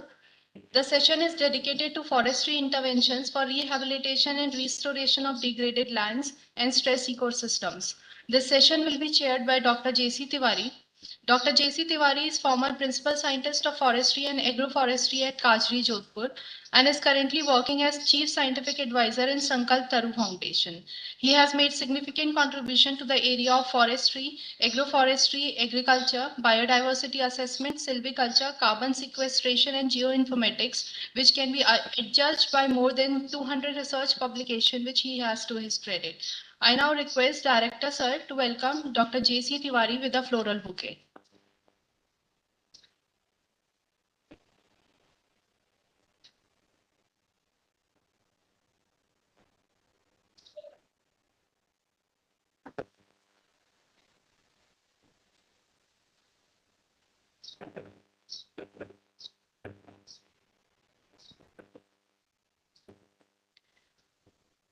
The session will be co-chaired by Srimati Neelu Singh, GCR, Tropical Forest Research Institute, Jabalpur, who will be joining us online.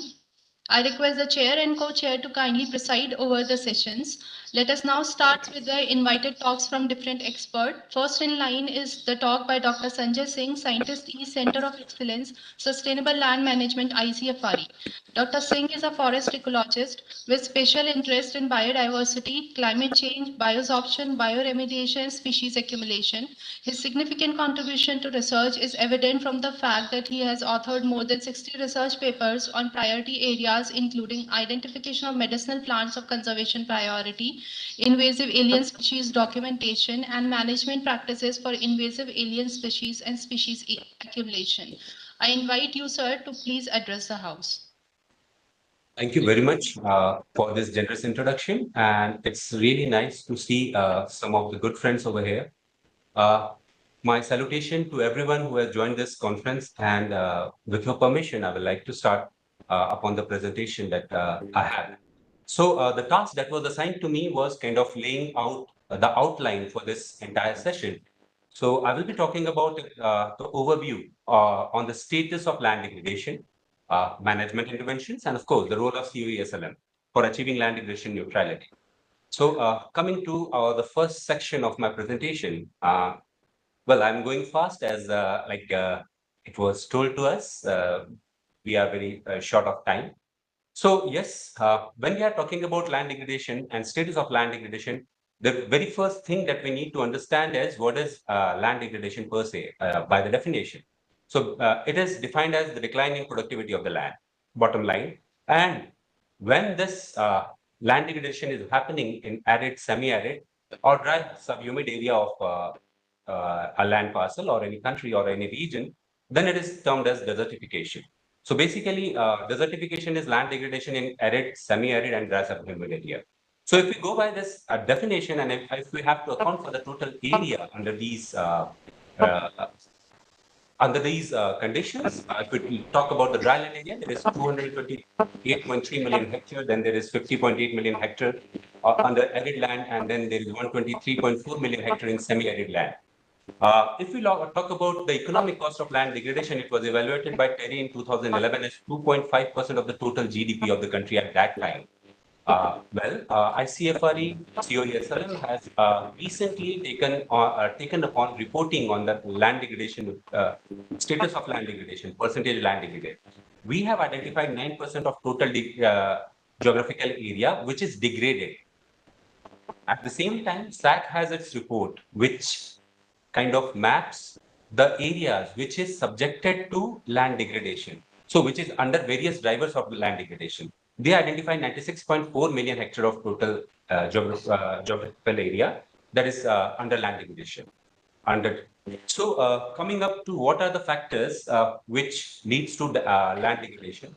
So this is the total land degradation area as per 2018-2019. If you look at the total degraded area, it ranged from 846.1 million hectare to 846.1 hectare to 21.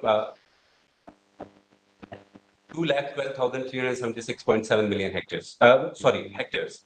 So state-wise, if you look at it, these are the states, and this is the distribution of the degraded area as per the states. But if we talk about the total geographical area that is under degradation, 80% of the geographical area under degradation falls under this 9 states: Rajasthan, Maharashtra, Gujarat, Ladakh, Karnataka, Jharkhand, Odisha, Madhya Pradesh, Telangana. So while the other account for only 20% of area under degradation. So moving on to the statistics. Okay. If we talk about the total degraded area, if we talk about the percentage of area under degradation, it again varies. Like there are more than 30 states, 30% where there is 30% or more of geographical area under degradation. Now, if we talk about these states are Jharkhand, Rajasthan, Delhi, Goa, Gujarat, Nagaland, Maharashtra, Himachal Pradesh, Tripura, Ladakh, Karnataka, Odisha, and Telangana. Also, there are 13 states where the degradation ranges between 10 to 30%, and then there are 5 states where the land degradation is less than 5% of the total geographical area. Now, moving on to the increase. So, India over the time, like between the reporting period, now this data is again based upon the atlas, global atlas that has been produced by the SAC. So SAC is accounting for the total area under various drivers of degradation, and it is mapping the entire degraded area in our country. So, and this has been done since 2005. In 2005, they came up with their first report, which was having the data of 2003 to 2005, and 2021 is the most recent report they had came up with, and they had it had the data of 2018, 2019. So there is increase of 3 million hectare of degraded land between these two, 2003 to 2005 to 2018, 2009. And if we talk about the areas that are like, where the degradation has happened. So this particular map shows change in the area under degradation from 2005 to 2019. So there are 14 states, or there are 14 states wherein the degradation is more than 10%. And among them, Mizoram stands out because the degradation in Mizoram has kind of increased by 188%, like from what was recorded in 2003 to 2005. Apart from that, there is Punjab, Arunachal Pradesh, Assam, Tripura, Nagaland, Delhi, Jammu Kashmir, Meghalaya, Uttarakhand, Haryana, Kerala, Bihar, Himachal Pradesh, which are the other states. So this is about now coming upon the degradation, various factors of degradation. So SAC is working upon these factors, these drivers. As you can see, there are 9 drivers of degradation, and apart from that, there is barren rocky area. So if we see there, area under water erosion, area under vegetation degradation, and water logging has increased over time. While if we talk about the area that is under wind erosion and settlement, kind of more or less are under the same category. If we talk about the land degradation as per the land use, so agriculture sector, unirrigated farmland and forest account for total 60% of the total land degraded area. So, if we talk about the land, what is land degradation? And that has already been discussed, and we have mapped the area that is under land degradation currently. But if we talk about the land degradation neutrality, it has been defined as the parties of convention to the UNCCD as a state whereby the amount and quality of land resources necessary to support ecosystem function and services and enhance food security remains stable or increase within specific temporal and spatial scales and ecosystem. So there are 3 components which are kind of very crucial to these definitions and this particular definition. That is one, the services wherein we specify the services which are necessary to support ecosystem function, the services that are coming from the ecosystem, and then enhance food security. So this has to increase over time. And then there is temporal and spatial scale, and then there is it should be stable or increase. So whenever we are saying land degradation neutrality is happening, so this is increase in productivity of land, but this increase in productivity contributes to the resilience of the ecosystem, flow of ecosystem services, stability of the ecosystem, at the same time meeting of the SDG goal.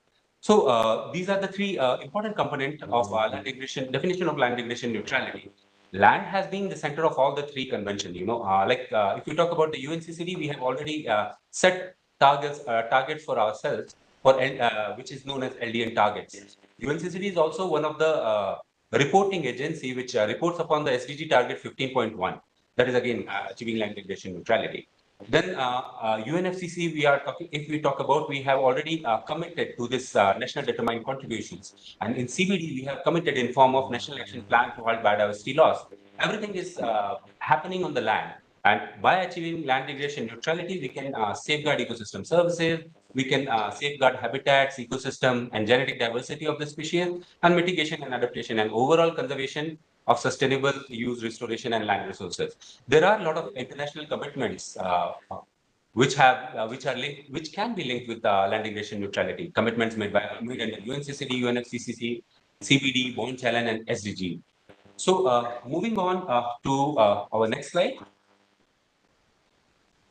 Okay. Has my slide moved at your end? Because, okay, now here we are. So, yes, India, as one of the countries, that one of the signatory parties to all these conventions, have demonstrated leadership in addressing land degradation neutrality. Earlier, we had pledged 13 million hectares of degraded land to be restored under the Bond Challenge, which was again by 2020. We kind of surpassed that target, and we restored 18 million hectares by 2020, and thus the target was further increased. So under this COP meeting of UNCCD, that is COP 14, which happened in India, we increased our target to 26 million hectares, from 21 million hectares to 26 million hectares to be achieved by 2030. So it is our voluntary target. And apart from that, under the 21st meeting of COP to the UNFCCC, that we call CCC, UN Convention. So under that convention, we have also committed to create additional carbon sink of 2.5 million to 3 billion tons of carbon dioxide equivalent. So these are what a few of the major commitments that we have made. And apart from that, yes, we have committed to achieve the sustainable development goal. So if we come to the data on area that is available for land degradation neutrality, there are two sets of data that is provided by SAC, Space Application Center, and then there is Forest Survey of India. So Space Application Center said, particular says that 96.4 million hectares is under degradation. Not degraded, but it is under degradation. Apart from that, there is another document by Forest Survey of India, which kind of quotes about 63 million hectares of land that is under degradation. Yes. Am I audible? Is it okay?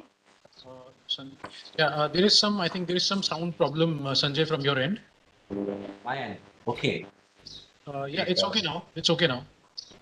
Okay, maybe because of my phone. So I'm keeping it away now. So yes, actually there are two sets of data which talks about the land that is available for land degradation neutrality, and then of course the data is by SAC, and then there is one data set for Forest Survey of India. Now, Forest Survey of India, according to Forest Survey of India, there is 63 million hectares of land that can be restored, and these lands are further classified into 10 categories. Forest Survey of India identifies the potential carbon sink and forest cover in this country, and we can achieve our land degradation neutrality target as well as carbon sequestration target under NDC, through restoration of this impaired forest. So what are the impaired forests? Like the forests that have degraded in the past 15 to 20 years. Apart from that, restoration of open forest is another category, afforestation of wasteland. Third, agroforestry. Fourth, setting up of green corridors, undertaking plantations along the roads and railways, and undertaking plantation of on railway sidings river canals, and creating urban green spaces. So these are the 10 categories of actions that has been identified by Forest Survey of India for achieving land degradation neutrality targets and carbon sequestration targets. So there are two sets of documents that are available. One was prepared by ICAR as a roadmap for rehabilitation of 26 million hectare of degraded land in India. And then there is National Action Plan to combat desertification and land degradation through forestry intervention that is prepared by MOEFCCC. So while the roadmap for rehabilitation 26 million hectare, the ICR document, it takes up the data from this space application center analysis. So they have identified 94 point something million hectare of area which can be restored. And then our Forest Survey of India data is heavily utilized in Ministry of Environment Forest publication on or National Action Plan to combat desertification and land intervention. Anyway, we will be further revising this NAP. COE, SLM, and ICFRE has been a big part for preparation of this NAP. Okay. So, if we talk about the achievements, afforestation achievement from 2011 to 21-22. Now, this is again the data that we have derived from the Bond Challenge report. Of course, we all know the Bond Challenge report, that the first report that was published in 2018. But then there is another report which is about to come. So here I have taken liberty to take some data from that unpublished report, and this reports upon the afforestation achievements from 2011 to 2022. So as you can see, we have already achieved afforestation in 18.94 million hectare of land. And if we talk about our target, so 26 million hectares, so there is only a shortfall of 7 million hectares that is to be achieved. But then again, this is as per the World Challenge report. So, UNDP have got another UNCCD. Like UNCCD has got their own set of criteria for assessment of land degradation neutrality. So there are a separate set of land-based indicators which UNCCD use for determining whether the land has been restored or not. Then there is a bond barometer, which is again utilizing the data that I have shown in the previous slide for determining the status of land degradation neutrality that is happening. So if we talk about now, based upon the SAC data, degradation and available open forest area. So I'm taking here the data from SAC 2021 and ISFR 2021. So basically, both these data were used in NAP, wherein 15 states were identified wherein we are going to take land degradation neutrality activity so that we can achieve the remaining target of restoring 8 million hectares of the land. Next, please. Okay, it's me only. Okay. So there are already ongoing government scheme in forestry sector, agriculture sector, and watershed management intervention. And then there are other initiatives which are undertaken by different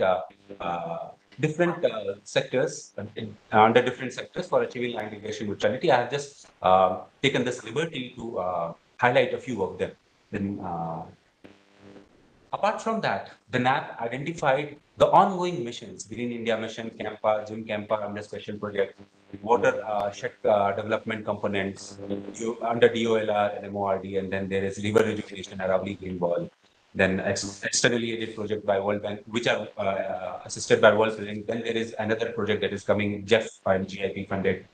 Then there is the GIG funded project also, they are coming. So here, like in the NAP, they have kind of projected how much will be achieved by 2030, and this is how they have projected that the remaining 7 million hectare will be achieved. So the total is 8.14 million hectare of all these projects. Apart from that, there are many other ongoing projects that are happening in the states, as well as the projects that are being funded by the international organizations. Now, coming upon the second part of my presentation, that is management intervention.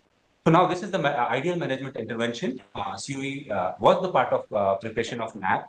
So we together with ministry find this approach to be the most suitable approach for achieving land degradation neutrality. So we find, and this is also the mandate of COE for upscaling sustainable land management. So we promote sustainable land management practices for restoration of degraded land.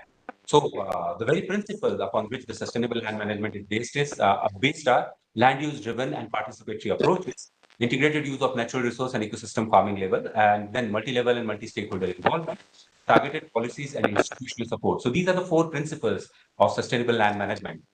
There are already a lot of sustainable management practices which has been documented and has been tested in field.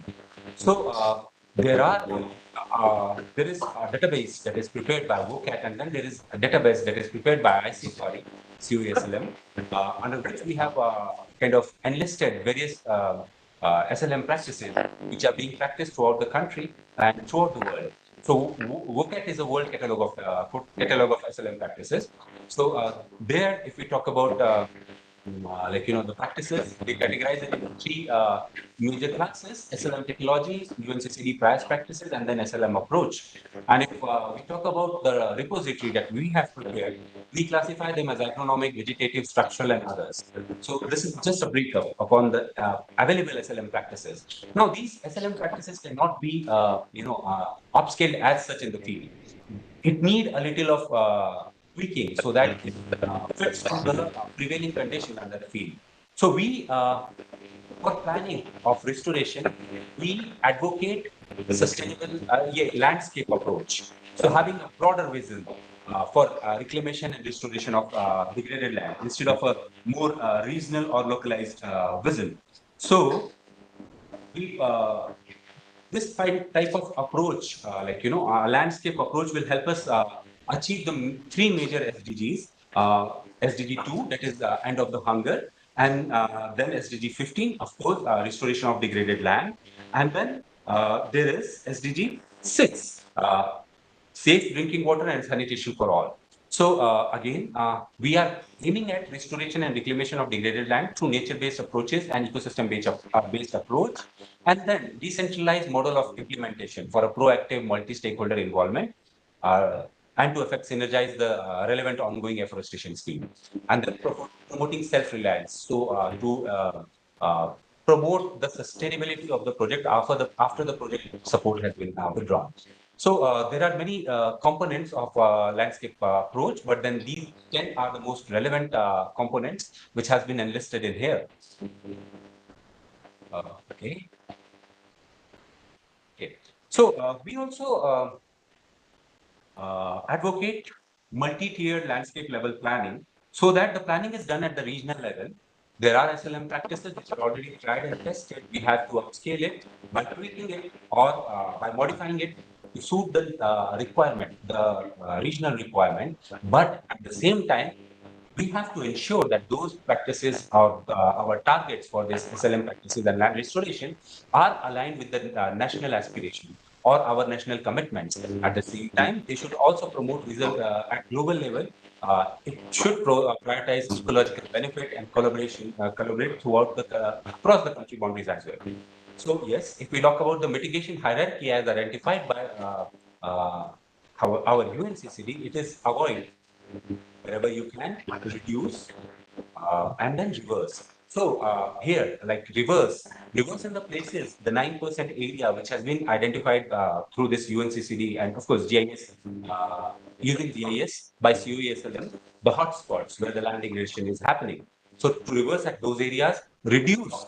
Now SAC has already identified what are the drivers of degradation and where all, what are the areas where all these are active. So there we have to reduce. Where the degradation is ongoing, there we have to reduce the degradation and then avoid the areas which are like kind of safe from degradation, are not affected by any drivers of degradation. So there we have to kind of avoid degradation. So I have taken liberty to enlist various practices which fall under these categories of mitigation hierarchy. So yes, convergence of resources. Like I told, there are many ongoing missions which are already contributing to the land degradation neutrality that are being taken by different ministries, different organizations, government, national, as well as there are international funding agencies also which are chipping in for restoration this thing.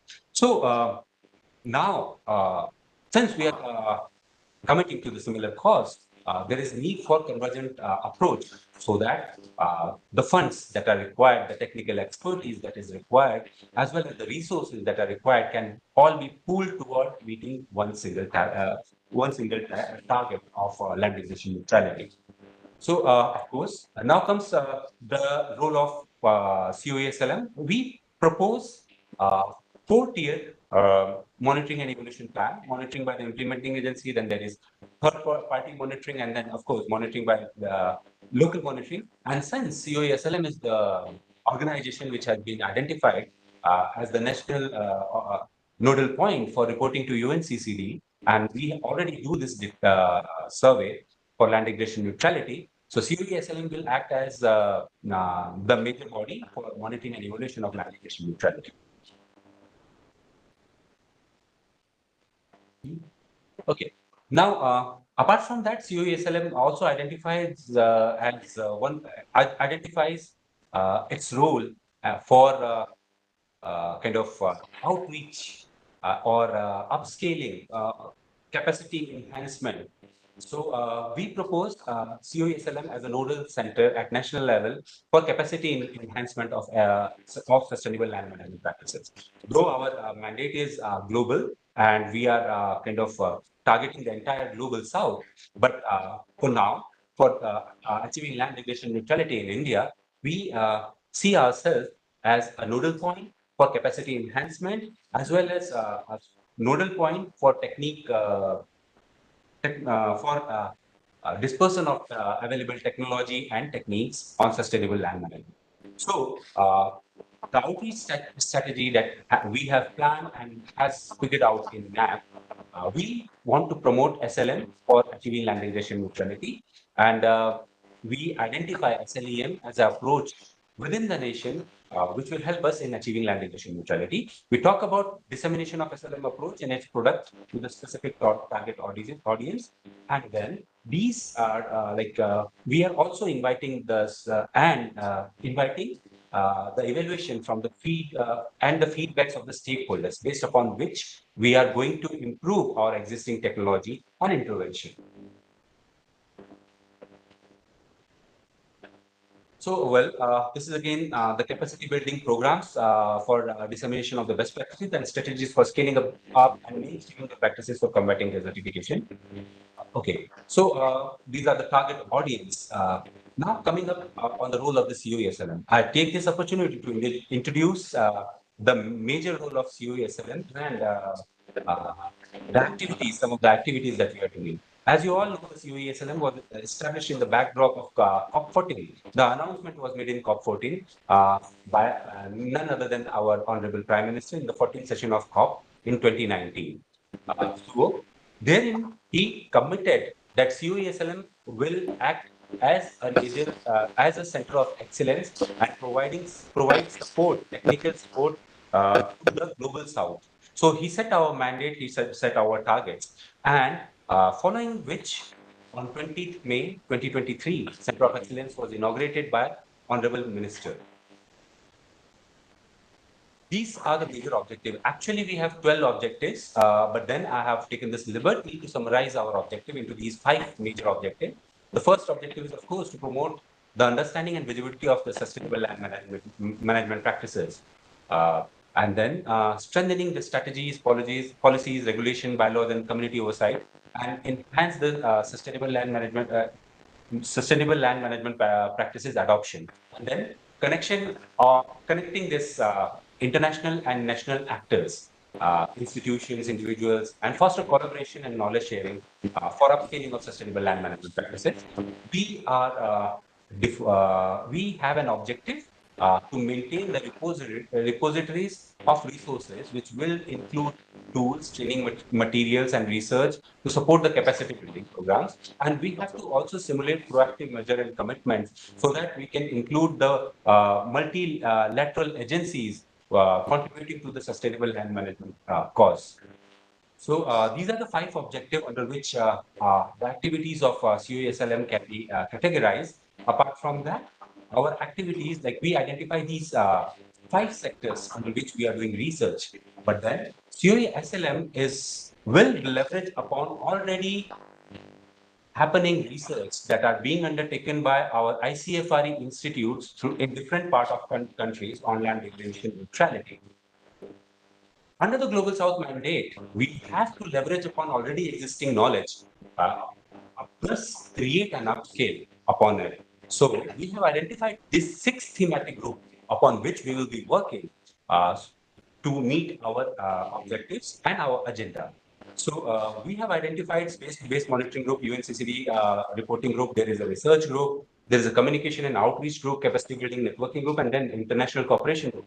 So we have already identified the institutes with which we are aiming to collaborate to, again, further our agenda on Global South. Okay. So we have been active and we have been conducting a lot of training programs as well as outreach program wherein we are reaching out to various stakeholders, creating awareness on desertification, degradation, and conducting training programs. So we last year we conducted 2 international training programs wherein there was a training on remote sensing GIS, using remote sensing and GIS for assessing degradation dynamics, wherein the participants from 19 countries, wherein the participants from 17 countries participated. And of course, we had a training on sustainable land management practices, wherein the participants from, participants from 12 countries participated. Apart from that, through our webinars, we have a far greater outreach.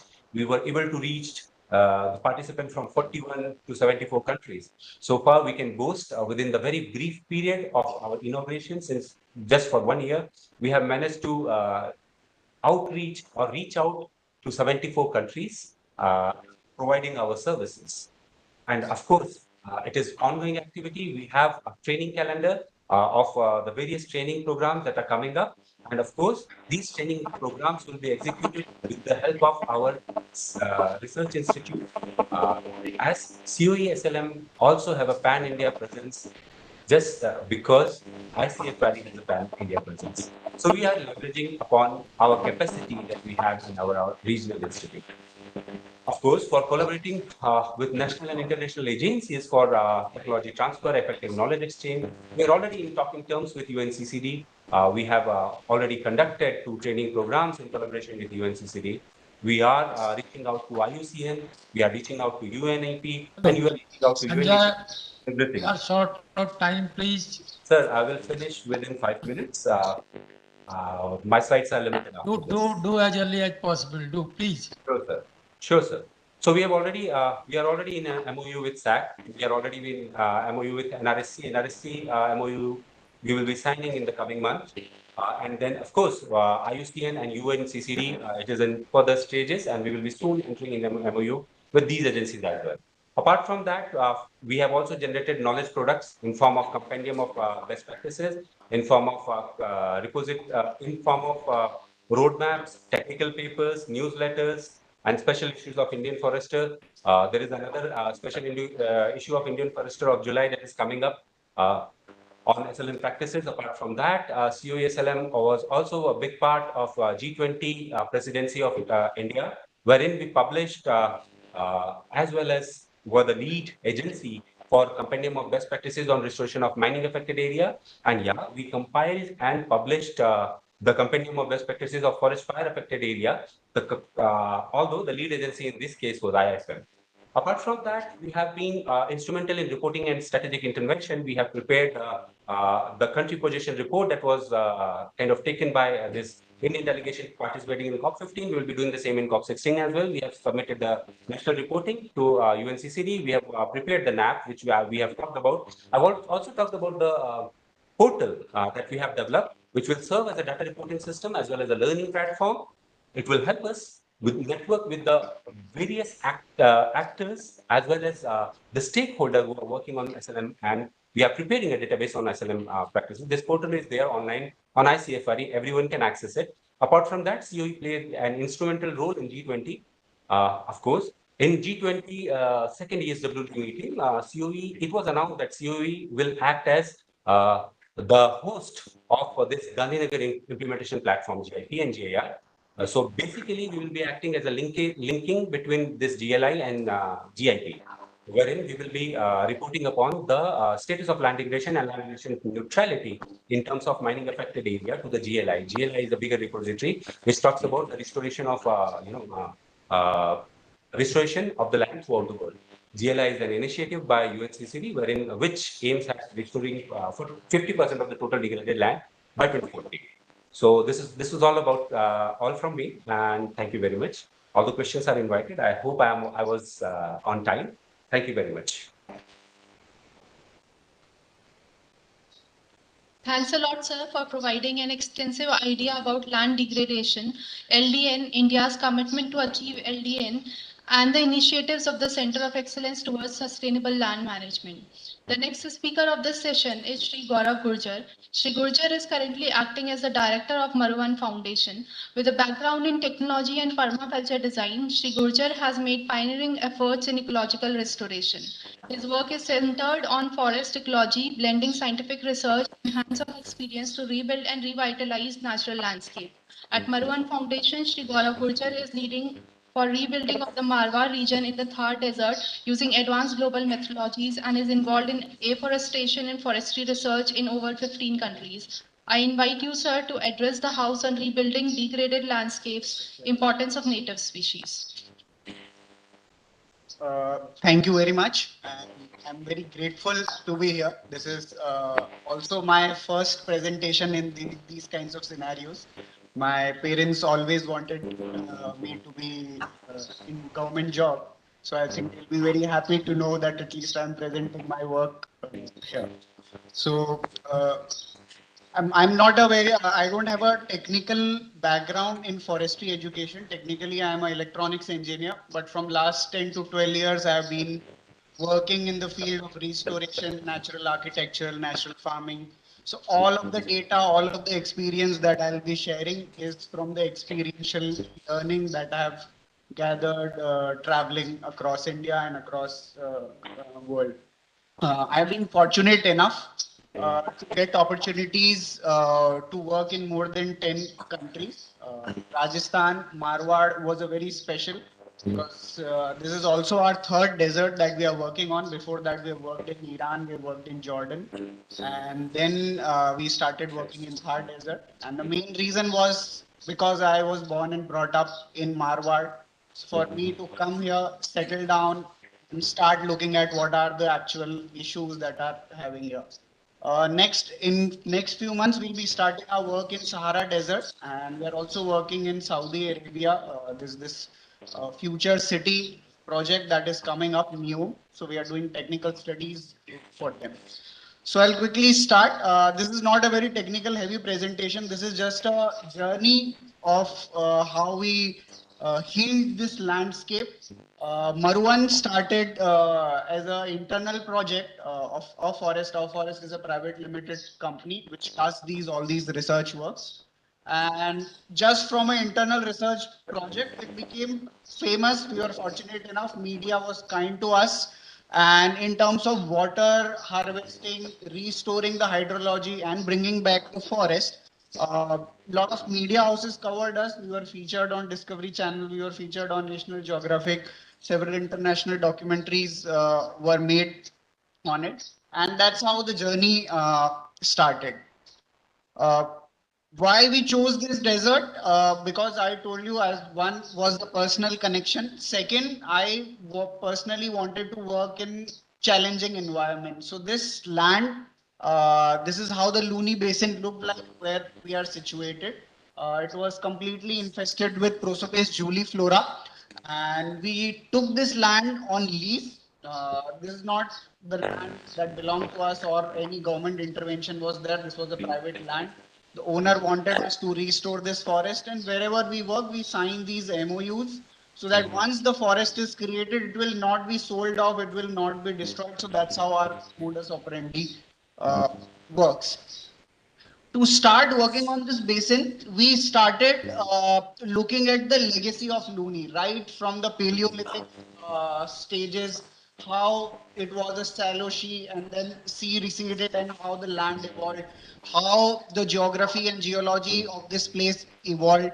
Uh, what were the civilizations that existed here, right? From historical records of Pratihar Kingdom to Rathod dynasty and all of these historical records. Like for example, how neem was brought into Rajasthan when this from central India, Rajput state, because it was a sacred tree, and that's how introduction was done. Similarly, how Prosopis juliflora was introduced in 1930s and it was spread to combat desertification and combat cutting down of native species. So we learn all of that.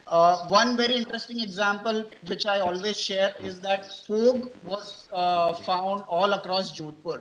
But because it had a high calorific value, so it was used in manufacturing weapons. So that was the reason fog was wiped out from entire region of Jodhpur. So these were the evidences that we were collecting in historical record. We were looking at ancient paintings of hunting scenes to understand the landscape, how the landscape looked like. We studied the miniature art paintings because they were so precise that you could identify what bird is sitting on which tree. So we read a lot of poetry, Marwadi literature, the stories, nothing related to forestry, just a prose about praising someone or love or weather or climate. So all of these evidences gave us the picture of how actually Marwad used to look like. So that's how we started our journey. Before starting, that was also a part that we should know the we should restore the hydrological cycle. Without that, because there was absolutely no water, how do we start or how do we do these things? So we studied the hydrological cycle of this place. We studied the Nadi systems. We talked to village elders. We understood how the water flows above the ground and below the ground. Just like why it is called a nadi, we learned because how the blood flows in our body and gets concentrated in the heart. Similarly, earth behaves like a living organism, and that's how the water flows. So we were able to learn how the landscape looks like over the surface, gives us the idea about how the land water is flowing below that. So that gave us the idea of what would be the size of our pond, what would be the distance between two ponds, what are those pulse points where we would dig these step wells or open wells to get that water, because this entire zone where we are, it's completely saline. The water is not drinkable. The animals can't drink it. It can't be given to any plants. We learned about the biotic and edaphic factors, how the grazing is affecting, how the introduction of Prosopis juliflora is affecting, how the lack of predators is affecting the landscape. So all of these. I'm sorry, I think we can just move your phone to its interface. Yeah, no problem. So we studied these lack of predators and how these things are affecting the landscape. So that gave us better, clearer picture of how the landscape is evolving and how the orans or sacred groves were there and what are the current practices that are happening now will shape the future. So that gave us better idea of how the landscape is happening. We are very much aware of the sand mining that is happening in the Luni Basin. I live in Khejarli zone where it is very much prominent, and how these sand mining are destroying the landscape for next 500 years, because if all the sand is gone, and this sand is not going anywhere, it is going to build our own houses in the city. So we can't blame anyone. Okay, this person is taking away the sand. Sand is being used by all of us. So it is a common responsibility how we are inviting the damage by flash floods, because flash floods in themselves are not an issue. They are a rhythmic flow of nature which recharges water. It's the counterbalances that we don't have which damages the landscape more. We studied these flash flood effects, how to counter them, We heard about the stories of 1979 floods. We had a open well in our land which was submerged, and that well was called Andha Kuwa because no one could look at the base of that water. So we learned stories like that. We learned about the pilu tree, Salvadora species, under which 200 cows could sit at once. So these were the stories that we were learning, deriving data from like village elders when we were talking to them. This is the photo of recent monsoon 2024. I just took it 2 days ago. We are sandwiched right between these two rivers, Meethidi and Luni. Both of them are flowing currently with full flow. This is how the land looked like when we started working on. There was a salt layer, salt crust deposition that used to happen. The land was completely infested with Prosopis juliflora. Occasionally, you would find a turmeric shrub that was just left over because not much grazing was happening on it. Otherwise, the soil surface was completely gone.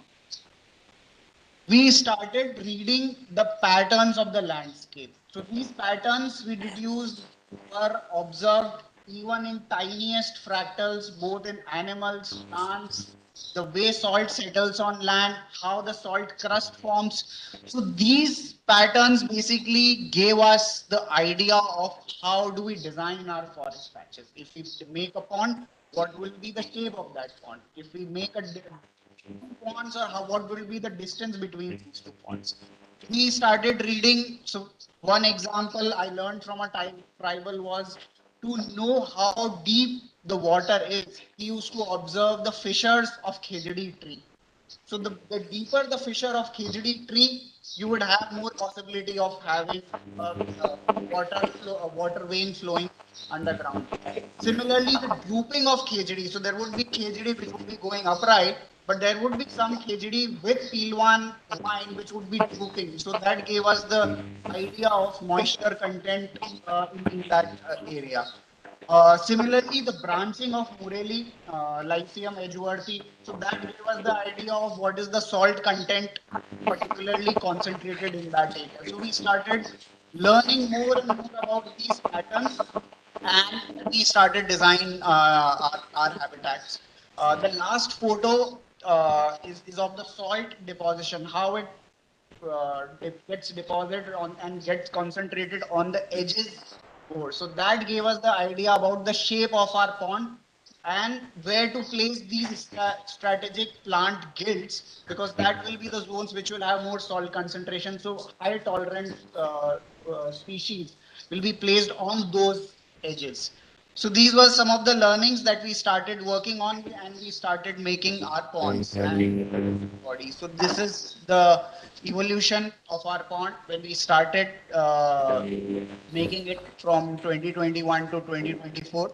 This is the latest photo when Tarun sir visited, and right now the last photo of this pond looks like this after recent rains. We created another, we could call it a jugaad. We identified how far a horizontal direction, horizontal distance of moisture travels. So we took a bottle, जैसे वो शिवलिंग के ऊपर एक छेद करके वो टप टप गिरता रहता है, तो we did that experiment and we saturated that particular zone and we identified how far the water travels till it is saturated. Based on that, we calculated if we have a pond that remains full for 8 to 9 months, how far the moisture zone will travel. So based on that, we created distance between two ponds so we could have a permanently hydrated landscape in that area. By making these permanently hydrated landscapes, we completely avoided the irrigation mechanisms, because anyways 1.5 feet deep we would be planting our trees, and there the moisture is already there if it's a good monsoon. Yeah, so that's how we decided our planting zones. We decided the shapes of our ponds, and the entire land was filled with these kinds of water bodies.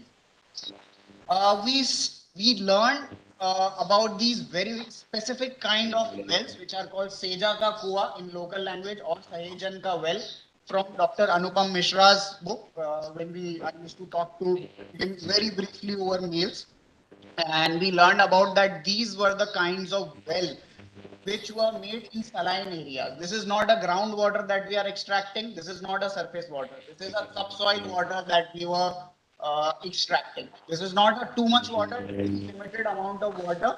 And if this water is kept for more than 15 days, it will go saline. So you'll have to use it within a week. So these kinds of well we started making, and we realized the best way to store water in deserts, especially in saline zones, is not on the surface where it will evaporate, not underground where it will mix with saline water. It's in between those very tiny nano spaces of each soil particles. The soil, these gaps, water is best preserved there, so that whenever it is needed, the plants can extract them on the basis of their requirement. Once our water dynamics were sorted, we started working on the potential natural vegetation, what all kind of vegetation, and that's when all the data that we learned before came into picture. We started collecting the seeds from forums. We started, because all of these species were not even available in nurseries. Some of the species we took it from AFRI, some we took from Raja, but not all species were available. So we started collecting seeds of grasses ourselves. We started collecting seeds ourselves. We started making our own seed banks, but soil salinity was still a challenge. You can't directly have a seedling and plant because nothing would survive. Anyways, you are not watering them. So these were the plant associations mapping. So this method we designed ourselves. Like, this was a very crude method to survey the plant-based associations that were there on our land. So we would go there, we would measure what is the surface area a particular cluster is occupying, and in that cluster, what all is growing. In center, there would be a KGD surrounded by Keep and Shinia, and there will be some Silaris and all these Dabda and all these grasses. So we started documenting these kinds of plant associations. And similarly, once we got several of these associations, we got our species list. What do we need to pursue after, and how do we need to plant them? Next challenge was the soil salinity, and we started with millets. So millets, we mostly know about bajra, jawar, ragi, but there are more than 9 to 10 millets that were grown in this region. Again, we went back to history. So we got the seed from Tamil Nadu and elsewhere, wherever they were remaining. So we got kodo, we got kutki, we got ragi, we got kamini, hari kamini, chena, bajra, jawar, all of these millets we got. We got 10 to 15 different types of grasses. We collected bird droppings. So we had a space where all the bulbuls used to sit. So we used to collect all those droppings, mix all of these things, and we broadcasted it on the soil before the monsoon. So this is how the dense mulch or the living mulch or these millets started to grow. The soil structure started to change. The root penetration, the root fibers basically started giving the texture to it. They started providing the organic matter, and most important, microbial activity started. Another thing that we did, we collected deer droppings and blue bull droppings. Most of the people are scared of blue bulls because they harm and all of these things happen, but we used them. We got these droppings of blue bull. We made a compost tea out of it, and we used that microbial culture to inoculate our soils and kickstart those cycles. So after some time, our structure started to change. It started getting a little darker, and the organic content and moisture content also started to change. The soil layer, soil crust started to go further deeper down and ultimately get logged into that depth.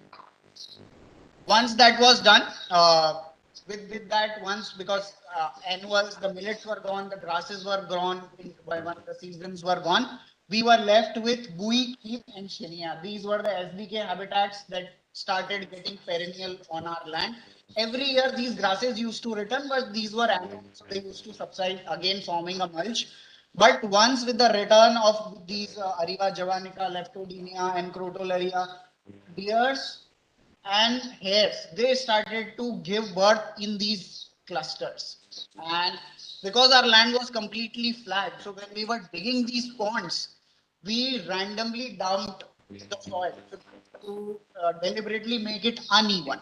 And with making these uneven, we make these trap zones where all the seeds, all the organic matter that was flying away started getting concentrated, and these communities started developing themselves. This is a recent photo of our step well, which gets submerged for 1 to 2 months underwater, and our pond is the only pond in the radius of 2 to 3 kilometers where perennially sweet water is available. You won't find sweet water anywhere in the radius of 2 to 3 kilometers. So all the animals, desert foxes, deers, blue bulls, and wild boars, they all flock to our land because in summers, this is the only source of sweet water that they have. We started from landscape like this. We started to see the change. The ground cover started to increase. The perennial community started to increase, and even the moisture retention in the soil increased. Once the moisture retention increased, salt was nowhere to be seen. It got further locked down, and the land was prepared for higher succession of shrublands or tree communities. Once the grasses used to grow, we were left with Bui, Ariva Javanica communities like this. We were already having Deshi Babul, Nilotica, and Khejdi trees that were existing in the landscape. And this was the stage where introduction of trees was possible. Before that, it was not even possible to introduce trees. So once these communities were made, even if we would have dropped a seed, that seed would survive. Otherwise, seed balls are of no use if you just throw it like them.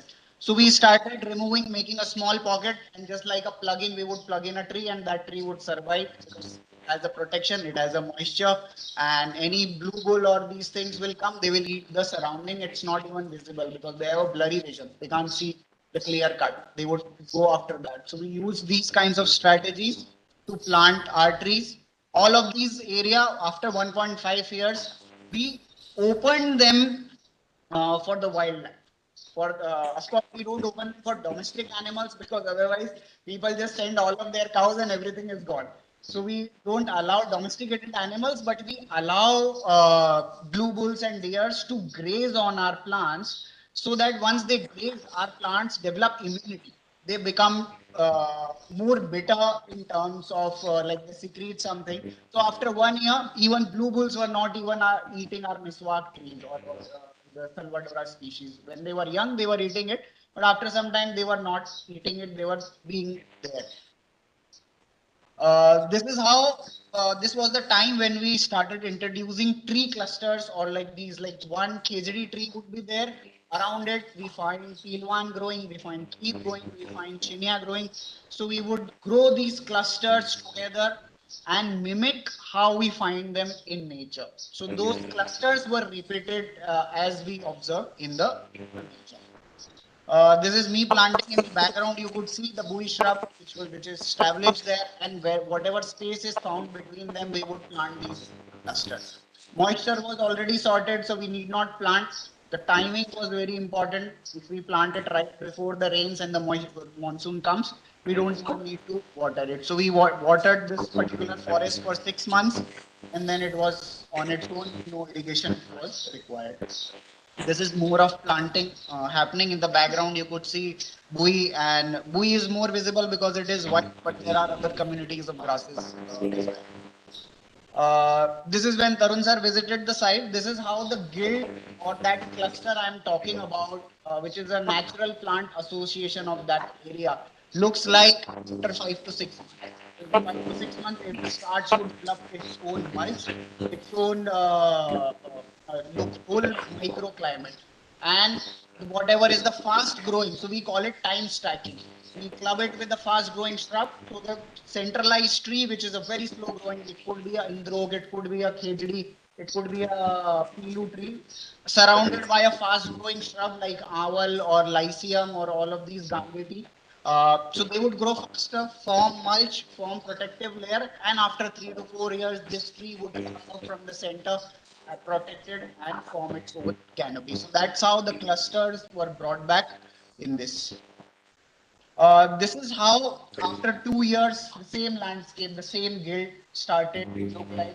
We saw how we started from that salt crusted soil, and this is how the clusters of Bui and Gangeti and all these species started to look like. This is taken in winters, that's why you see most of it in brown. This is how the same land evolved after 4 to 5 years of time. This is mostly the Jal forest that we focused on, so that's why you see most of it is Salvadora persica. But in the background, you could see the pink color turmeric species. So there are more than 30 species purely native that are planted in it. The person who's standing in the photo is standing in the grassland. So the exact structure of forest that exists in this ecoregion is also followed. It is mimicked. So there's a grassland. Grassland is centralized by shrubs, and in the center there is a tree species. This is some more photo of it. This is how the landscape changed from 2018. In the center, you could see that cluster of forest. Now, what we did, we removed the fence in that central cluster. So this central cluster started to act like a nuclei. So for bigger landscapes, when we are planning in Saudi, like which are like several thousands of kilometers, we would plant several of these forest nuclei, and after 2 years' time, we would open them. Rest of the work is done by birds. The rest of the work is done by these herbivore animals, which we consider harmful for our all these practices. Because blue bulls are not having anything else to it, that is why they have adapted to Prosopis juliflora pods. But if you give them a preference of native species and Prosopis juliflora, they would not even touch Prosopis juliflora. They would eat this and they would go further out and they would do half of our work of spreading these forests back and regenerating them back. This is another photo of in process when we started. This is how it started to look. Most of the greenery, of course, because of the monsoon, but still you could see the change of evolution of these plant guilds that are evolving. Very grateful and thank you for the opportunity. That's all from me.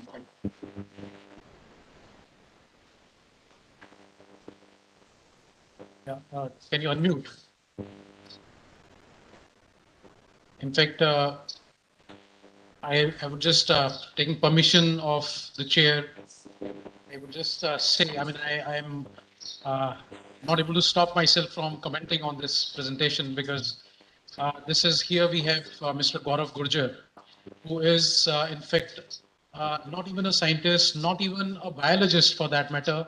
He's an electronics engineer driven by just passion, pure passion. And in fact, I would not, I take this liberty to in fact tell you that Mr. Gurjar was doing his, when he was doing his BE, BTech in electronics, he was so much still in passion with doing what he's doing right now that he in fact ran away. He ran away from his house just to pursue what he's doing today because we are so stereotyped pursuing what should be done, and here is a success story. He has done something which really personally it gives me goosebumps when I see his work by my eyes. It's something a restoration work that he has done. He has done. I mean, his scientific knowledge.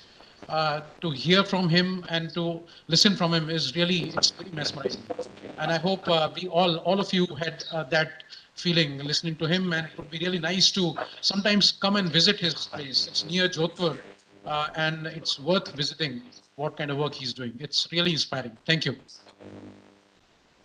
Perhaps I would like to say something here. Perhaps I heard this talk and I found since morning we are listening many things, but this was really practical. What you did in the field, that is in fact very hard task. And that is what required in fact this time. That is the need of hour.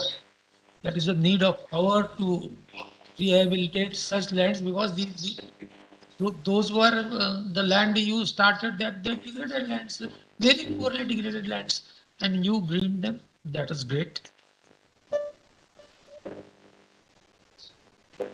Moving on to the next presentation, I would like to introduce Dr. G. Singh, former GCR and scientist G, AFRI Jodhpur. Dr. Singh is an eminent scientist specialized in the area of natural resource conservation and plant biodiversity. He has contributed immensely to the field of forest ecology, agroforestry, sand dune stabilization, and rainwater harvesting. His enormous contribution to the field of research is clearly reflected from a number of research papers published in Journal of International Repute. He has also made a remarkable contribution in the area of forest restoration in desert. I would now like to invite Dr. G. Singh sir to deliver a talk on forestry intervention for stabilizing sand dunes, reclaiming salt-affected land, and rehabilitating denuded hills.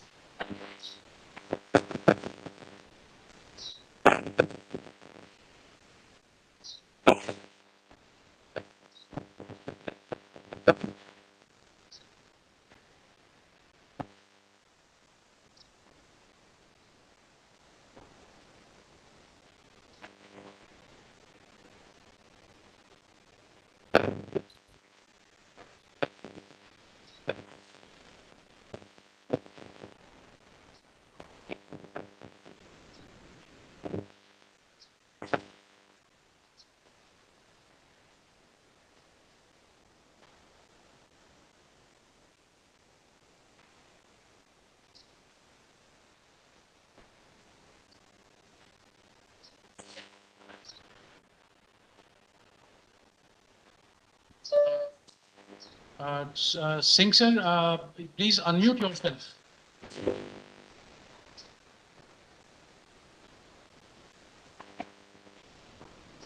Singh sir, actually you are muted. Please unmute.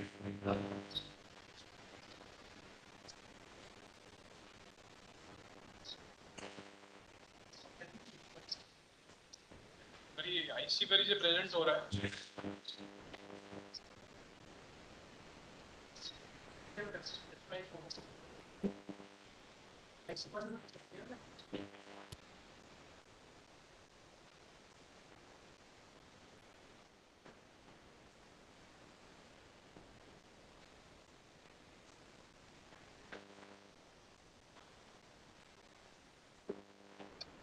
So please unmute yourself.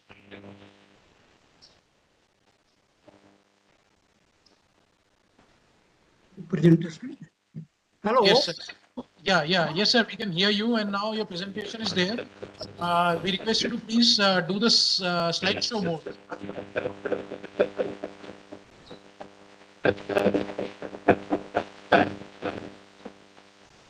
Yeah.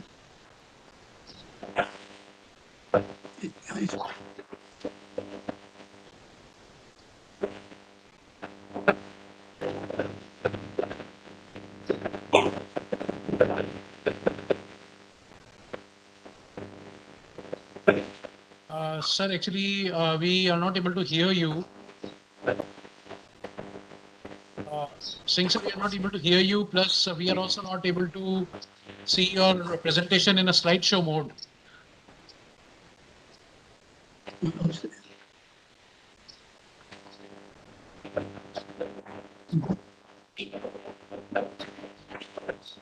Now it is okay. Sir, actually, I request you to please share your entire screen. Instead of sharing the presentation, you share your entire screen, and then you go for, go to your presentation. We'll start seeing it.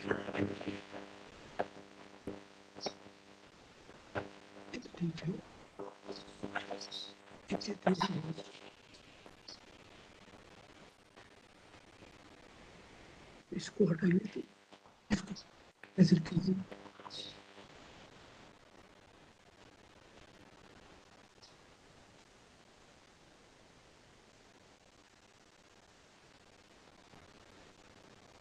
Hello. It is now okay. Yes, sir. It's fine now. Okay. Good afternoon to everybody. And I would like to thank the organizers for these invitations. And I am starting with the restoration of degraded and stressed lands for improved productivity and environmental health. And you can see a photograph here. It is a Kolu Pabuji Oran. Sacred groves and scarcity of water arising here because of the drying of the Nadi on the land degradation. It is a reduction and or loss in biological or economic productivity of different system. It is because of complex interaction of physical, biological, political, social, cultural, and economic factors.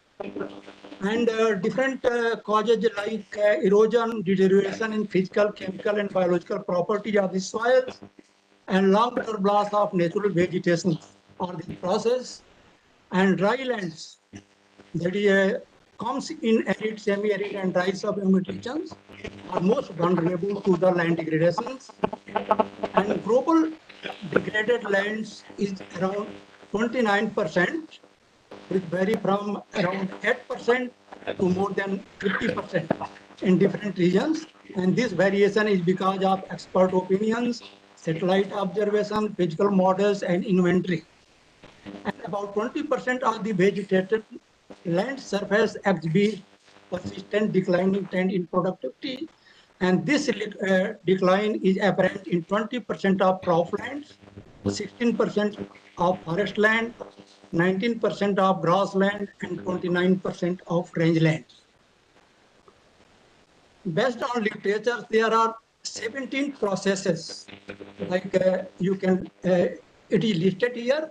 It starting from aridity, including biological invasions, and up to the waterlogging. And out of these 17, 5 are most important. That is aridity, land erosion by water, salinization, soil organic carbon loss, and vegetation degradation because of agricultural, ecological, and climatic system. It impact on agriculture, ecological, and climatic systems. We can see here the type of degradation in dry lands. We can find the most important factor responsible for degradation in overgrazing. That is highest in Australia, almost 89%. Then it is Africa and then Asia. Then comes to deforestations, then agricultural activity, over-exploitation of vegetation for domestic usage, and bio-industrial activities. It is mostly confined. You can see in Europe that is 0.9%, and in Asia it is 0.3%. This is the worldwide forest degradation.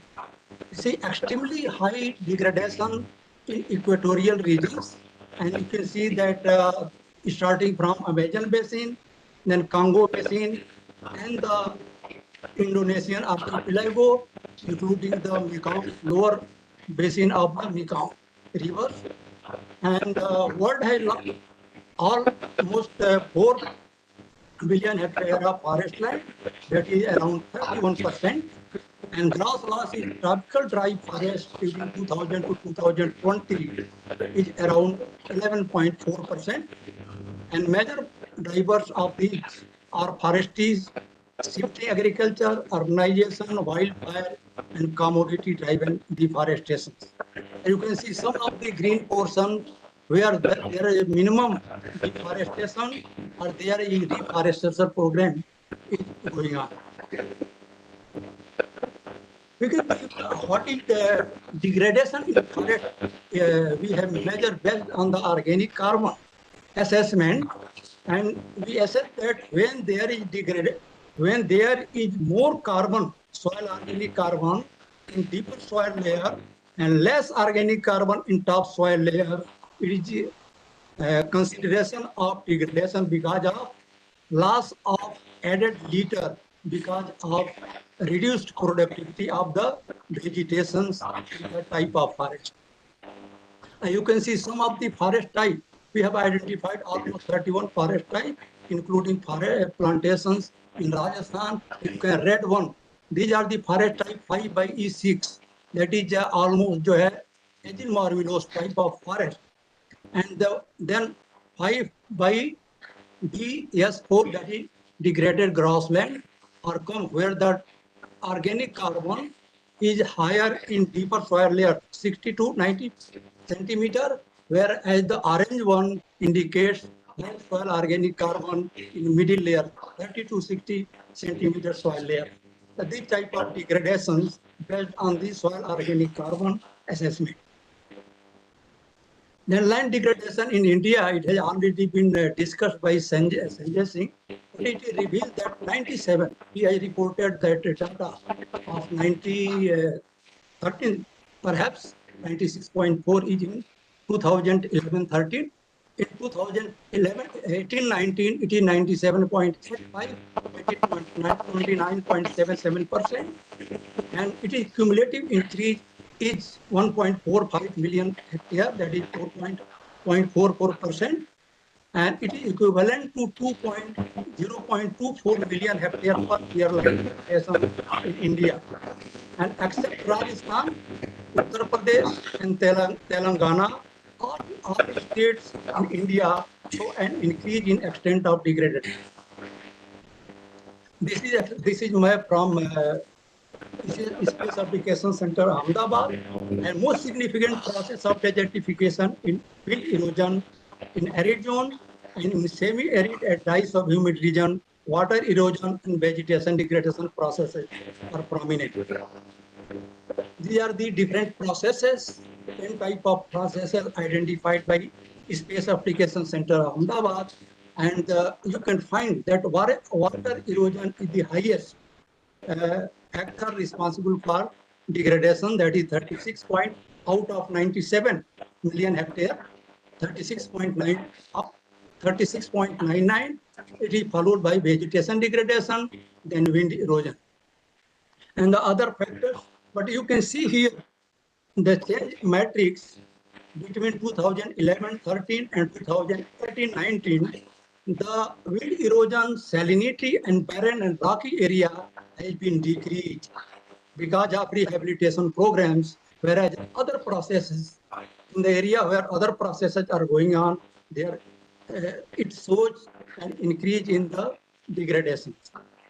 And out of 29.77% of total land degradation in India, water erosion contributes 11.01%, followed by vegetation degradation and wind erosion. And man-made degradation processes include mining, quarrying, or brick kiln, industrial effluent, city waste, and urban agglomeration. So this is forest and tree cover in India, and we can also find there is some positive and negative trends. Positive trends in very dense forest, but negative trends in medium dense forest. You can see here, and then further non-forest area has also been shown in negative trends. Andhra Pradesh, in state Andhra Pradesh, Telangana, Odisha, Karnataka, and Jharkhand shows an increase in forest cover, and vegetation degradation is mostly in forest, which has increased from 9.15% in 2018-19 from 8.6% in 2003 to 5. And vegetation degradation has also been increased by 1.79 million hectare, that is equivalent to 0.13 million hectare per year between 2003-5 to 2018-19. This is different type of vegetation degradation. This is by cuttings. This is Anogesus pendula scrub forest. This is Prospis cinerea scrub. This is invasion of Prospis juliflora. This is invasion of Lantana camara and invasion of tamaris species in dry river beds in Rajasthan. So these are the problems of vegetation degradation and vegetation invasions.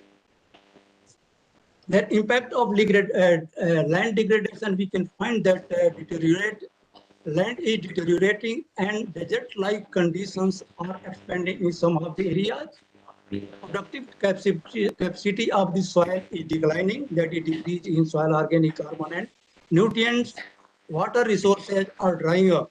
Many river, a recent report is that one of the tributary of Amazon River has been drying up.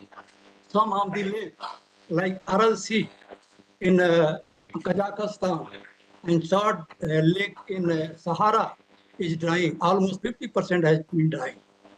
37% of the ready land is forest, where cropland accounts for around 18%, and it contributes to a decline in the productivity of agricultural land, rangeland, forest land by 10 to 20%, and is affecting around 3.2 billion peoples worldwide. It is causing food insecurity, increased food prices, climate change, environmental hazard, and loss of biodiversity and ecosystem services. And ultimately, peoples are forced to move to the area that are more likely to be destroyed in the future. Then coming to the restoration based on these type of degradation, this is a process of preparing and returning damaged or degraded lands to a condition similar to pre-degradation levels, not only in terms of improved property of the soil, but also in terms of species richness and biodiversity. Then restoration initiate and accelerate recovery of forest lands and varies according to the affected ecosystem and the cause of degradation. For example, reforestation within natural and plantation forest and reseeding of enhanced vegetation cover are preventing erosion and desertification of rangeland. Their conservation, tillage, nutrient and organic replenishment to restore poor soil or agricultural land.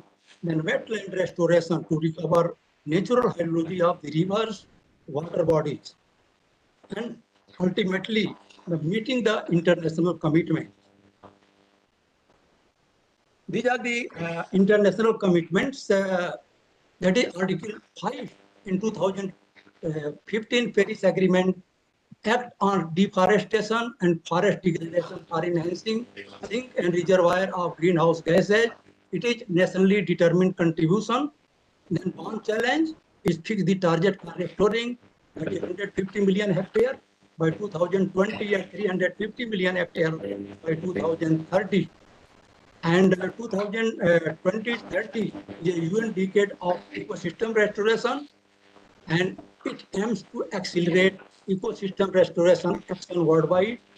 And India joined the Bond Challenge in 2015 with a pledge to restore 21 million hectares degraded or deforested land by 2030, and this was raised to 26 million hectares during UNCCD COP14 held in Delhi in September 2019. And India's national determined commitment target is the creation of additional carbon sink of around 3 billion hectares carbon dioxide equivalent. And this is for overall improvement in climate change, biodiversity, and land degradations. These are the programs for land degradation, different programs of India.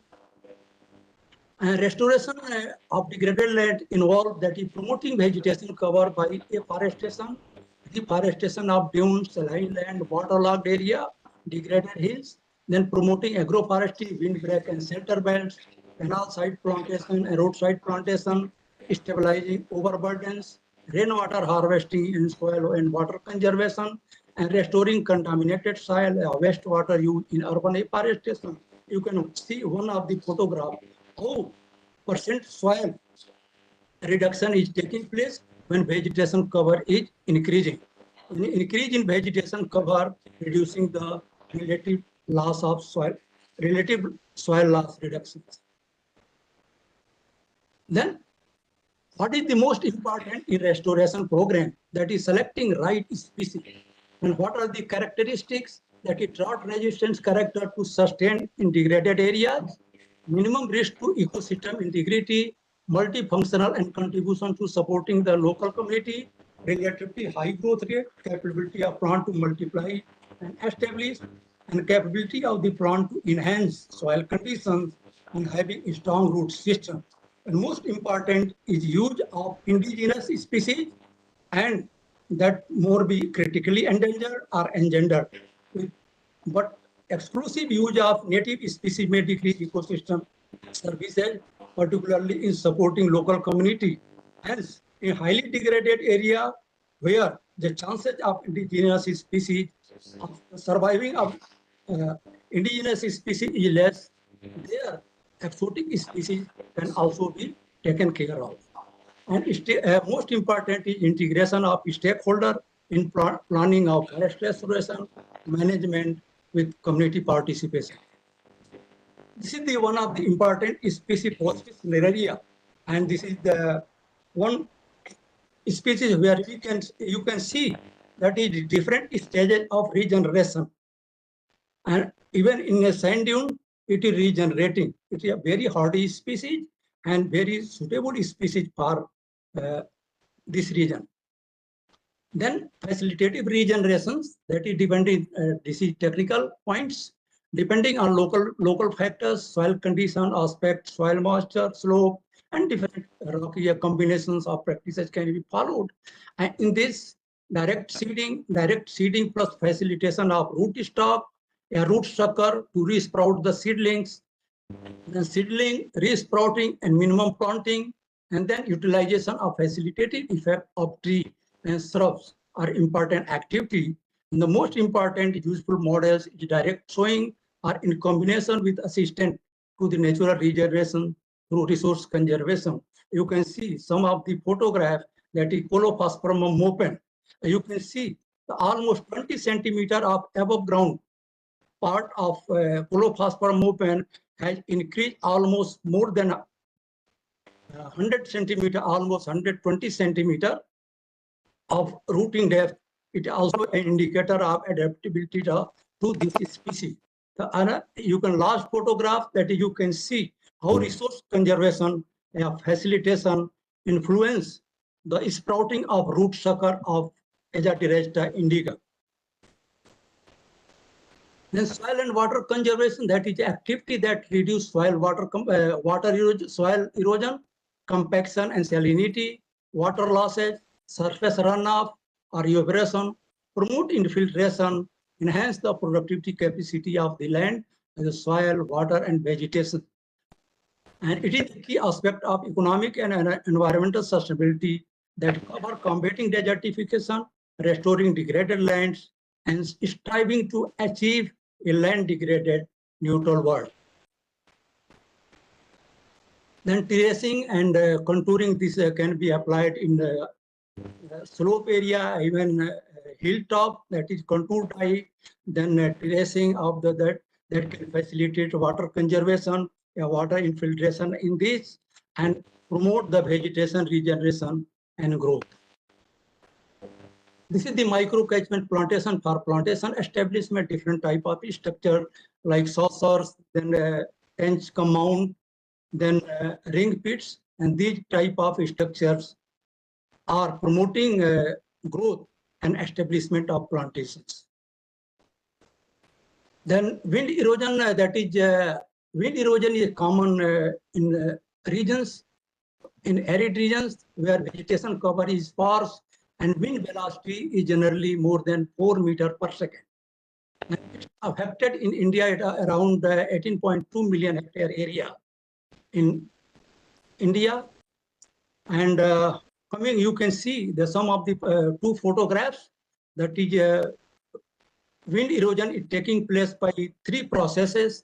One is suspension, where particles of less than 70 micrometers size are suspended and moved to a longer range, whereas saltation of 100 to 500 micrometer size is rolling or pushing like a jumping process, and larger particles of greater than 500 micrometer size in rolling over the surface, and this is more dangerous process of increasing abrasions and wind erosion activities. And then formation of sand dunes is sleep phase of sand dunes, and you can see that sand dune makes around less than 2% desert in North America, 11% in Sahara, 30% in Arabian desert, and 48% in Thar desert. Sand dunes migrate constantly depending on size, that is, smaller dunes move faster, and wind velocity. Some dunes move even 2 meters to greater than 30 meters, And some reports also indicate it goes up to around 183, 85 meter per year.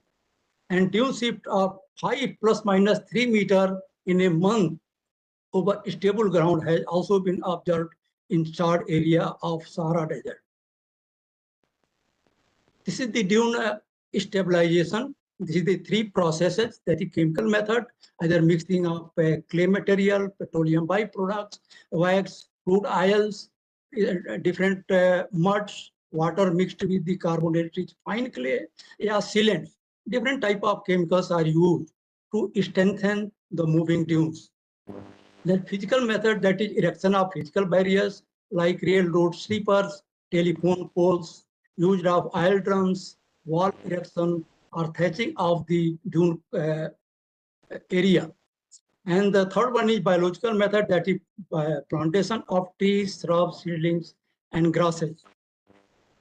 This is the work at AFRI, that is use of Acacia angustifolia as live micro windbreaks in place of additional mulching by dead material of Cordelia borea or Leptirinia pyrotechnica or other Aroa persica, Aroa javanica was very effective in scientific control. And more important is it also provides some benefits to the local peoples. And a combination of Pelagonum polygonoides and Sonamukhi gave maximum yield and control scientific more effectively. And benefits of Acacia angustifolia are its economic and medicinal value and its phenology, that it remains green during summer when maximum scientific takes place. Peoples are now also cultivating Sonamukhi in natural stand of Pelagonum polygonoides. Then you can see another important species, adaptive species, that is Pelagonum polygonoides. You can see the canopy is almost not more than 3 meters, whereas the root extension is almost 18 meters, almost 6 times. That is the binding capacity of its root to the soil. One fog binds around retain around 85 ton of sand. Then canal side plantation, that is Indira Gandhi Canal, is starting from Harika Barrage downstream of the confluence of Satluj and Beas, and it is moving up to the Mohangarh in Jaisalmer, and then further distributed to Ramgarh area. And you can see different photograph of IGNP and the plantations along it. Then mining and quarrying, that is also activity degrade lands as mineral waste are dumped on the Atlantic fertile land, creating environmental problems.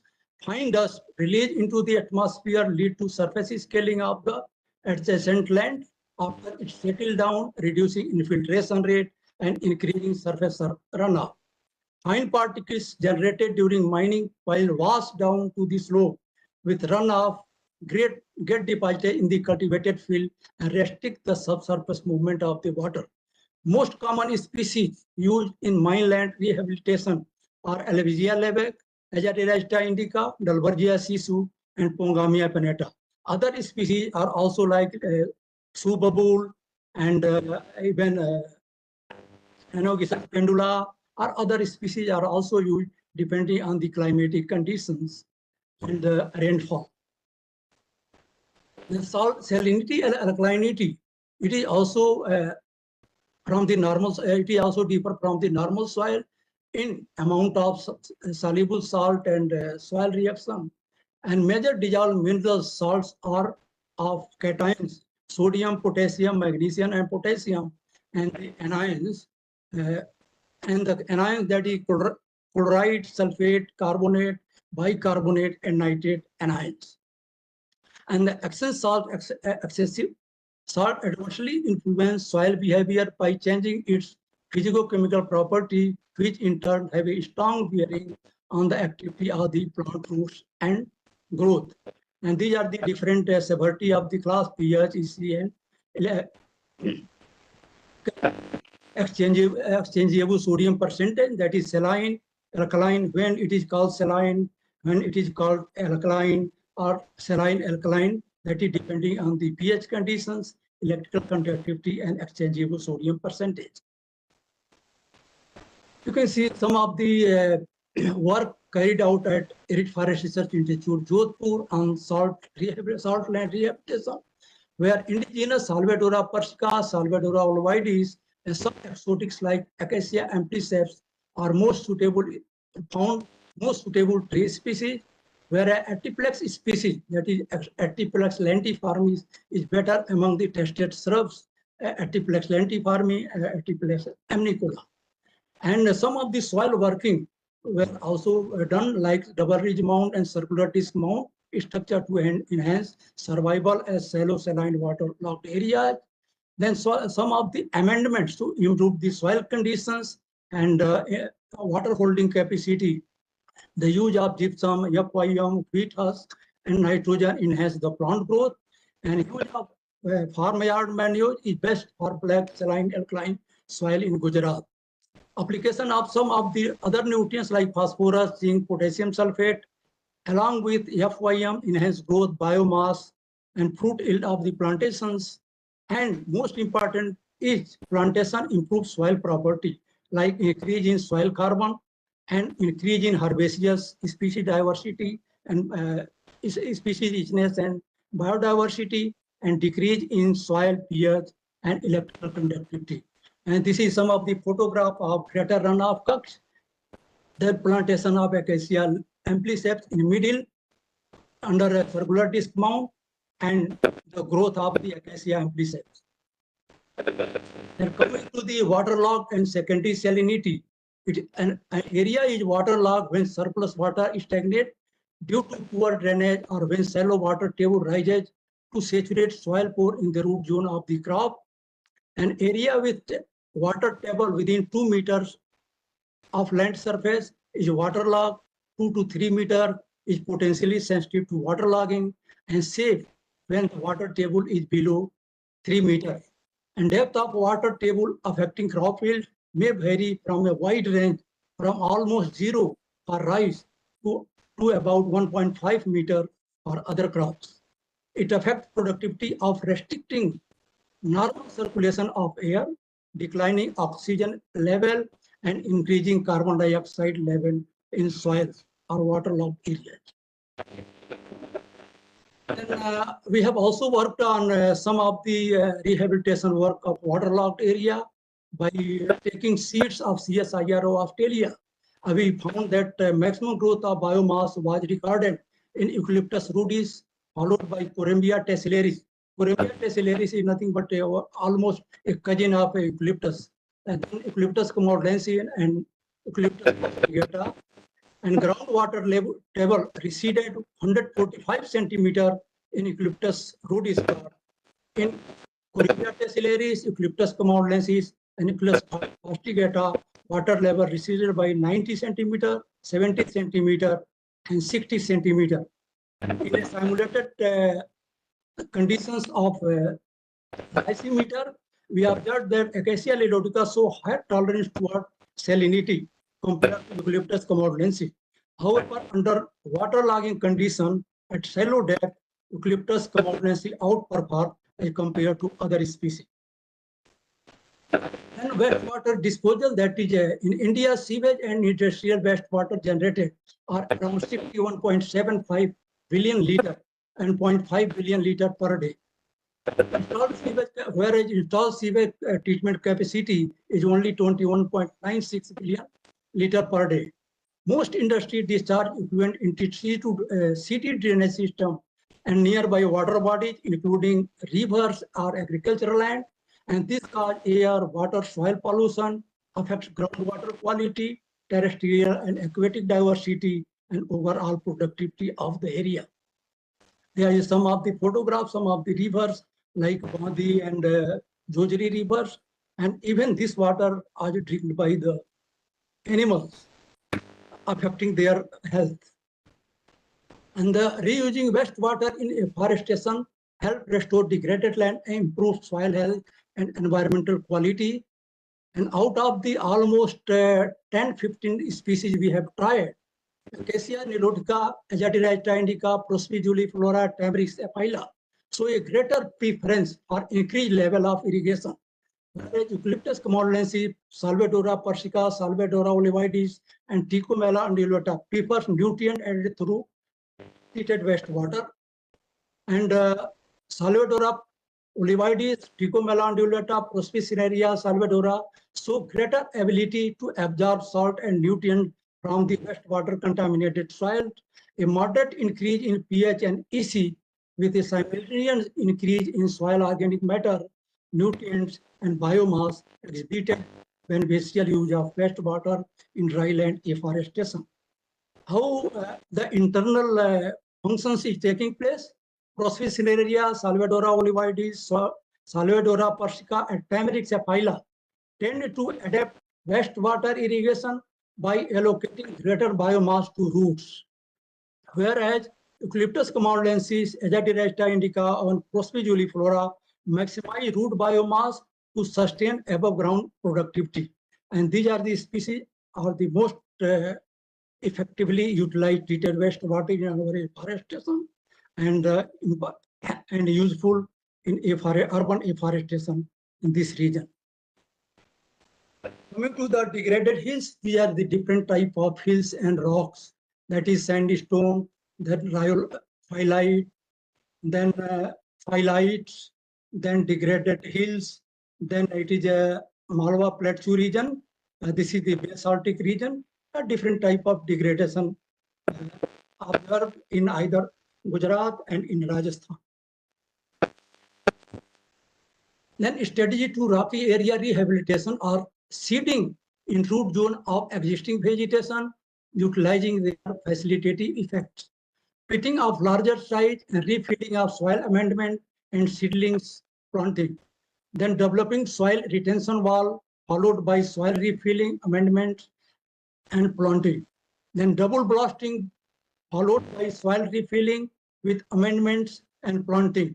And these are followed by rainwater harvesting, supplemental irrigation using either spot irrigations or deep irrigations.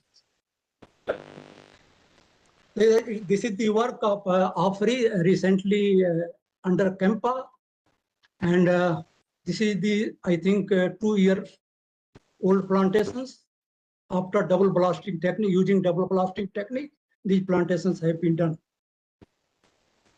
And this is the one work carried out in Banswara area, where they under 3 slopes, that is treatments were rainwater harvesting, like contour tank, box tank, Gradoni, and VD change, and along with a control, and applied in 3 slope area, less than 10%, 10 to 20%, and greater than 20%. And species planted were Acacia catsu, Azadirachta indica, Dendrocalmus stricta, Umbilica officinalis, Melina arborea, Holoctalia, and Tigrifolia, Syzygium cumni, and Ziziphus mauritiana. This is the effect of rainwater harvest, retaining water and supplying to a seedling planted downslope of the trench. This is performance. Different species are performing in different, prefer different species, different slopes, and different type of rainwater harvesting structures. One can see that all species performing better in less than 10% slope. And in Dendrocalmus strictus, it follows same trends, and there is slight change in the performance of different species in different slope. Whereas in the case of rainwater harvesting structures, you can find that Acacia catsu and Azadirachta indica are performing well in Gradoni area, where the other species, that is Melina arborea, is performing better in box trench area, where other species are performing better in contour trench area. So this is the preference of the species of different rainwater harvesting structure. It's because of their rooting structure, either surface spreading or deep penetrating roots. This is the photograph of different stages in 2006, 2015, and a recent photograph of August 2024. This is the 19-year-old plantations. This is the impact of rainwater harvesting and afforestation photographs how there is changes in soil properties. And then runoff losses decreased by 2% of total rainfall. Soil losses decreased by 3, decreased, nutrient losses decreased, soil water increased, soil bulk density decreased, fine earth fraction increased, soil nutrients increased, soil organic carbon decrease in lower and increase in upper slope, plant growth increase, herbaceous diversity increase, and almost all factors you can see the increasing in characters.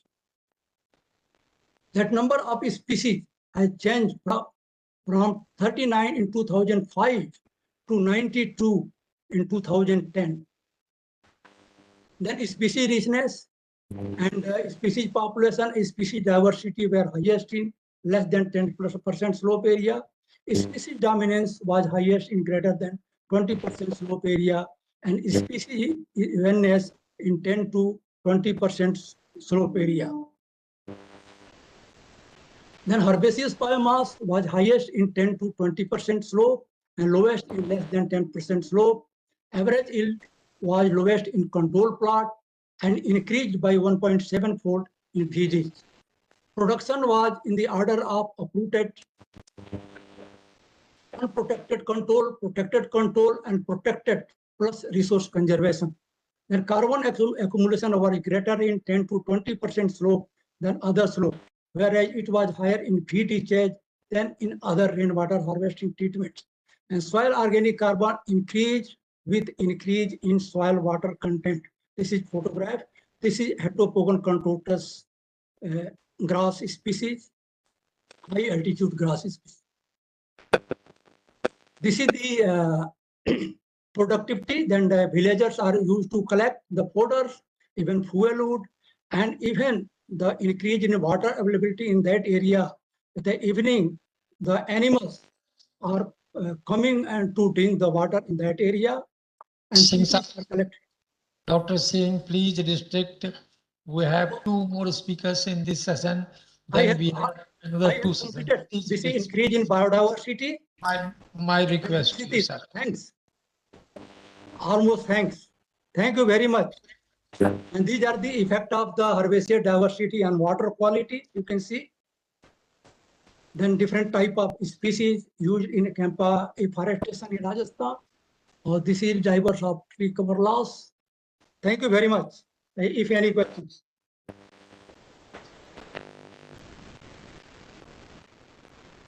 Thank you so much for sharing your experiences of research in arid regions of Rajasthan. We will now proceed forward with the next presentation, which will be delivered by Dr. Avinash Jain. Dr. Jain is currently heading the Forest Ecology and Climate Change Division at Tropical Forest Research Institute, Jodhpur, and is an eminent forest ecologist focusing on carbon sequestration in natural forests, plantations, and agroforestry system.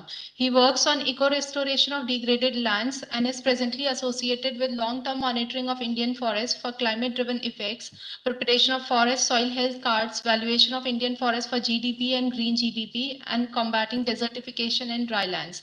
Now I invite you, sir, to deliver your lecture on forestry intervention for rehabilitation and restoration of mine areas. Thank you. Am I audible?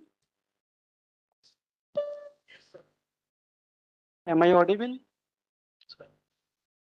Yes, sir. Yes, Dr. yes. Yes, Yes, you're yes. audible. Yes. Okay, okay. Thanks, AFRI Jodhpur, AFRI Jodhpur, and directors of both institutes. The title of my talk is Forestry Interventions for Eco-Restoration of Degraded Lands. A few slides may be overlapping with Dr. Sanjay Singh and Dr. G Singh, so I will skip those slides. Although Dr. Sanjay Singh presented his work on national and international perspective, and I will be presenting the experiences of 5 states, which are the jurisdiction states of TFRI and AFRI. My presentation can be divided into 2 parts. First is of general type, and second is of our experiences, not my alone, our experiences, of my division experiences on eco restoration works.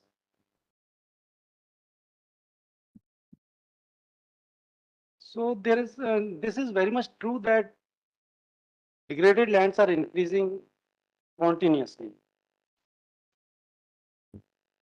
It can be in the form of mine overburden dumps, fly ash dikes, lagoons, or salt affected sites like saline, alkaline, or if we talk about degraded forests, again this is the type of land degradation. According to Planning Commission, there is no land on this earth which cannot be utilized. Either it is underutilized due to lack of soil and water management, and with some efforts, we can make it for utilization. Space Application Center, this is one of the institutes of ISRO. It says that decline in land productivity is due to anthropogenic as well as natural factors. UNCCD says that reduction in land productivity is due to human activities, loss of natural vegetation or soil properties. And accordingly, FAO and IPCC have defined land degradation in different ways. Slides are moving. Sir, slides are moving.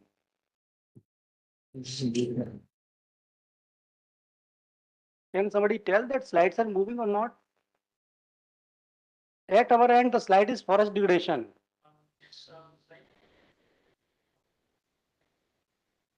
Yes, slides are moving. Okay, thank you. So if we talk about forest degradation, again, this is one of the categories of land degradation. Means area is not decreasing, but the quality is decreasing. Means very dense forest is converting to moderately dense forest and moderately dense forest is converting to open forests. And these are few data that every year about 12 million hectare land is converted to new man-made deserts. And 1/4 of the world's agricultural land is highly degraded. So this is the degraded land scenario. About 1/4 of the world's land is degraded. And this is affecting about 40% population of the world. And major of the population belongs to rural communities, small farmers, or poor people. Or directly we can say that land degradation is impacting everyone if we consider food shortage and climate change. Space Application Center, Ahmedabad is responsible, or it has come out with 3 reports so far, starting from 2003 to 2018. Dr. Sanjay Singh has discussed.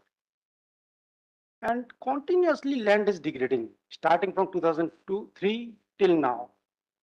From 2003 to 2011, the increase rate was 0.57%, and from 2011 to 18, it was 0.44%. It has slightly it has been decreased. So this is a very common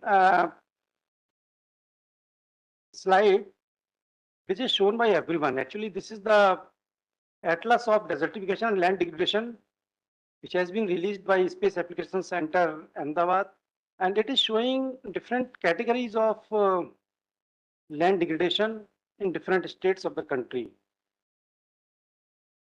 Land degradation is not uniform throughout the country.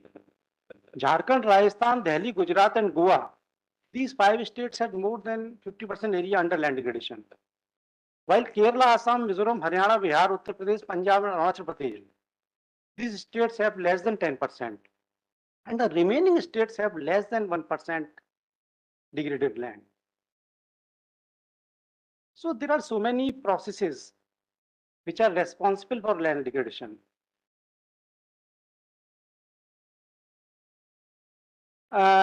And the most prevailing process, the 3 most dominating processes are water erosion, vegetation degradation, and wind erosion. So this slide is showing the continuous vegetation degradation starting from 2003 to 2018. And I have retrieved data of 5 states only: Madhya Pradesh, Chhattisgarh, Maharashtra, Gujarat, and Rajasthan, and as a whole, the whole country, India. Because these are the jurisdiction states of TFRI and AFRI, we can see that vegetation degradation is on, as on today also. But interestingly, forest cover is increasing. And if we divide forest cover into as a whole total, VDF, MDF, and OF, VDF and total forest cover is increasing, but simultaneously OF is increasing. We can say that MDF is the most vulnerable forest cover. If it is sustainably managed, then it can be converted to VDF. And if not properly managed, then it can be converted to OF. And in the present case also, during this period, part of the MDF has been converted to VDF and part of the MDF has been converted to OF. So this slide is directly showing that there is no correlation between vegetation degradation and forest cover. One data has been given by FSI and other data has been given by ISRO. Water erosion. Water erosion is continuously increasing, could be due to climate change. Erratic rainfall pattern means number of rainy days are decreasing year by year. Quantum is increasing. More rainfall is taking place in few days only. And that can be responsible for water erosion. And over irrigation in agriculture fields, this can also be one of the reasons. Wind erosion is declining during this period, and there is no significant problem of wind erosion in Madhya Pradesh, Chhattisgarh, and Maharashtra. I have compared forest cover of last ISFR reports of FSI. Again, total forest cover is increasing. Starting from 2015 to 2021, VDF is increasing, and this is a good sign. When we say that VDF is increasing, this is the largest source of carbon sequestration or carbon sink. But MDF is decreasing. Part of it is converted to VDF and part to OF. The reasons behind increasing forest cover recently could be due to large plantation drives taken by state governments, state forest departments, corporations, PSUs also. And recent plantation drive taken by NTPC to the tune of 1 crore is the best example, the monitoring of which has been done by ICFR institutes. There are so many causes of land degradation. These are few one only. Continuously, we are adding chemical fertilizers to agriculture fields, and we are over irrigating agriculture fields. And in long run, this is causing land degradation. Over exploitation for fossil fuels and mining, these are interrelated. To get more and more electricity, which is the sign of development of a nation, we are extracting more and more coal from the through open cast mining. And we know that till as on today also, about 70% electricity is generated from thermal power plants. And thermal power plants are the largest source of greenhouse gases, carbon dioxide throughout the world. Simultaneously, thermal power plants produce huge amount of fly ash because we are using low quality coal. Calorific value of our coal is very low. Apart from man-made problems, there are few natural calamities also like drought, floods, which are responsible for land degradation. Deforestation, when we convert forest land for other purpose, means there is no change in land use. But there is change in land use, but not in tree cover. And if we talk about forest degradation, area is same, but quality is decreasing. Tropical forests are considered as the best forests in the world when we talk about carbon sequestration, carbon sink. And after 1960, more than tropical forests have been destroyed, and even this process is on. So there are so many drivers of deforestation and forest degradation. Livestock grazing. Natural regeneration in the forest has been a problem since long. And the major cause for this is huge livestock population which grazes in the forest. Even after implementation of so many government programs like distribution of cylinders, gas cylinders to dependent population which are residing near forests, fuel wood collection from the forest is going on. Means huge quantum of carbon leakage is there from the forest continuously.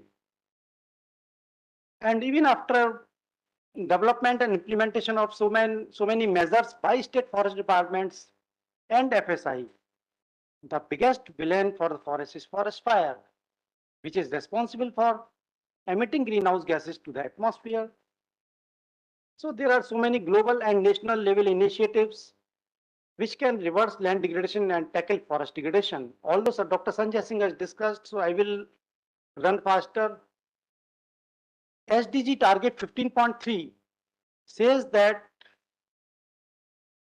we have to achieve land degradation neutral world by 2030. UNCCD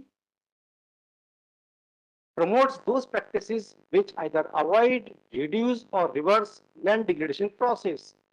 And UNCCD helps the countries to achieve land degradation neutrality in their countries.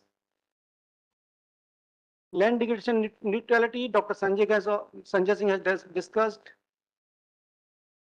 Bone challenge, again, it has been discussed. Our Honorable Prime Minister has given a challenge of 26 million hectares, which has to be achieved.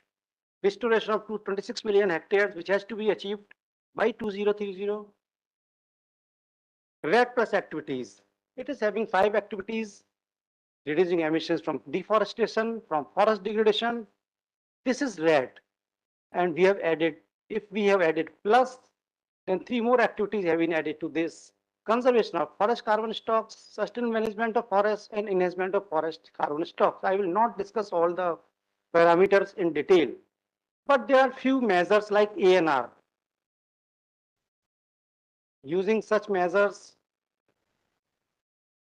within 50% amount, we can restore forests and degraded lands. Center of Excellence, it has been established by the concern of our Honorable Prime Minister, and now it is responsible for taking up research, not only to India, but to establish South-South cooperation between different countries. Recently, COESLM is going to start one eco-restoration program on coal mine overburden dumps throughout the country. It is a mega project. Now I will be discussing what we have worked at TFRI Jodhpur on eco-restoration projects. So reclamation of mine overburden dumps, TFRI has done few works on reclamation of mine overburden dumps of coal, iron, copper, limestone. This work has been done by my predecessor scientists, and a number of experiments they have conducted in all the 3 states, Madhya Pradesh, Chhattisgarh and Odisha, at different sites. They have screened a number of species, and after screening the best species, they have raised plantations at different places. They raised one plantation in Bishrampur, coal mine overburden dump. And on the basis of that, Ministry awarded TFRI as Vrakshmitra Award long back.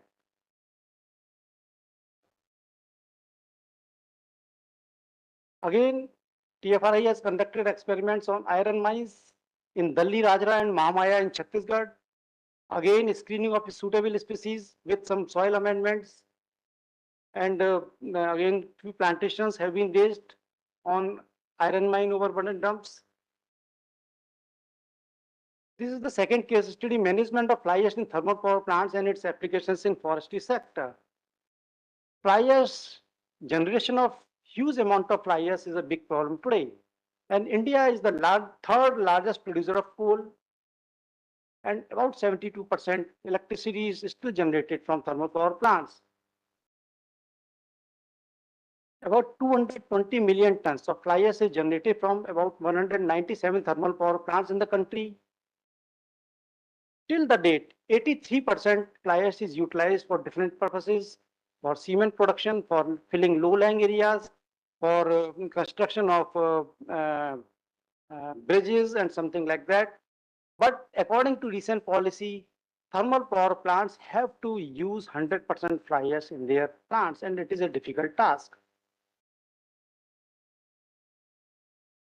So TFRI has conducted so many experiments using fly ash, and this is the part of one PhD program conducted in TFRI Jodhpur in our division, like using fly ash, what is the distribution of microorganisms in different acid fly ash dikes, what is the impact on chlorophyll production using fly ash, how the impact of fly ash is on seed germination and growth performance of different species.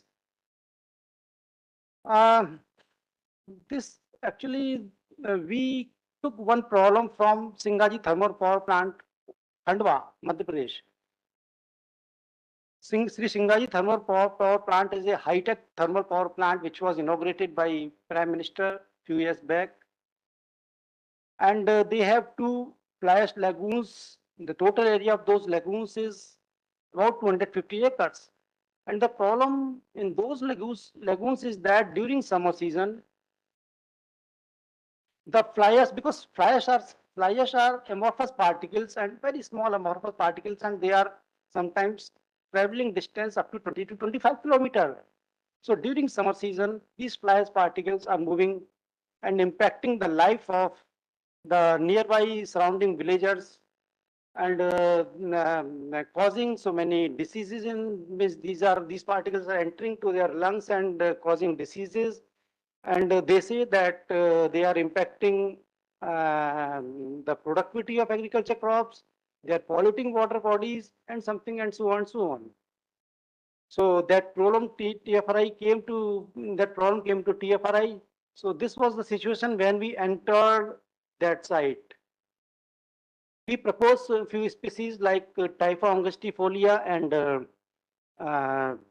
Ipomia cornea and some other species also. So in few months, we can say 9 to 12 months, this was the situation, means 90 to 95% problem solved, but this was not the permanent solution. So for the permanent solution, we proposed a model of raising dike of about 30 to 35 meter, which could be constructed in 3 stages, and above that dike, we can raise plantations of different size tree species, and the gap can be filled with different types of shrubs and herbs. So as a whole, 45 to 50 meter, a physical barrier can be made, which can restrict movement of fly ash particles in a particular direction. So they are working on that, and I think this model can be proposed to other thermal power plants also. Another problem, typical problem, came to TFRI, that and this problem belonged to NTPC Ramagundam Super Thermal Power Station, Telangana. And it was on use of ash pond decayed water for agriculture purpose. So this was the situation. Actually, fly ash is sent to fly ash lagoons through large pipes and mixed with water. Approximately 10 times water is mixed with fly ash particles, and this fly ash slurry goes to fly ash lagoons. This decanted water comes back. Either it can be used by the thermal power plants, or it can go to any source. So in this case, this decanted water was going to Godavari River, and it was coming through one canal. The length of the canal was about 10 kilometers, and on the run of this canal, there are so many villages, 7 to 8 villages. The villagers were using the water of this canal, because there was no other option. And simultaneously, they were complaining that they are suffering from so many diseases. So this case went to High Court. And afterwards, this problem was given to TFRI. So we had to analyze those samples. So we collected so many samples throughout the canal uh, of paddy, of agriculture residues, of fly ash, soil, water, and compared with the control one. And finally, luckily, we had one sophisticated instrument, ICP, inductively coupled plasma, which could analyze the heavy metals up to ppb level. And finally, we came to know that, okay, it has these heavy metals are more in the samples cultivated with decanted water in comparison to normal water. But still, they have not crossed the limits of WHO and FAO. So they must have visual, continuous visual while using this water, decanted water. Use of fly ash in forestry sector. Now we are working in the Adani Power Maharashtra Limited, Gondia, and we are helping Adani Power Limited to establish one research center, and that will be fly ash research park. It will be the unique type, means first of its kind in the country, where all the research on use of fly ash in agriculture and forestry sector will be done. So we are the consultant agency of Adani. So this is the third case study of TFRI. Dr. Banerjee, who has been my boss in TFRI, under supervision of Dr. Banerjee, we conducted few experiments in Madhya Pradesh, Chhattisgarh, and Maharashtra long back. And we selected few sites, and we did nothing but protected those degraded forests. Nothing, we did nothing. And those sites were protected either by Van Suraksha Samitis or through some programs like Rajiv Gandhi water missions and something like that. Dr. Jain, please restrict to your presentation because sir, 2-3 minutes. 2-3 minutes. Already 5:45 and few speakers are also there. Then one full session is there. So 2-3 minutes only, sir. Please restrict, please. So after a few years only, we realized that communities changed when we compared protected sites with non-protected sites. And in protected sites, number of tree, shrub, herbaceous species increased, diversity indices increased, and there was positive amendment in changes in the soil parameters also. And this is another case study. Our institute and AFRI Jodhpur work in different projects under the same Ministry of Water Resources, that was funded by Ministry of Water Resources. That was on biodiversity project where we tested 7 species and we raised plantation of 10 hectare along left bank canal of Bargi command area. And these experiments were conducted in TFRI also in lysimetric tanks. And finally, we found that FRI2 and FRI3 clones of eucalyptus were found the best for declining the water level, and this decline was up to 0.75 meter at some places. And now I think you are, sir, Chairman, sir, you are the external expert in this project also, EICRP 24. So reclamation of Chambal ravines. We have raised plantation of 22.68 hectare in Morena district, Chambal ravines of Morena districts of Madhya Pradesh. And we have raised plantation in the strip which is along the road, and the total length of the plantation is 1.26 kilometer. So we have applied few fertilizers and mulching experiments we have done. So we can say that partially this is the successful project, and the model can be replicated to other sites of Chambal ravines. So these are few photographs. CPT made to protect plantation, to harvest rainwater, to demarcate forest land, and to control ground fire. These are the outcomes. And the last one, we have been working with so many PSUs and industries like NTPC Dadri, Korba, SAIL, WCL, where we have estimated carbon stock in their plantations as well as annual sequestration. So this last line, I would like to say that it is not necessary that a particular plantation or vegetation is having more carbon stock. It is not necessary that it will have annual sequestration rate in the similar way. And again, it depends on management, how we are managing the plantations or forests. Again, this is calculation of oxygen production. Thank you very much, sir. Thank you very much, sir.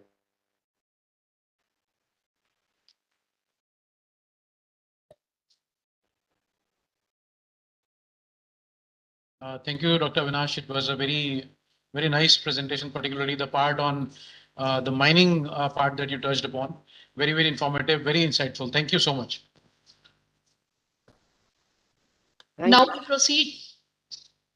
we proceed forward to the next presentation, which will be delivered by Dr. Priyabrat Santra. Dr. P. Santra is currently working as Principal Scientist and Head at Central Arid Zone Research Institute, Jodhpur. He specializes in soil physics, digital soil mapping, and soil, water, and nutrient management in dry lands. His contribution to the field of research is evident from more than 130 high-quality publications that he has to his credit. Sir will deliver a lecture on digital soil mapping through machine learning approach as an important tool to aid LDN goal achievement. I welcome you, sir, to deliver the presentation.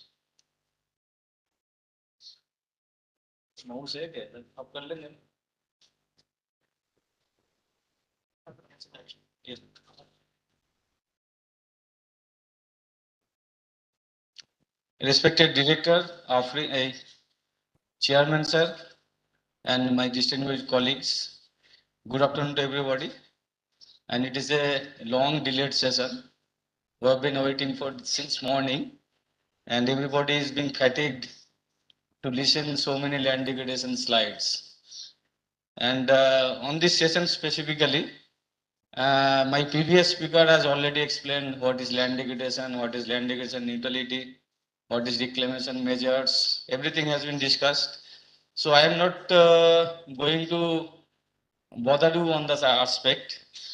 Even I will not take much more time. That is the guarantee I am taking, that with 10 minutes I'll stop. And some of the aspect of my research areas on digital applications, specifically geospatial application, machine learning applications.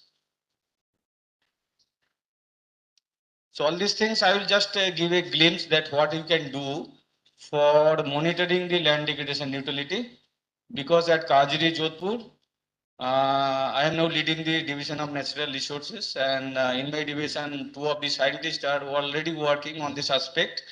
Dr. P.C. Morana and Dr. Manoj Kumar, they are working on this aspect on land degradation neutrality hotspots, identification, monitoring, and reclamation. I am going to display some of the digital approach. So first three slides are focusing on this LDN. Everybody knows it, that what are the indicators and how we can achieve it, what is the target, and what is the data sets used for monitoring the land degradation on a geospatial scale. So these three slides I am skipping because I am not discussing on this aspect. But one of the main land degradation problem in this region is wind erosion. And for the last 20 years, I have been working on this subject. So I will talk something on this because I have been working in Jaisalmer also for the 8 years. From 2003 to 2011, I was there in my center. And I did lot of measurements in the field on the wind erosion and the land degradation, the major problem of the Thor Desert. So this thing, this map has been published by our institute in 2000, land degradation and wind erosion severity map, and different soil loss rate at different severity zone. And these are the on-site impact of wind erosion. For example, this loss of rooting depth for crops, depletion of the soil filter and buffer capacity, everything.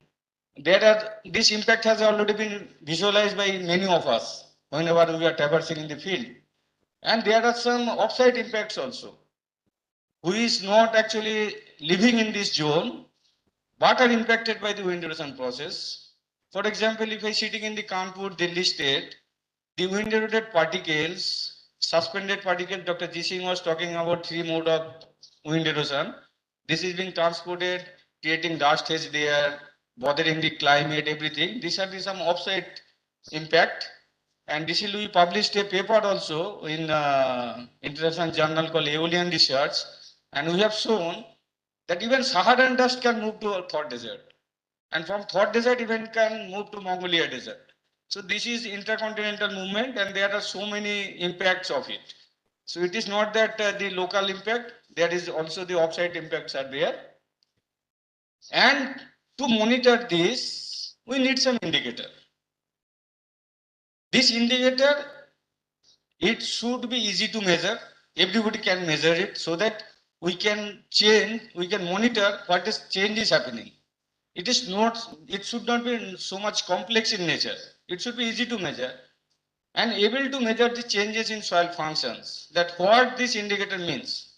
Suppose, for example, by soil pH, we can easily detect that this pH, that means alkaline soil, and this is acidic soil or neutral soil. So this is very easy to measure. So everybody can monitor their soil functions by simply measuring a single indicator.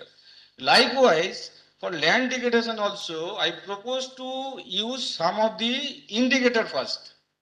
And there are some global indicators. Everybody is following that. What are the three indicators? That surface cover factor, soil organic carbon, and the land productivity. These are the three indicators proposed by UNCCD, and everybody is following it, whether it is a regional scale, whether it is a field scale, whether it is a farmer's field scale, everybody is following that. But whether these indicators can be measurable at different scales, nobody challenged it. That's why we proposed a project in our Kajri that whether these UNCCD indicators are sufficient to quantify the land degradation neutrality, whether any other indicators at a local scale is required or not. So that is our main focus areas. For example, we have jotted down these indicators into three types of groups: pressure indicator, state indicator, and response indicator. In case of pressure indicator, maybe surface wind speed, maybe a pressure indicator. If there is more wind speed, that means more land degradation severity will be there. Likewise, state indicators, if soil organic carbon is more, that means so much binding capacity will be there will be less degradation. So these are some of the indicators, and this needs to be measured in a geospatial scale. Then only we can identify different priority zones as per these indicators. And if there are several indicators, we can combine them using advanced computation tools now available, specifically the young researcher, machine learning tools everybody is talking about. We are talking about artificial intelligence. We are talking about Internet of Things. All these things can be clubbed together, which was not feasible just 5 years back. But today's era, it is possible. Machine learning tools, lot of data are there, lot of free art data is available. We can use this principal component analysis, partial least square regression, weighted linear regression models. All these tools can be used to group this to a single indicator for land degradation neutrality, and we can apply those indicators. Now I will go to one example how you indicator and the digital soil mapping, because whenever I am discussing with Dr. Tarun Kant, that I am a digital soil mapping expert using machine learning tool and giving a lecture on the land degradation neutrality be a difficult job for me. But we can connect, because soil, there are a lot of data. Even in AFRI, there is a soil section, they are working, and we have been also associating with them for a long time. So a lot of data are there. Then apply this digital soil mapping approach using machine learning tools, get some spatial maps of different indicators, and then combine this to a combined indicators. For example, it is the erodible fraction factor map, which is a very good indicator for assessing the wind erosion, like of surface cast factor. So these maps can be prepared at different scales. And for this purpose, this digital soil mapping, this approach is very, very crucial, and this is very upcoming. And this work I have started in Netherlands in 2013. I was there as an advanced researcher in World Soil Information Center, and they have been working for the whole globe. And India is still started on this aspect. And that's why in every presentation, I wanted to give my focus that conventional soil mapping approach, leave it alone and go to the digital soil mapping approach in the digital era. You have the opportunity to analyze lot of data. For example, this is the compiled databases. We have completed a project in Kajri. You see the soil databases we created from the history of Kajri. This is the only databases from our institutes. If I combine with all the institutes located in this region, every point in the desert will be touched upon. And if I get that metadata, even here we can see 2514 legacy data means my previous researchers have done it. It has been kept in report, either in some computers. We have to harness those data. We have to utilize the data. Otherwise, there will be no utility. If there is knowledge, if it is not shared, somebody is told in the inaugural session, if knowledge is shared, that knowledge does not have any significance to the society. So this legacy data, and if there is any gap, then you have to combine with primary data, and this much of database you can create. And if this database is available, then you can do everything.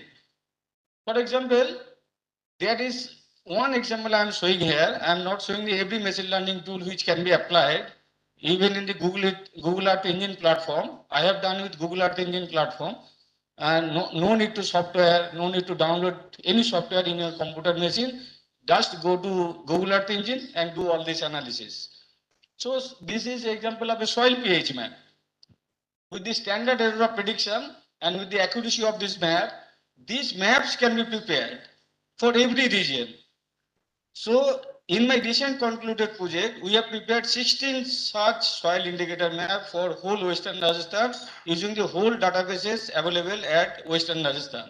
So these are the examples: sand content map, silt content, clay content, soil pH, soil electrical conductivity, organic carbon, soil phosphorus, potassium, iron, zinc, manganese, zinc, and copper. All micronutrient, all soil physicochemical parameters, all soil physical parameters. Then we can combine all these things to a single soil indicator, which will give an idea and clue about the land degradation prone of those regions. For example, this is the hot arid ecosystem. The machine learning random forest regression applied, and we have prepared this sand map for the whole arid Western India using so many information, digital earth information. If you go to your smartphone, you can see in Google Earth, lot of information is available. All those information can be gathered together using the computer language environment, and you can create these maps. And this paper I have published in 2017 in a international journal, that how we can limited data set also in the present era we can create this type of maps. For example, this is a Kajri map. At different scale I have tried. This is a Kajri map. And this map is very much useful for the soil management practices in our farm. This is a map for whole arid Western India. The field capacity and the permanent building point, these are the two critical soil moisture constant, which is very, very useful for the water management in any area. So there are some advanced and futuristic tools we have been working in our institutes. For example, the hyperspectral application. We are leading a national level project at Kajri Jodhpur with 6 centers all over the India, and we are collecting soil samples from every part of the India, and Kajri is the lead center of that, and I am leading that project. In that project, we are targeting that in future, do not need to go for conventional soil testing. Get soil samples, do some chemical analysis, mix some chemical, then analyze. It will take so much time. So I propose that you take a sample, pass through 2 mm sieve and scan it. Just like your cardiograph, angiograph, a soil curve may be generated, which is called the spectral signature curve. And from this spectral signature curve, every information can be gathered and it can be used for machine learning tools to predict different soil properties. Even the digital photographs. This is the collection we made from the whole Western Rajasthan. The digital photograph taken from my camera, and I try to analyze what are the color parameters of this soil and try to correlate with the sand silt clay. Because if I go to the field, just by seeing it, I can tell it the sand content is of the soil maybe of 90%. So my eye visualize it. So why not camera? So this is the computer vision technology we applied, and we have successfully done some analysis, pre-analysis with different moisture content I simulated in my lab, and I found a good correlation with my digital photographs. So even in future, smartphone by clicking the field itself, I can predict my moisture content in the soil. Then the further ahead, how to outscale this technology to the common people. For this purpose, we are creating the soil information system. This has been done in our institutes. If you click in this dot, every dot has been full of data. Everybody can access it. We have not launched it till now, but soon we'll launch it in our institute website. This is the soil information system of Western Rajasthan. Every dot has a data, and there are a lot of data. If you want to use it, you log in it and download it. Even the maps we prepared, that is also been uploaded in the website platform. So there are two platforms. One is the point data and this is the map data, which is already available in the soil information system. And finally, we are also trying to reach to the common people by using app, Android app. So this app we have been developing, digital agriculture. So if your farmers want to get some information on their field, just put your lat long in this app and you will get the information of your areas. So these are some of the apps already available. For example, this was established by World Soil Information Center, Netherlands, Soil Info app, and this is very popular in Europe. Similarly, this digital agriculture app or the digital soil app may be the future of this region. And for reclaiming the degraded soil, different GeepCal app, fertilizer calculation app, transfer function app, these are already available, and we need to access and we need to pool these things, resources together in a single platform for future applications of these tools. So thank you very much for your kind attention.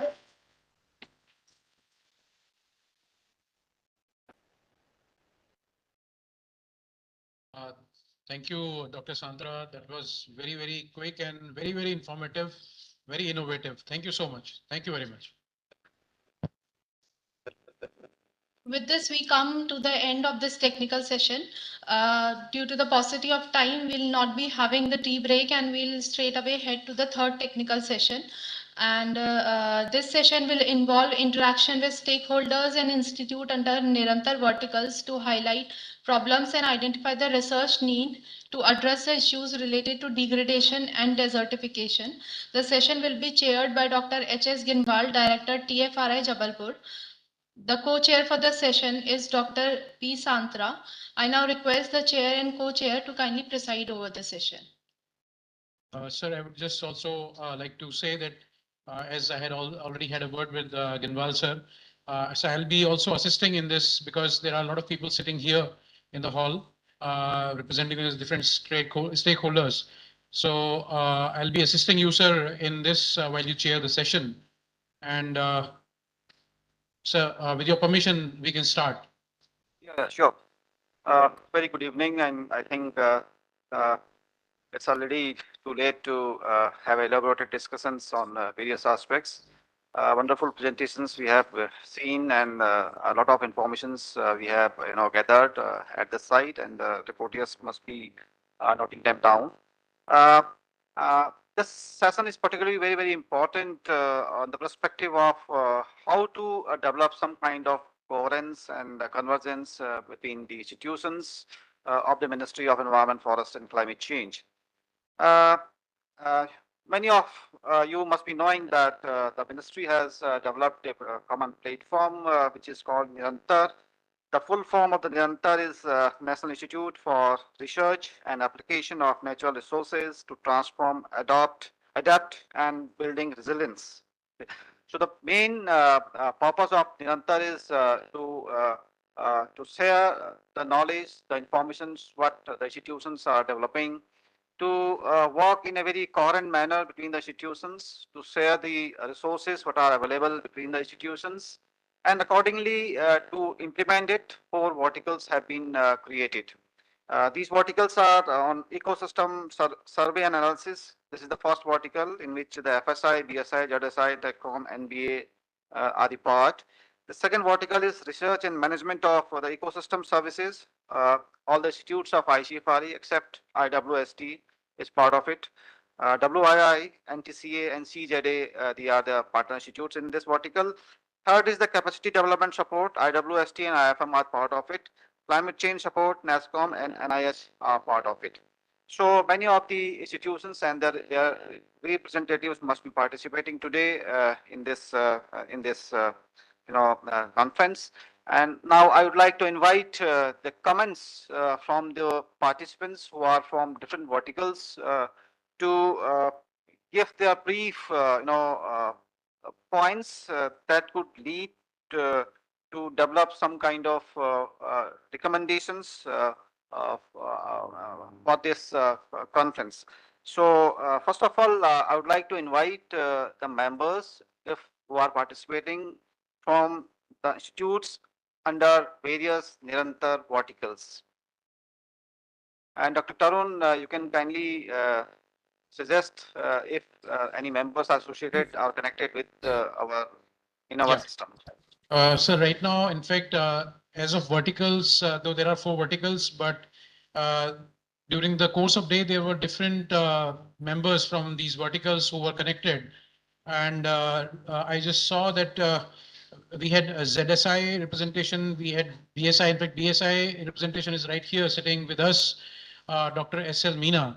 So I'll in fact request him, but before that, we also had the representatives from GB Pant, National Institute of Himalayan Environment. They were connected, as well as from NBA, we had members connected recently. So if we have the member, Dr. Sandeepan Mukherjee from GB Pant, National Institute of Himalayan Environment, if you are connected right now, you may please share your views.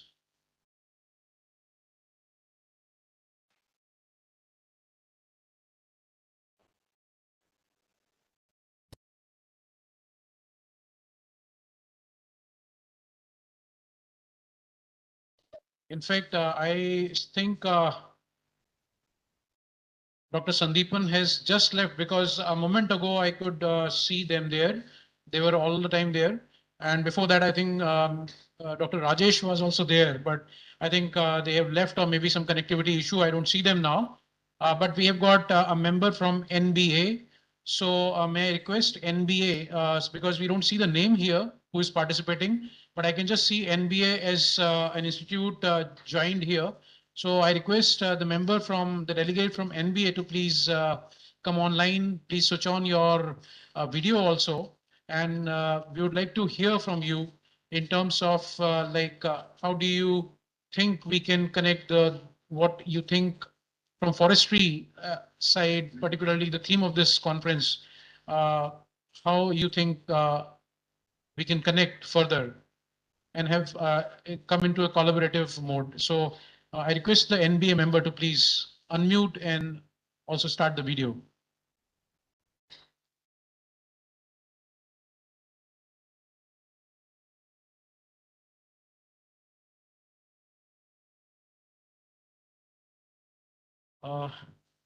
Tarun, I think we can also request them through email if they wish to submit their comments through email. They can also be collected and gathered and make and bring and brought them to the minutes of this conference. So definitely we will do that. That will be better, because I think some maybe somebody's not there connectivity.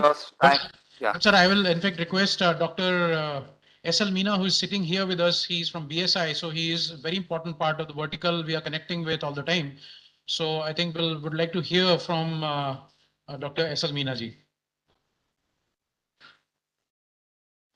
Dr. S.L. Meena is scientist F, and he is also heading the DSI Jodhpur Regional Center and playing a very important role in terms of a lot of collaborations with ICFRE, particularly AFRI, that we are having with him.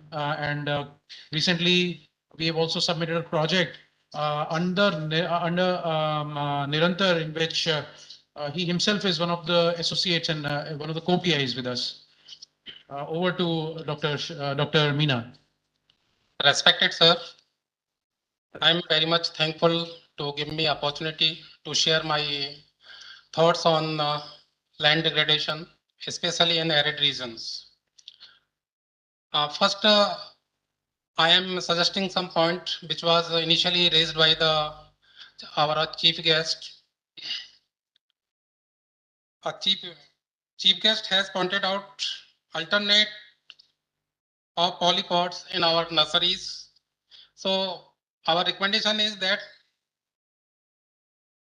raising seedlings in soil bricks, that is sand, clay, and loam.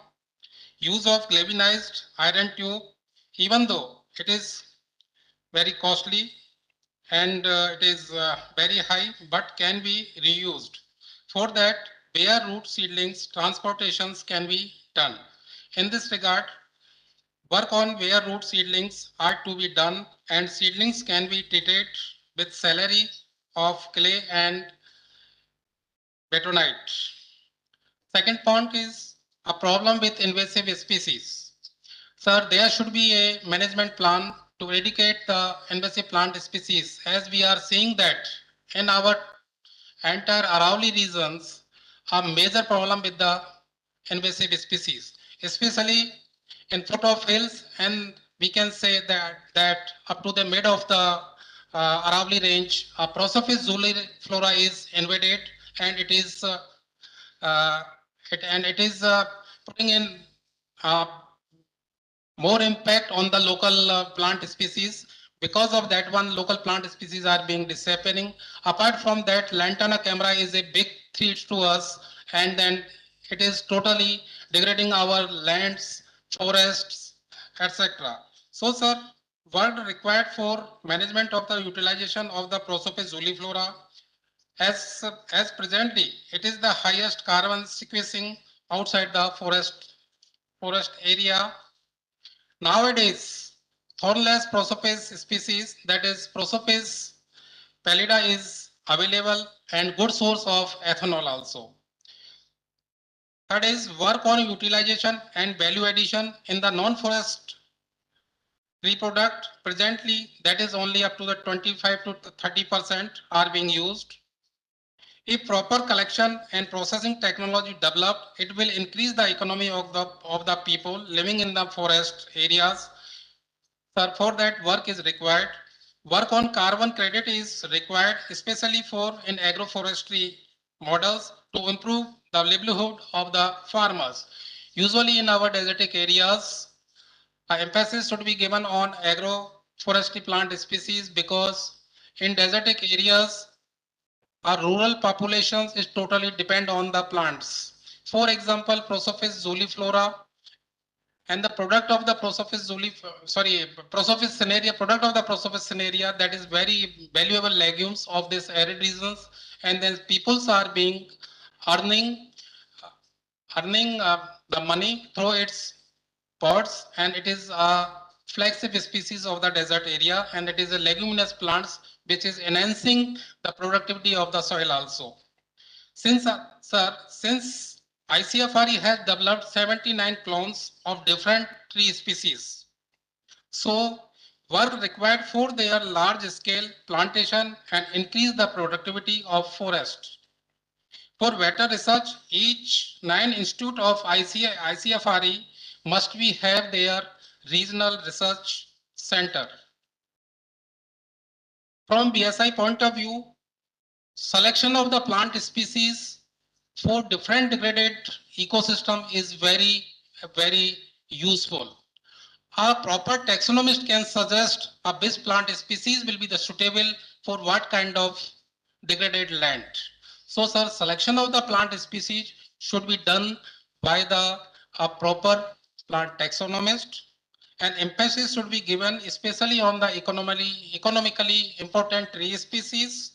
Apart from that, there should be a management of the threatened and endemic plant species. And sir, I am suggesting that there should be more and more MOUs with other research organizations, different institutional uh, different institutes like universities and colleges. Those are also doing a good work on plant research.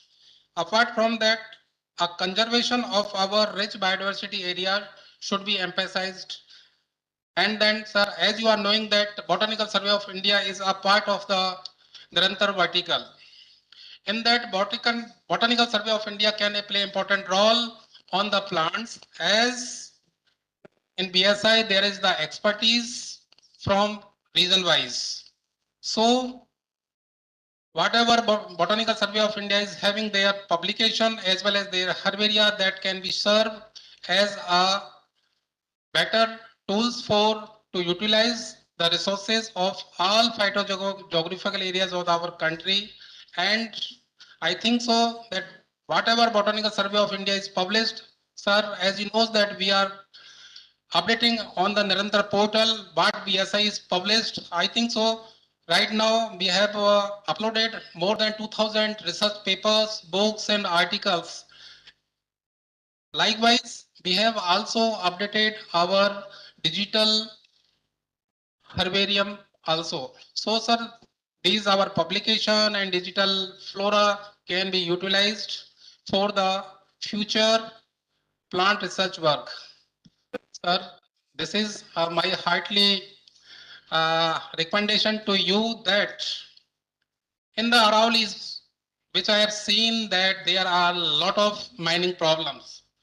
A forest department giving to them a permission for mining, but after the minings, there is a lack that the degraded land which is comes under the mining areas is not being properly maintained. That is resultant to the loss of the wildlife also, and cause many casualties is there. So sir, mining should be banned, and then our protected area should be conserved. Thank you, sir. Thank you very much, and your recommendations will be noted down by the reporters, will be placed appropriately in the minutes. So now any other speaker from the universities or the sister organizations or any of the verticals of the Nirantar? I think, sir, from Nirantar, since the people If no more is from the Nirantar, then we can go for the universities. For the universities. Or So, the, yeah. in fact, on that, I would, from universities, I would invite, first of all, Dr. Arid Agrawal from the National Law University, Jodhpur, and he, in fact, has something to say on the policy aspect. So I invite you, Dr. Arid Agrawal, for having your views. Please be very little brief.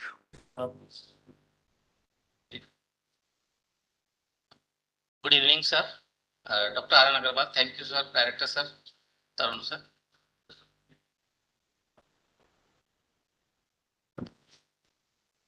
Is audible? Good evening, sir. I have seen and I have listened all presentations, and just Sir Pina sir is told regarding with restriction of mining. I have seen practically is the main loose point of the mining. They have taken so many type mines, and the land is not used for forest purpose, for plantation and agriculture purpose. And even that soil mappings, जैसे अभी we have listened regarding with Bajri Mafia, they are taking huge of land and they will wastage. And even that in the rainy seasons, we have seen so many waters infill in the mining, and so many losses we can bear. So I think we can ban. I will agree with the sir. And we have also the national forest policy in 1990-88, we have seen in 2016 the natural resources form, and we can stop this. And outside of tree plants, we have in the AFRI areas we have good, but sometimes we not seen in outside of the area. So many, how many trees we have? They are wasting, and they have use of the uh, tree also, and regional forest protection formed in 1927 also, and we have also the ISI FR report, Bharat 1 history report, and Godawan case is 1996 is also there. Cutting is the forest area. I think we can bend also. I have seen so many times they have use of wood also cutting, and they are wasting. Use of the wood of the so many times they use in the industries also, and they are wasting. So now they are day by day the forest is go the less. According to the rule, we have the scene is 33% is covered for the forest area, and now we have 60% of the mountain area, but it's not there in a practically. And now we have also, we can keep up 10% the area is given of the boundary allocation of indication, the Vraksharopan we can use also. And now we have Indian Forest Act also. The Indian Forest Act is the 1927 also. Complementary is the Effort Foundation is 2016, and Forest Conservation Act also 1980, and Forest Right Act is 2006, or Wild Protection Act is 1972. I think we should keep in your mind, and we can follow this, and we can save also our plant and protection. Thank you. Thank you very much. Thank you. So in fact, we have 2 or 3 more speakers who would like to say something briefly. Yeah, please. Yeah. So in fact, I would first invite Dr. Meena Barupalji. She is from Jain Aran US University, and she is from the Department of Botany. Dr. Meena. Good evening, sir.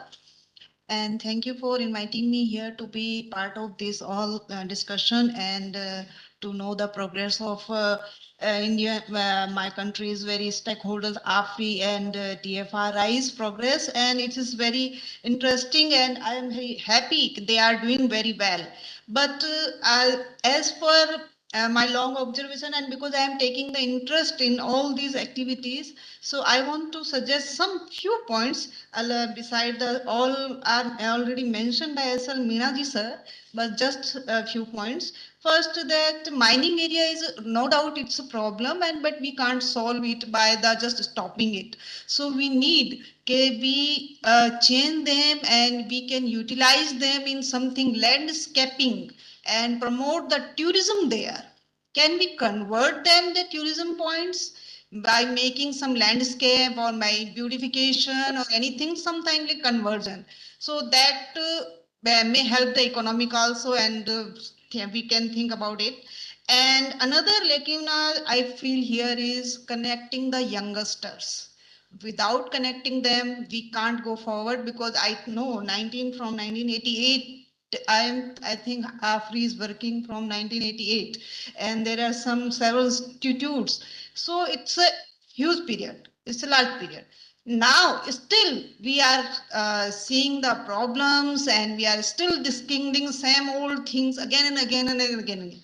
So why? Because youngsters are not connecting with it. We and are already, yeah, we are connecting and discussing and same points and again, and I think 1 year after coming back and do the same thing. But if youngster connected, they realize that what is the problem, and it will create the trouble in their future, then they will stop their habits and whatever and they can improve the environment. This is the one suggestion I want. I suggest that they do something like they are doing very well, but need to connect with youngsters. And another I want to suggest here that already you are established something very well, forest, trees and protocols, you are established. So can we now again digging them back and investigate their impact on local environment? क्या हम local environment के साथ उनका interaction जो है ecological point of view से हमें study करना चाहिए? Yes, because we are planting new species, exotic species, native species, but they are not in natural condition.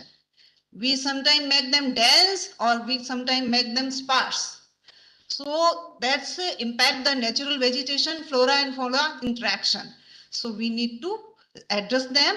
So for now, this is my recommendation. Thank you so much. Yes, thank you, Dr. Meena Barupal. We have noted your points and they will be put up in the recommendations. Thank you very much. Then with the permission of chair, over to Dr. Rakesh Paliwal, who is representing ISRO, the Regional Remote Sensing Center in Jodhpur. So he would also like to comment. Dr. Paliwal. Yeah. आप सभी को मेरा नमस्कार। मेरा आवाज आ रहा है? या जो दिन भर का आज का जो कॉन्फ्रेंस था, I could like assess that first of all the very basic foundation like forest area. So one is the thing when we are having that forest boundaries like protected forest, reserve forest and all, which is not a part of FSI actually classification as of now. So it is like mixing up those protected and reserve forest should be there in the picture, though our tree outside forest and all is also important. So this is the one actually things we have to have like corrections in the actually boundaries, first of all the forest types. Because if that is going off means then it is a problem, like many of the mining activities and many of the anthropogenic activities are also happening. Another thing is that we need to have the hotspot area. I mean, we have to find out the invasive invasive species means versus native species, as it is told by Meenaji and other also, which is very important. So from remote sensing data, because I belong to the space, so space technology. That is a one input we can get it. Like presently, hyperspectral data can do it, but we don't have high resolution hyperspectral data as of now. Maybe some drone-based hyperspectral data can be like collected and the invasive species where it is like Mount Auburn and many places it is creating problem. So those areas should be taken up on a priority basis. Like first of all, where the densification is happening of this invasive species should be identified and curative measures has to be taken for the landscape restoration. And the second thing is that whatever activities are happening, because we can do from space monitoring, so landscaping whatever before and after the treatment, that can be monitored. Like lot of work is going on, like Kajari also doing. So we are having one portal which is actually run by National Remote Sensing Center, and now geospatial technology opens. It is open now because of the space reform and many other things. Geospatial policy also has come in, taken place in. So this data should be put on one portal, like it can be on individual site also, but this data along with the other data, like land use is there on, many of the data is there on our one portal. So the behind these layers, whatever the outputs are coming, we can have other layers also, like maybe soil, land degradation mapping is also been done at 50,000 scale, apart from SAC also. SAC is also, so it's only. So 500,000 scale and this is 50,000 scale. So those layers behind can be seen, whatever the changes are happening, and some recent satellite data, high resolution data also can be put. So like the forum like this, it can be viewed on any of the part of the place or internationally also, what are the changes are happening. And basically the remote sensing in GIS, geospatial technology in nutshell, give the areas basically that is also there. So you will get the correct area also. What are the changes are happening in that and what category it is. So like a good example like Gurjari has shown. So these are all the things it can be given by space technology also. What is the impact? Like field photographs is the one, then other than that the satellite data also will be giving that real picture of this. So in that way, actually, I submit that it is one portal should be used for these purposes, and some remote sensing data which will be helpful for this type of landscape restoration measures actually what has to be done. With this actually I thank you all and this is from my side. Thank you. Thanks a lot. Thank you so much, Dr. Rakesh Paliwal. Now over to Dr. S.S. Mohanty, who represents the ICMR NIIRNCD, that is the National Institute for Implementation of Research on Non-Communicable Diseases. So, I mean, though it is a very different field he comes from, but nonetheless, we have a lot of interactions with him. And there are many commonalities where research in forestry and in medical science overlap. So I think he will be reflecting on those. Over to Dr. Mohanty. Good evening, Dr. Tarun, Director AFRI, and good evening, sir. Actually, in both, I see Indian Council of Medical Research in both, we can collaborate in, actually this is my suggestion, this is my actually submission, that when actually desertification occurs, then also some diseases like respiratory diseases, silicosis, these are occurs. And when actually we restore the biotic factors like water retention capacity, Indira Gandhi Canal, then also we are getting some diseases like particular vector-borne diseases, arboreal diseases, waterborne diseases. So in both the cases, actually we are finding diseases. And when the health system actually goes, then it becomes very late.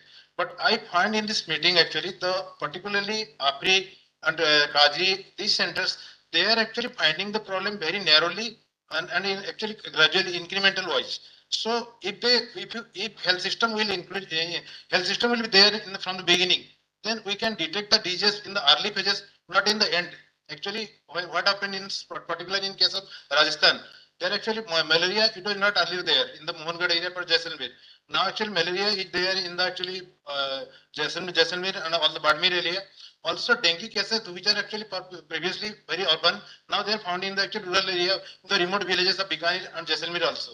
So if we can collaborate in actually, I think it should be mandatory from your part to make a health system a partner in your research, so that it will be helpful in decreasing the actual impact of actually the health system impact on the health. Like Dr. actually what happened Gaurav Gujar actually, he has restored the biotic factors in particular in Luni area. But actually we have found that in Luni area sandflies are there. So what will happen if you will increase the water retention there? So I think the health system should be a part in your research. Then it will be helpful for the actual local and also include the micro level, not in the top level of the health system, like ASA, ANM, and the medical officers should be part of your research so that we can give a proper picture of health system, what is the actually effect of environment on the health. Thank you, sir. Thank you, Dr. Mohanty. Very rightly said. I think these things also need to be taken care of, though we are doing forestry and other things. Now, last but not the least, over to Captain Haji Babu Khan, who is sitting here since the morning and he has been connected with us. He's a progressive farmer and we would like to hear from you, sir. What would you like to say on this? आपसे जानना चाहेंगे आपके क्या उद्गार हैं इसमें की तरफ देखिएगा. नमस्कार सर.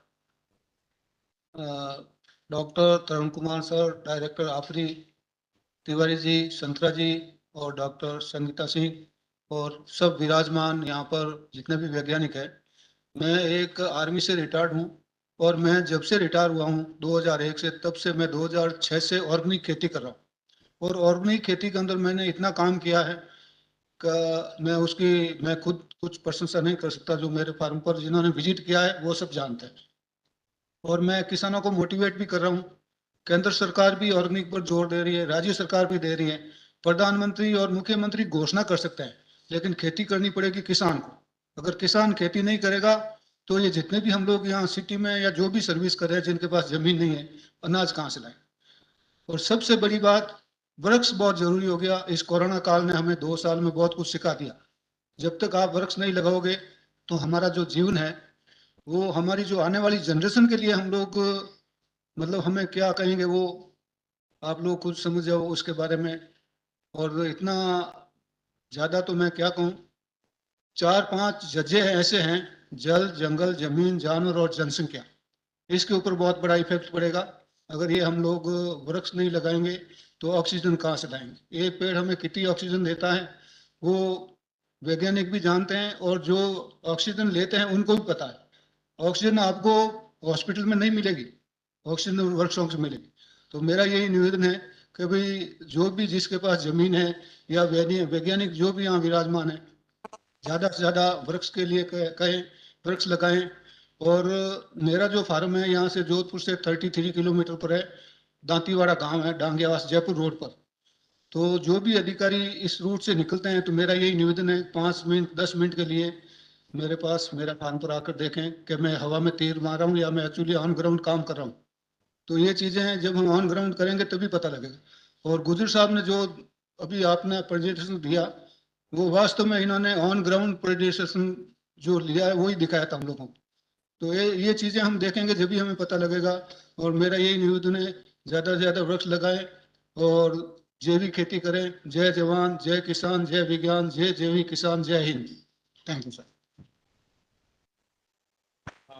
बहुत बहुत धन्यवाद हाजी साहब, आपका बहुत बहुत धन्यवाद।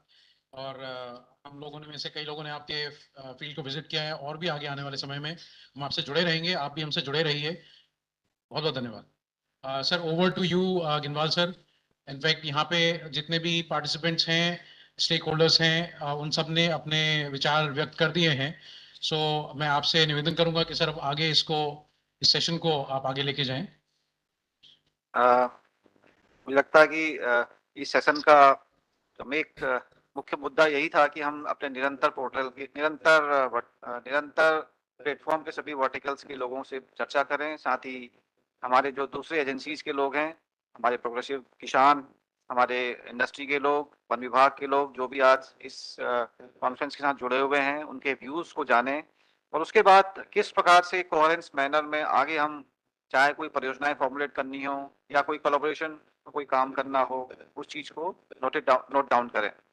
क्योंकि समय आज थोड़ा सा ओवरशूट कर गया हमारे सेशंस में। हो सकता है कि बहुत से हमारे निरंतर के जो हमारे इंस्टीट्यूशंस थे वो डिस्कनेक्ट हो गए हों समय के कारण, समय की अनुपलब्धता के कारण। तो मेरा एक सुझाव यही था कि उनको ईमेल भेजी जाए और उनके द्वारा जो भी उनकी सजेशंस आए, जो देना चाह रहे होंगे, उनको हम रिकॉर्ड करें, अपनी मिनट्स में लाएं। और क्योंकि अगले सेशन में आप रैप अप करेंगे, और रैप अप में भी मेरा एक सुझाव यही रहेगा, क्योंकि हम अगर जल्दीबाजी में रैप अप करेंगे, उनके सुझावों को इंक्लूड नहीं करेंगे, तो फिर वो थोड़ा कंप्लीट सा हमारा सेशन का रिकमेंडेशन नहीं बनेगा। And we should invite their views through emails. Then we should compile it. In the meantime, our reporters should be given some time so that they can compile it and come up with some kind of concrete recommendations. And those recommendations can be then circulated among the participants. And once they refine it, then we can, go ahead with the final recommendations. So this is all from my side. I think here we can conclude this session and go to the next session. Very much, sir. Thanks a lot. In fact, your point is well taken, what you have said. In fact, our reporters have noted down all these points. And right now, though we will be wrapping up the session, but we are preparing very detailed proceedings of this today's RRC. And in the wrap-up session right now, we'll be just touching the tip of the iceberg. We'll be just touching upon the important aspects. Because what happened was with the presentations overshooting in time that was given to them, and with the lengthy presentations, we in fact could not also hear from the different chairpersons from the different sessions. So in fact, during the wrap-up session, in fact, will right now we are going on to the wrap-up session. And in fact, the boundaries have merged in a way. You have just concluded one of the sessions, and we are now into our last and the wrap-up session. And in this session, I, along with Dr. Sangeeta Singh, are here to manage this session. And I would in fact request Dr. Aditi also to please, if the presentation is ready, because they have tried to put in all the, particularly the stakeholders side, the State Forest Department, what they had presented. Those points have been captured, and we would briefly just scroll through those slides to see what during the course of the day, what we have gathered to, and I think these points are well taken. And I think within a week's time, we will be putting up the proceedings, which will be, in fact, will be sending it to you, sir, to TFRI also. And then finally, we'll be ratifying it, and then submitting it to the ICFRE. I, in fact, would also request during this session, our very senior member, the retired principal scientist, Dr. J.C. Tiwari is here. And I, in fact, invite him to, in fact, sum up some of the things, because before him, Dr. Ellen Hirsch was also sitting here. He was the chairman of the first session. And that session was in fact, the crux of the whole conference, which had the inputs from the state forest departments. He had noted down many points, and before he was leaving, because of some urgency at his, he had to leave, and he has passed on those points to Dr. J.C. Tiwari sir, and Dr. J.C. Tiwari sir has agreed, in fact, to just say those out, and so the wrap-up session, I pass on the baton to Dr. sir, and then we will, yeah. Just allow me to say just few lines. Yeah, I sure, didn't know that Dr. Tiwari is sitting there, and I would like to say that Namaskar sir, and Dr. Tiwari used to be my mentor when I started this journey of my career. I started from him, so he's my senior as well as my teacher. So my regards to him before you pass it on to the mic to Dr. Tiwari. धन्यवाद. So today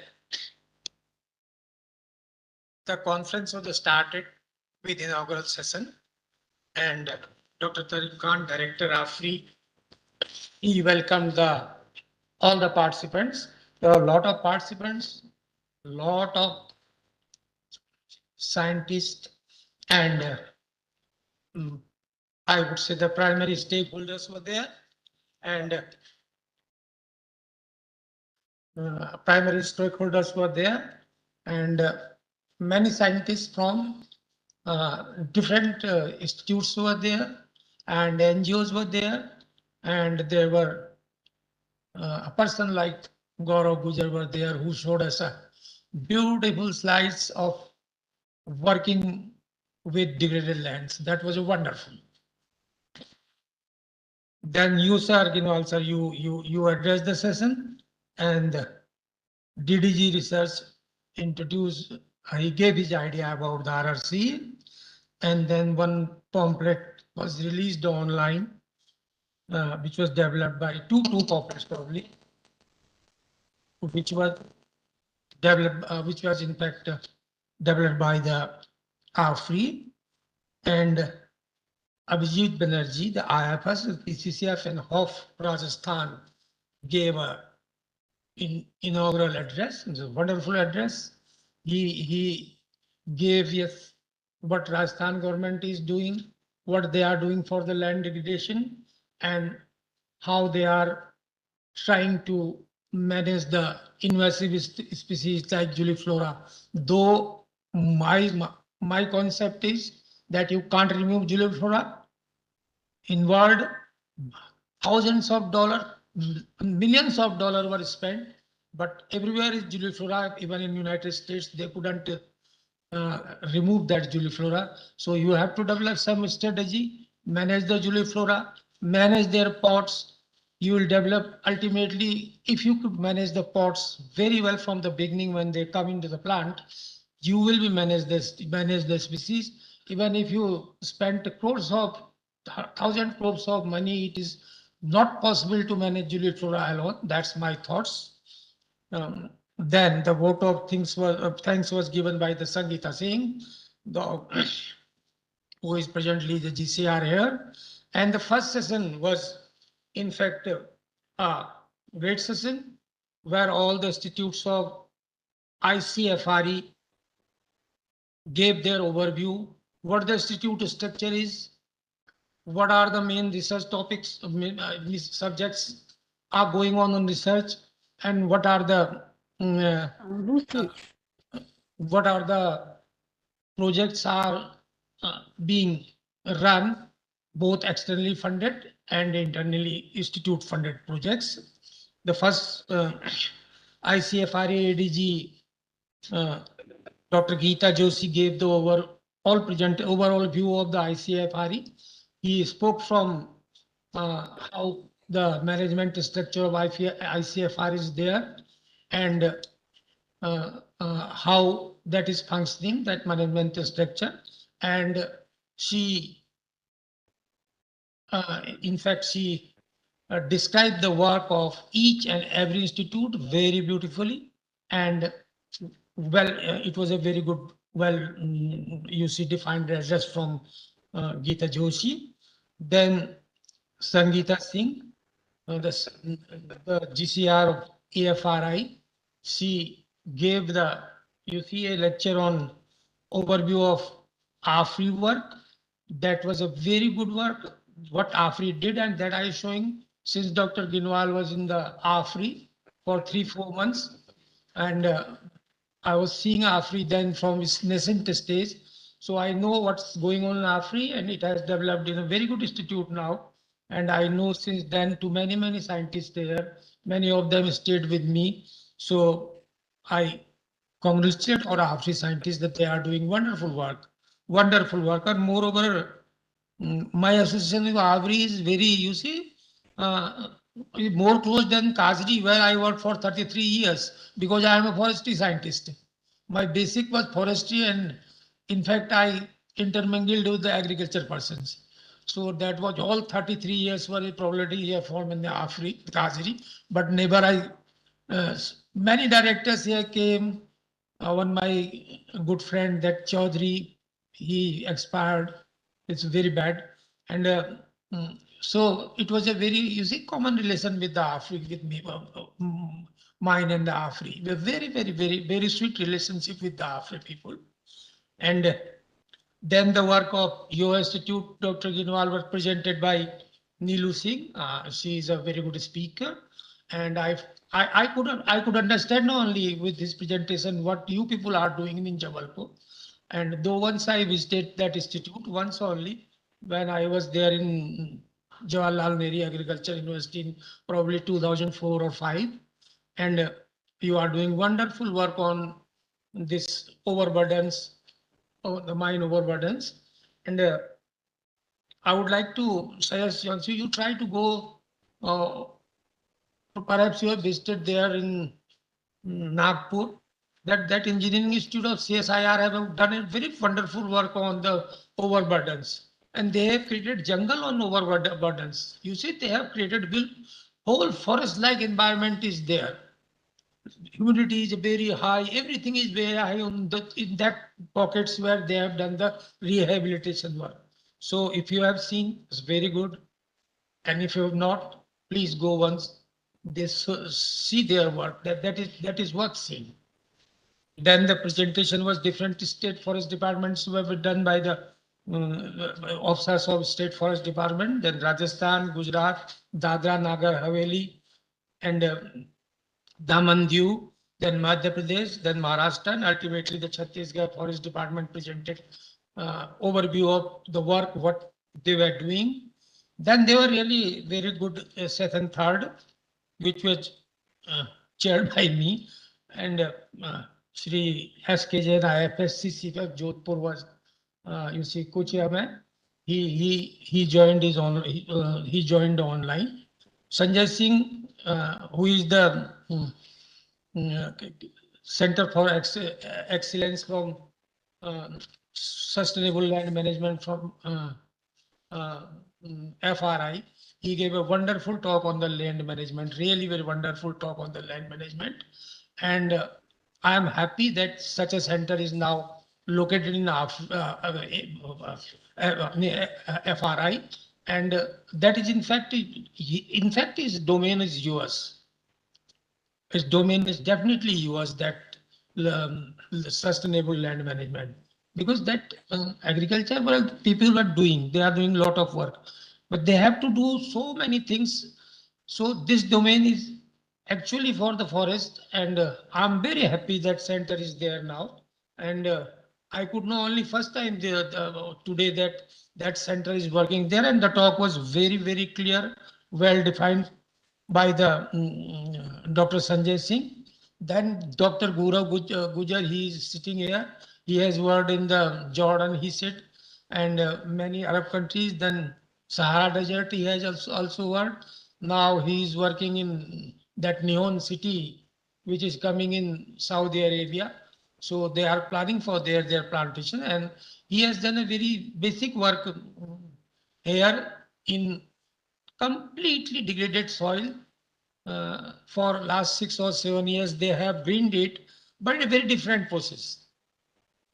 They studied how we make the water conservation structures, at what point, what point of slope and what point of distance, so that you see a transect of moisture can be managed along the site of forestation.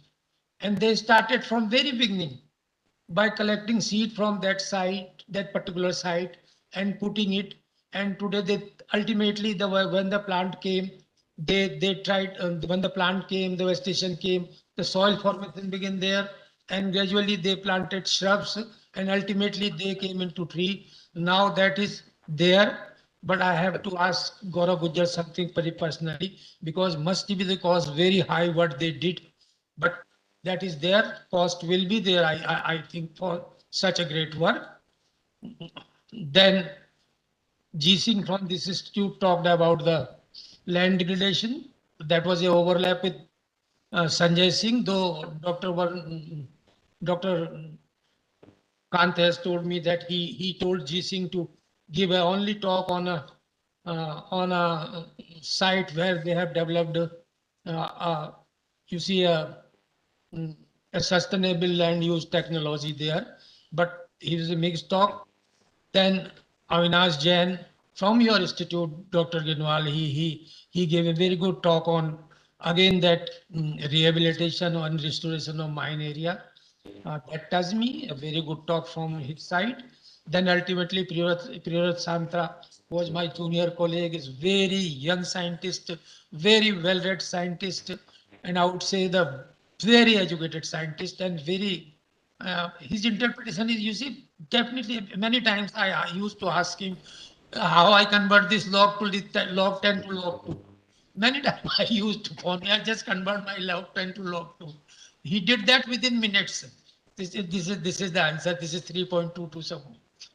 So he gave a lecture on digital land mapping, and I could know first time that such mapping can be done and very cost effective, and that mapping can be done with very basic data, and you can map from a very small farmland to the whole area in the whole region in a very, you see, from very basic data.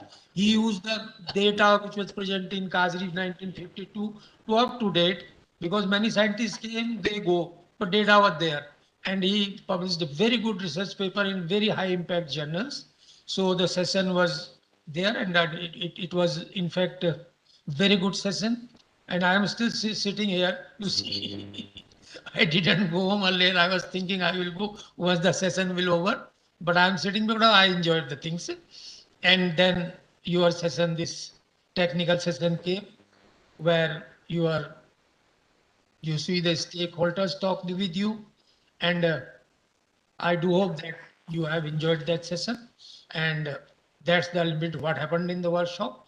Now I am passing it to Dr. Ramkant, Ramkant, my friend, younger friend, and director of this institute. Thank you very much. Thank you very much, sir. Thank you for summing up and wrapping up this whole session. But before we finally end the session, we'll just be passing on through the slides. There are just 4 or 5 slides representing the state forest departments, what has been captured.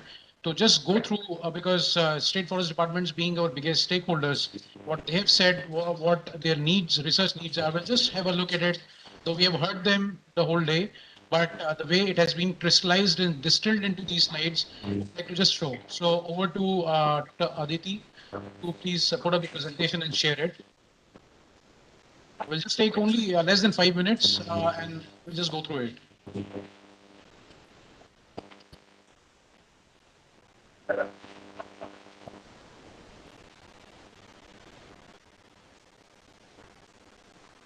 Share कर लेते हैं share karna. We have to share the, please share. Yeah. So I hope, is the presentation visible? Yes, it is visible. Okay, so this is how we have in fact captured, this is just a summary of what has been captured throughout the day. So it is state forest department wise, Rajasthan, the points, the pertinent points they had raised. And in fact, we will further work on these recommendations and lay out all the points which can lead to future collaborations with the state forest departments. Plus, to this, we will be adding up whatever points we receive from the Nirantar institutes and also from what the other stakeholders sitting here, the universities, the academia, the sister institutions, what points they have mentioned, will all put them together. And the final recommendations will finally be the takeaway, the take-home points on which we can, in fact, think of taking them as the real issues or problems on which future projects in the coming years can be developed for both the institutes of ICFRE and other institutes also. So for Rajasthan, this was for Rajasthan. Then again for Gujarat, they have talked about different aspects, a lot of things from drought mitigation to phytoremediation to development of models that can suit their priority areas. And Gujarat is a very important part of a very important state that we touch upon, and they have got very specific kind of an agroclimatic zone, which is very novel and very the landscape or the canvas is very wide when working in the Gujarat scenario. So their points have been very well crystallized because Gujarat also has a very unique landscape for us. That is the these the salty marshlands, mangroves. So the mangrove plantations, because otherwise AFRI never worked on mangroves until we started collaborating with Gujarat. So that is one area. Then Forest Department of DNH and DD, they also, the forest is very, very small, but they have got very large issues. And in fact, we need to connect with them more because it's a very small, it's just 3 districts composing of Dadra, Nagar Haveli and Daman and Diu. And the kind of work they are doing, there is a lot of species richness, very dense forest. The forest cover is very high, but still the challenges they are facing, particularly on the aspects of JFM and plus the documentation of the biodiversity, because we had Joju Elipert, who is himself a great taxonomist and an asset for the region. So we'll be exploring what they are trying to tell us and doing more. Then with Maharashtra, and in fact, sir, I also request Director TFRI Ginwal sir to, in fact, help us in chalking out these details further and fine-tuning the aspects that have been put across by Maharashtra and Chhattisgarh and Madhya Pradesh. Though we have captured it, but with your help and with your team's help, I think we'll be able to fine-tune them and tweak them further before the proceedings finally go out and being submitted to ICFRI Dehradun. Then next one. So these are all the points that we have captured. Next. That is it. So thank you very much. And with this, I think we come to the very end of this program today. The technical part is also over. And before we finally end, we are still left with one duty.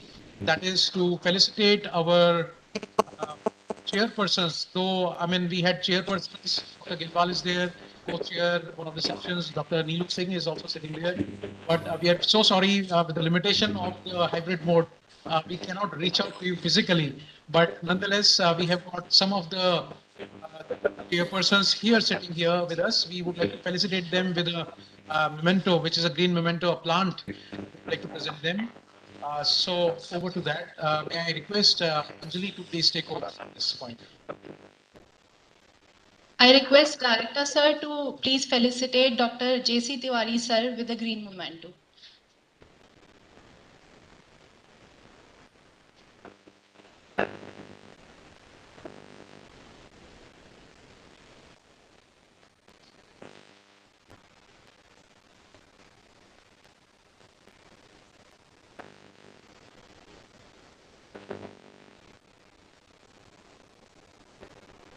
I request Sir to felicitate Dr. S.L. Meena Sir.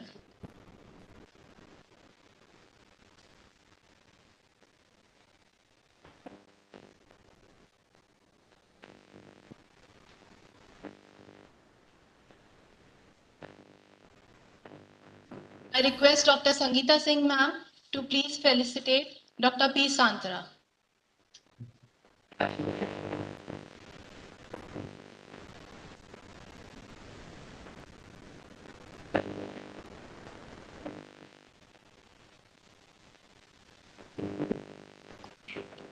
I request ma'am, please felicitate Shri Gaurav Gurjar.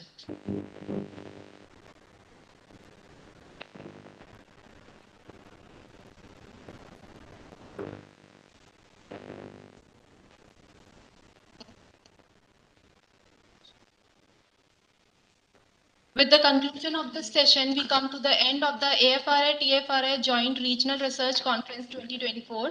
I request Dr. Sangeeta Singh, GCR AFRI, to deliver a formal vote of thanks. Thank you.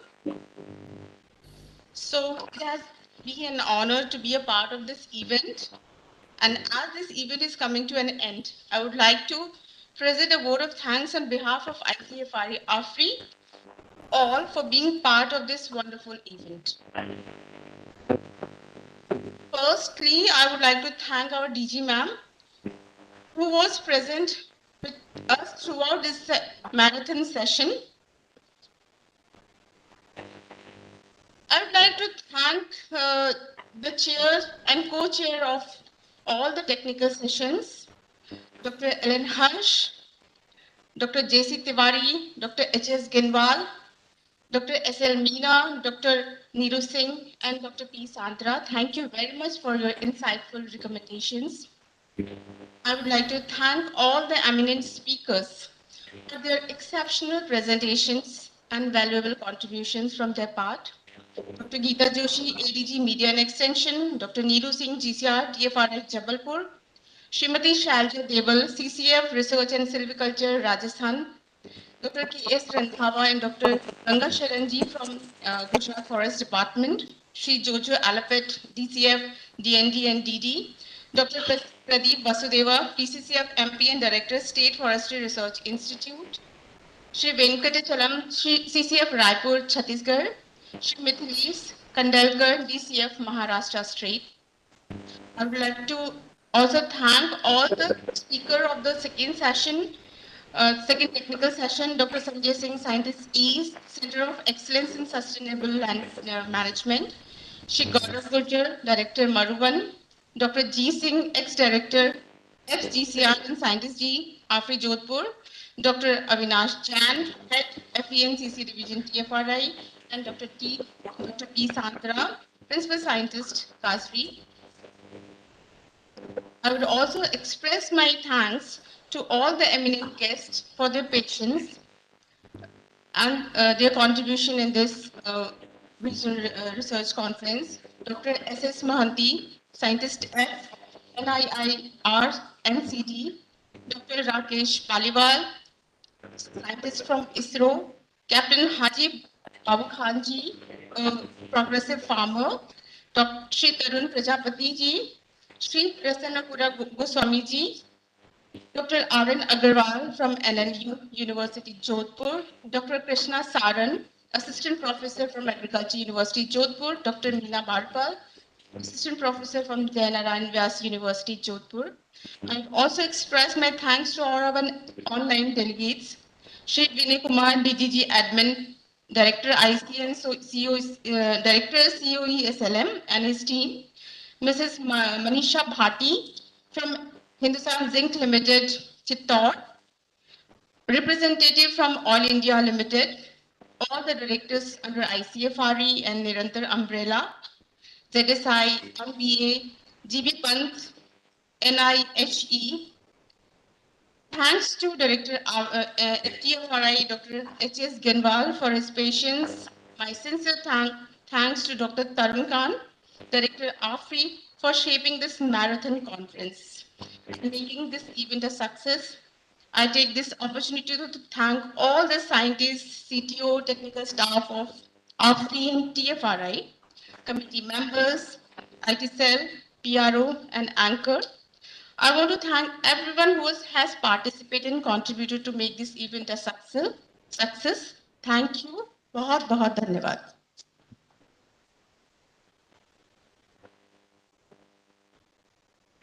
Thank you. So with this and the permission of Director TFRI, we now declare this conference closed and over. Thank you very much.